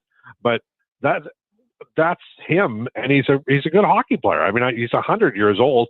He doesn't skate well, but he's got great hands, and he's also a world-class agitator. I mean, if you're going to make a list of great agitators who played for the Oilers, I think you'd start with Esa Tikkanen. But Corey Perry, at this age, I don't think there's an equal. He is just a pain in the ass from the anthem until the game's over. LT, you and I have remembered the Decade of Darkness in grave detail. Is there any reason on earth you can see that bringing back Taylor Hall for the playoffs down the road and down the stretch here is a good idea? He's in Chicago. It's not really working out. I was reading some stuff on X the other day. He could be available for a couple of draft picks. Would you ever bring back Taylor Hall? I would do it in a heartbeat. I've always, I'd bring back Eberle. I'd bring back, if Nuge had gone, I'd bring him back. Those guys were they were asked to do too much. The veterans weren't terribly good when they were here. And they were asked to play huge, heavy minutes. Oilers are a different team now. I don't know where you play him. I mean, I'd love to see him. I'd love to see Hall on a feature line.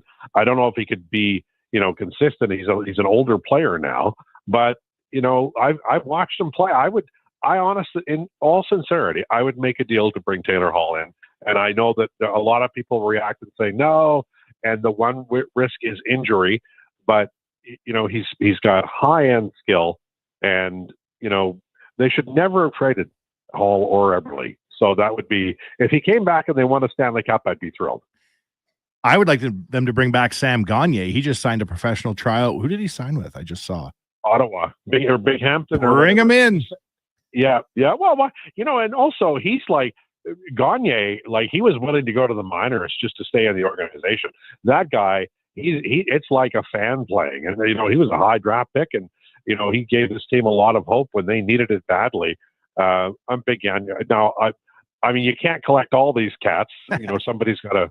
You gotta make room. But I'm all about it. Every once in a while I see Lottie Smeed in the hallway, and I wouldn't mind get him, sign him too. I don't know I just think I should let you guys talk about old Oilers for a while. Old Oilers we bring back. We're going to reassemble the 2012 Oilers in 2025. Then wonder what went wrong. Listen, Theo Peckham is a tough guy. So, man, good dude. Had him on the Gregor Show a while ago.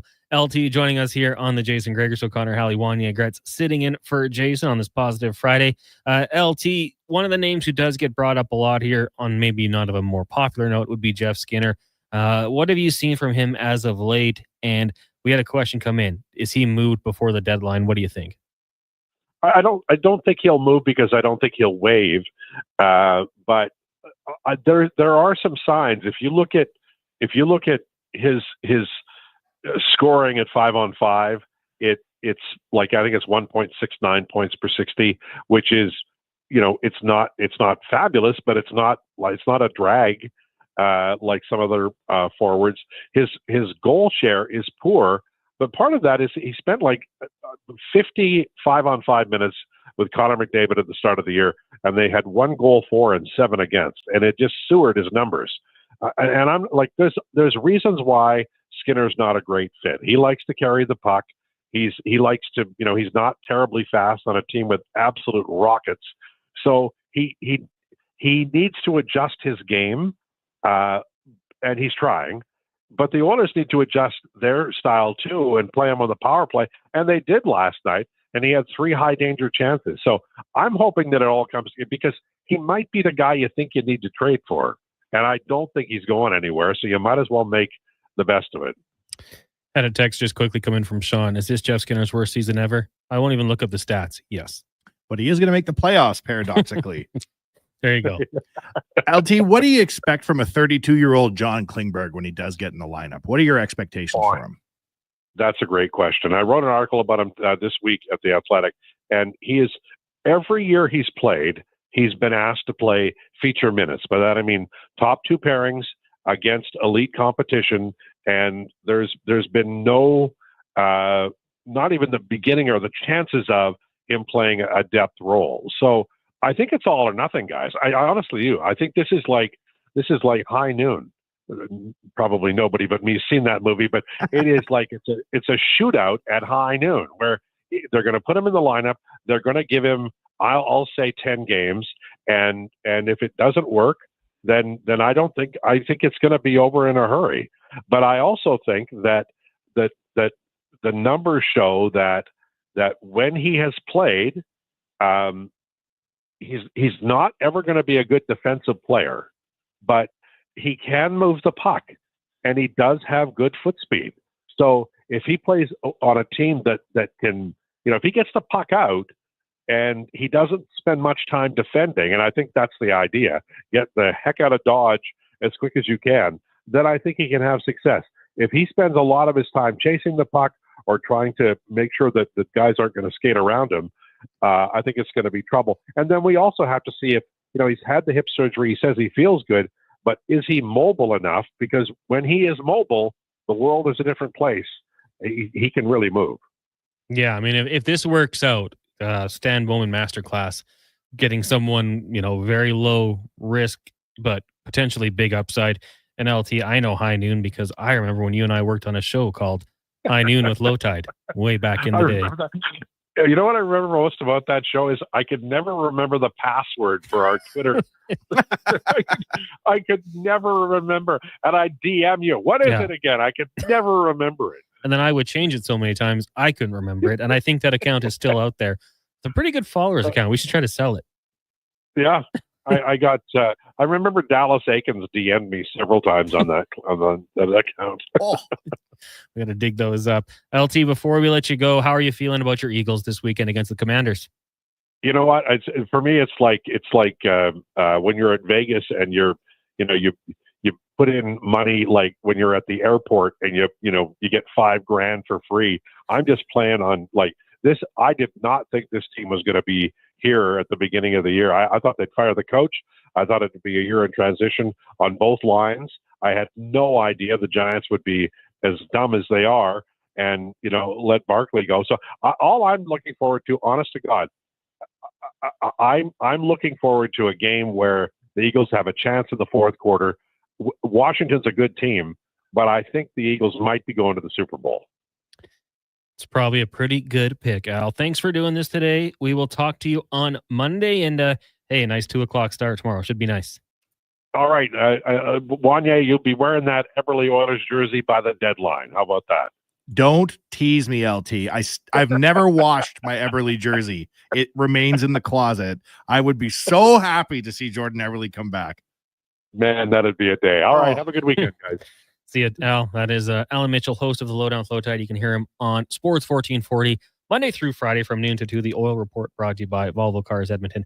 Check it out, volvocarsedmonton.com. A couple texts quickly. Stu Lowe says, do you see Miller chatting with Perry at the end of the second?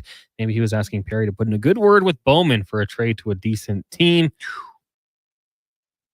Probably not going to happen. The Oilers dressing room would be a very different environment for Miller to play in. Let's just put it that way. Absolutely. JC says, guys, Pickard has been really good and always gives the team a chance to win. I'm more confident in him as their backup.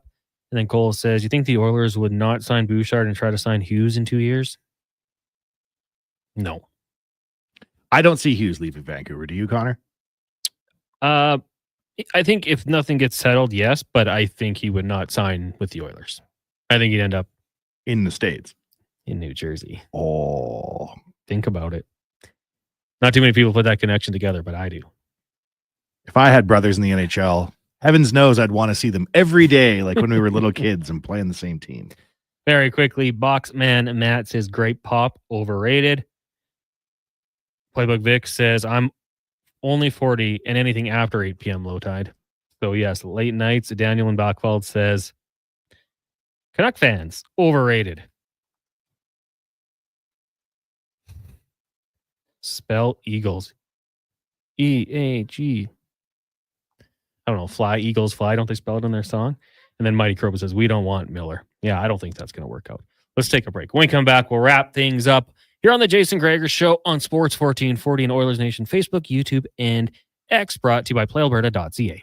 Just when the weather is freezing your nosy, someone's got a new menu that's tasty and cozy. What? It's Booster Juice. Now you can warm up and chow down with a savory selection of grilled fresh favorites. Breakfast wraps, chicken wraps, grilled cheese, steak, and chicken paninis. Topped with melty cheese, creamy pesto, spicy chipotle. Grilled fresh options made in-house, warm and delicious. Made daily with the finest ingredients. Cozy comfort food at Booster Juice. Download the Booster Rewards app today. Sunday, February 9th. The biggest game of the year. It's on 30 TVs. Only at On the Rocks. Join host Ryan Jesperson at OTR's Rock and Bowl Super Party. Tickets only $30 and include guaranteed seating, a team t-shirt, prepaid moosehead, and an all-you-can-eat tailgate buffet. Plus prizes each quarter. And one person will take home $1,000 at the end of the game. Rock and Bowl Super Party, February 9th. Tickets at ontherocksyeg.com. Kids get in free all season long. Can you believe it? Looking for an enjoyable and affordable family night out? The Spruce Grove Saints are excited to introduce their Kids Get In Free program. All kids 12 and under receive free admission for every Saints home game this season. Bring the entire family for action-packed junior hockey at a fraction of the cost. For more information, check out sgsaints.ca. Attention drivers, it's the midwinter tire clearance sale at Fountain Tire. Right now, you can save up to 20% off all in-stock winter tires. That's right, premium brands, unbeatable safety, and incredible savings. But don't wait, this sale ends March 8th. And once they're gone, they're gone. Contact your local Fountain Tire for complete details. Hockey is back, and Play Alberta, Alberta's #1 sportsbook and official partner of the Edmonton Oilers, has you covered with bigger offers, boosted odds, live betting, player props, and more. New to Play Alberta? New players now receive $200 in free bets just for signing up. You already play? Get a $10 free bet for every $100 you bet. Every week, all season long. Visit playalberta.ca and make your picks today. Bonus terms and conditions apply. McDonald's presents a hockey showdown like never before. McDavid versus Matthews.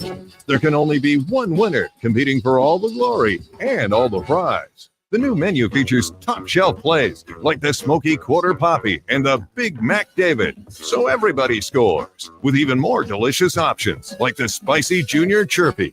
Now that calls for a silly Sunday. The Showdown menu, now available at McDonald's. Could your school, charity, or community group use financial support with a capital project? Maybe Vision Credit Union can lend a helping hand. Vision proudly offers helping hand grants of up to $10,000 to qualifying organizations for capital projects that benefit our branch communities. Apply by January 31st, 2025 for a chance to qualify. Helping hand grants up to $10,000 from Vision Credit Union. Learn more at whatsyourshare.ca. At Schwab Buick GMC, our boss is serious about cutting prices on vehicles like Sierras and Silverados. When? Right Schwabbing now! Right Schwabbing now! So when he sees the MSRP, he says, that's not Schwabbing good enough! He's always looking for more. Dig the Schwab in! Save with 0% financing or lease rates as low as 1.9% on 2024 half-ton trucks. Right now! At Schwab Chevrolet Buick GMC in Leduc. Right Schwabbing now!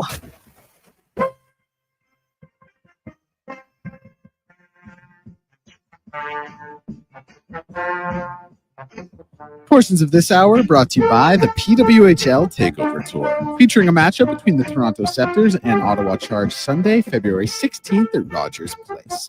Premium seating now available. Check out the available suites, theater boxes, and loge tables. Head to rogersplace.com/PWHL. From puck drop to kickoff, it's the Jason Gregor Show on Sports 1440. Presented by PlayAlberta.ca, Alberta's only regulated online gambling website. 5:48. Welcome back. It is the Jason Gregor Show here on Sports 1440. We got about 7 minutes left before we hand things over to Fox Sports Radio. They'll run through till 9 a.m. tomorrow morning. Then we will have the Saturday Sports setup. We've got the basketball show with Paul Sir from 10 to noon.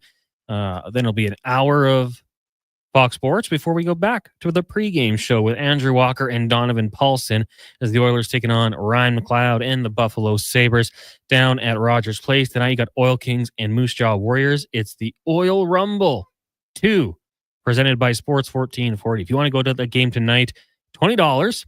That's all. Like no taxes or anything. Just $20 even. You can go to sports1440.ca, get all the info there. A link to Ticketmaster, buy some tickets, and we'll see you down there as our very own Eddie Steele gets into the squared circle. What's going to happen? I don't know. They haven't told me. But it's going to be awesome. And the Oil Kings are rad, but the Warriors are rad too. You're a big I love the Warriors Moose fan. Jaw Warriors. It's a big night for me when the Warriors come to town. Championship team. The WHL champions, first time in franchise history. Absolutely. 1946. Hope to see you down there. Me, Declan, Liam, Kate, we'll be all down there taking advantage of the specials on kids' meals because they got some great ones. Nothing overrated about that. Tell you that much for sure. Let's get to Wanye's world. Wanye, go ahead. It seems like a long time ago, years in meme time, but these nachos that fell on the ice were so funny to me this week for the Oilers right before Corey Perry scored. And we put it up on Oilers Nation Instagram, and the comments were going wild. And a person commented saying that the nachos that were thrown on the ice weren't even that guy's nachos. It was this lady's mom's nachos sitting beside this dude. He so stole he just them? snatched the nachos off this lady's lap and threw them on the ice, then went down below into the club area, fought a bunch of EPS members, and got tased in the club area, and then dragged out of the building on a Tuesday night in January, which calendar-wise should be the least fun nights on the schedule. Yeah. So, like, first of all, congratulations to that guy for probably the worst meltdown we've ever witnessed in Rogers Place, to go from sitting there in the club section having a great old time to being tasered. You've really done a job. I did not know that he took them from a poor old lady. I don't know how old she was, but she definitely had a daughter old enough to make a comment on social media, so it gives you a range. Poor lady. I'll take back Sure. the old. That's like theft. Because would those agree. nachos aren't cheap. No.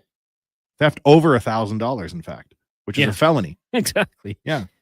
Lock him up. What is the punishment before we let him back into an Oilers game? Because we had some people say he has to sell nachos. Some people say he has to clean toilets. Some people say don't let him back in. What is there like an appropriate time frame? I would never let that guy back in. Maybe there's some sort of statute of limitations, like 5 years. But if you can get yourself in a headspace to get tased in the club area on a Tuesday night, you could probably get your head back there. We don't need that. I said 7 years, 5 with good behavior if he completes a course. And also maybe we got to breathalyze him as he enters and leaves his seat. We can't start breathalyzing fans, Connor. It's a slippery slope. Well, once you throw nachos and get tased by the police, you know, you've lost that right to be a normal fan. We should just put a chip in his head, and if he gets within 150 feet of the arena, it just moves him, like it levitates out of the way. Goodbye. He's lost that. We have a very short leash at the Wanye household for that type of tomfoolery, Connor. No, nothing should impact an Oilers game. That nacho dude, one day after Blue Monday, worst day of the year. Oh, yeah, he was tripping because of Blue Monday, maybe. You know, and Gregor's mentioned it, like that can cost your team. Delay a game. The home team could be penalized. I'm amazed they didn't call the play dead. Yeah, bit of a distraction. And Corey Perry snipes one, no big deal. Veteran presence from Corey Perry. He's seen nachos 1,000 times on the ice. Not impressed. Here comes a goal. The worm versus the nacho. Hal says he'll literally be at the next game if he wants. Well, and that's the second thing. So Is that true? Well, you can't buy tickets if you're banned hypothetically, but could you sneak in? Like if I just, let's say hypothetically you have a beard, shave off your beard, are they going to recognize you? One of my greatest concerns in life would be being banned from Rogers Place, to be totally honest with you. I think there are people on some sort of no-fly list. Did you know that there's a holding cell in the arena? Deep down the bowels? Like there's actually a room, I believe that's fortified, that if you act the fool, they can put you in there to calm down. No, I have never. I'd like to read the graffiti inside that room, Connor. There was, when I worked at Save on Foods, there was a report that the Jasper Ave location had a jail cell. Jasper Ave Save on Foods as a jail cell? That's, yeah, because there's thievery. We should normalize jail cells at work. There should be a jail cell here at 1440. You act the fool and say we're overrated. Come on down here. We'll lock you up. See how you feel in 30 hours. No water. Taylor Hall, also a late scratch tonight, as is Seth Jones. Seth Jones has an illness. Taylor Hall, no reason. Would you bring him back, Connor? I don't know. Oh, come on. Sure. Oh. To the Hurricanes? People are talking. Taylor Hall to the Canes. Well, we'll see. Wanye, I guess we'll see on Monday, hey? Yeah. With no days off for you. Let's ride. Thank you to everyone who tuned in. We appreciate all our guests, Brian Diardo, Lorianne Muenzer, Lance Lysowski, Button for the few minutes we had him, Spec Low Tide. If you missed anything, go get your podcast, jasongregor.com or Apple, Google, Spotify, wherever you get them from. Have a fantastic weekend.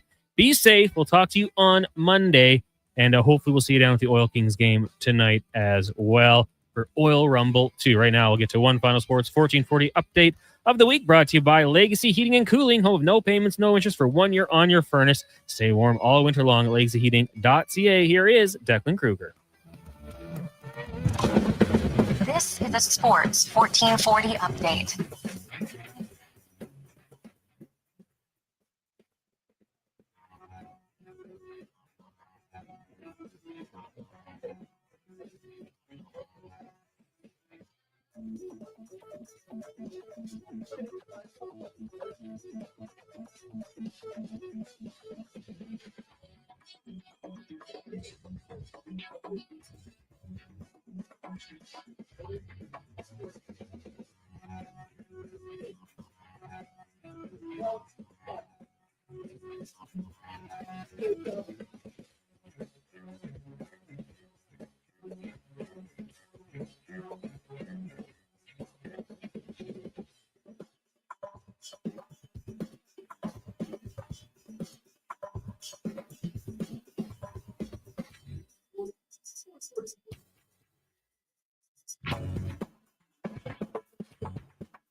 This is Sports 1440, a Stingray radio station broadcasting on Treaty 6 territory. Download the free iHeartRadio app and listen to CKJR wherever you go.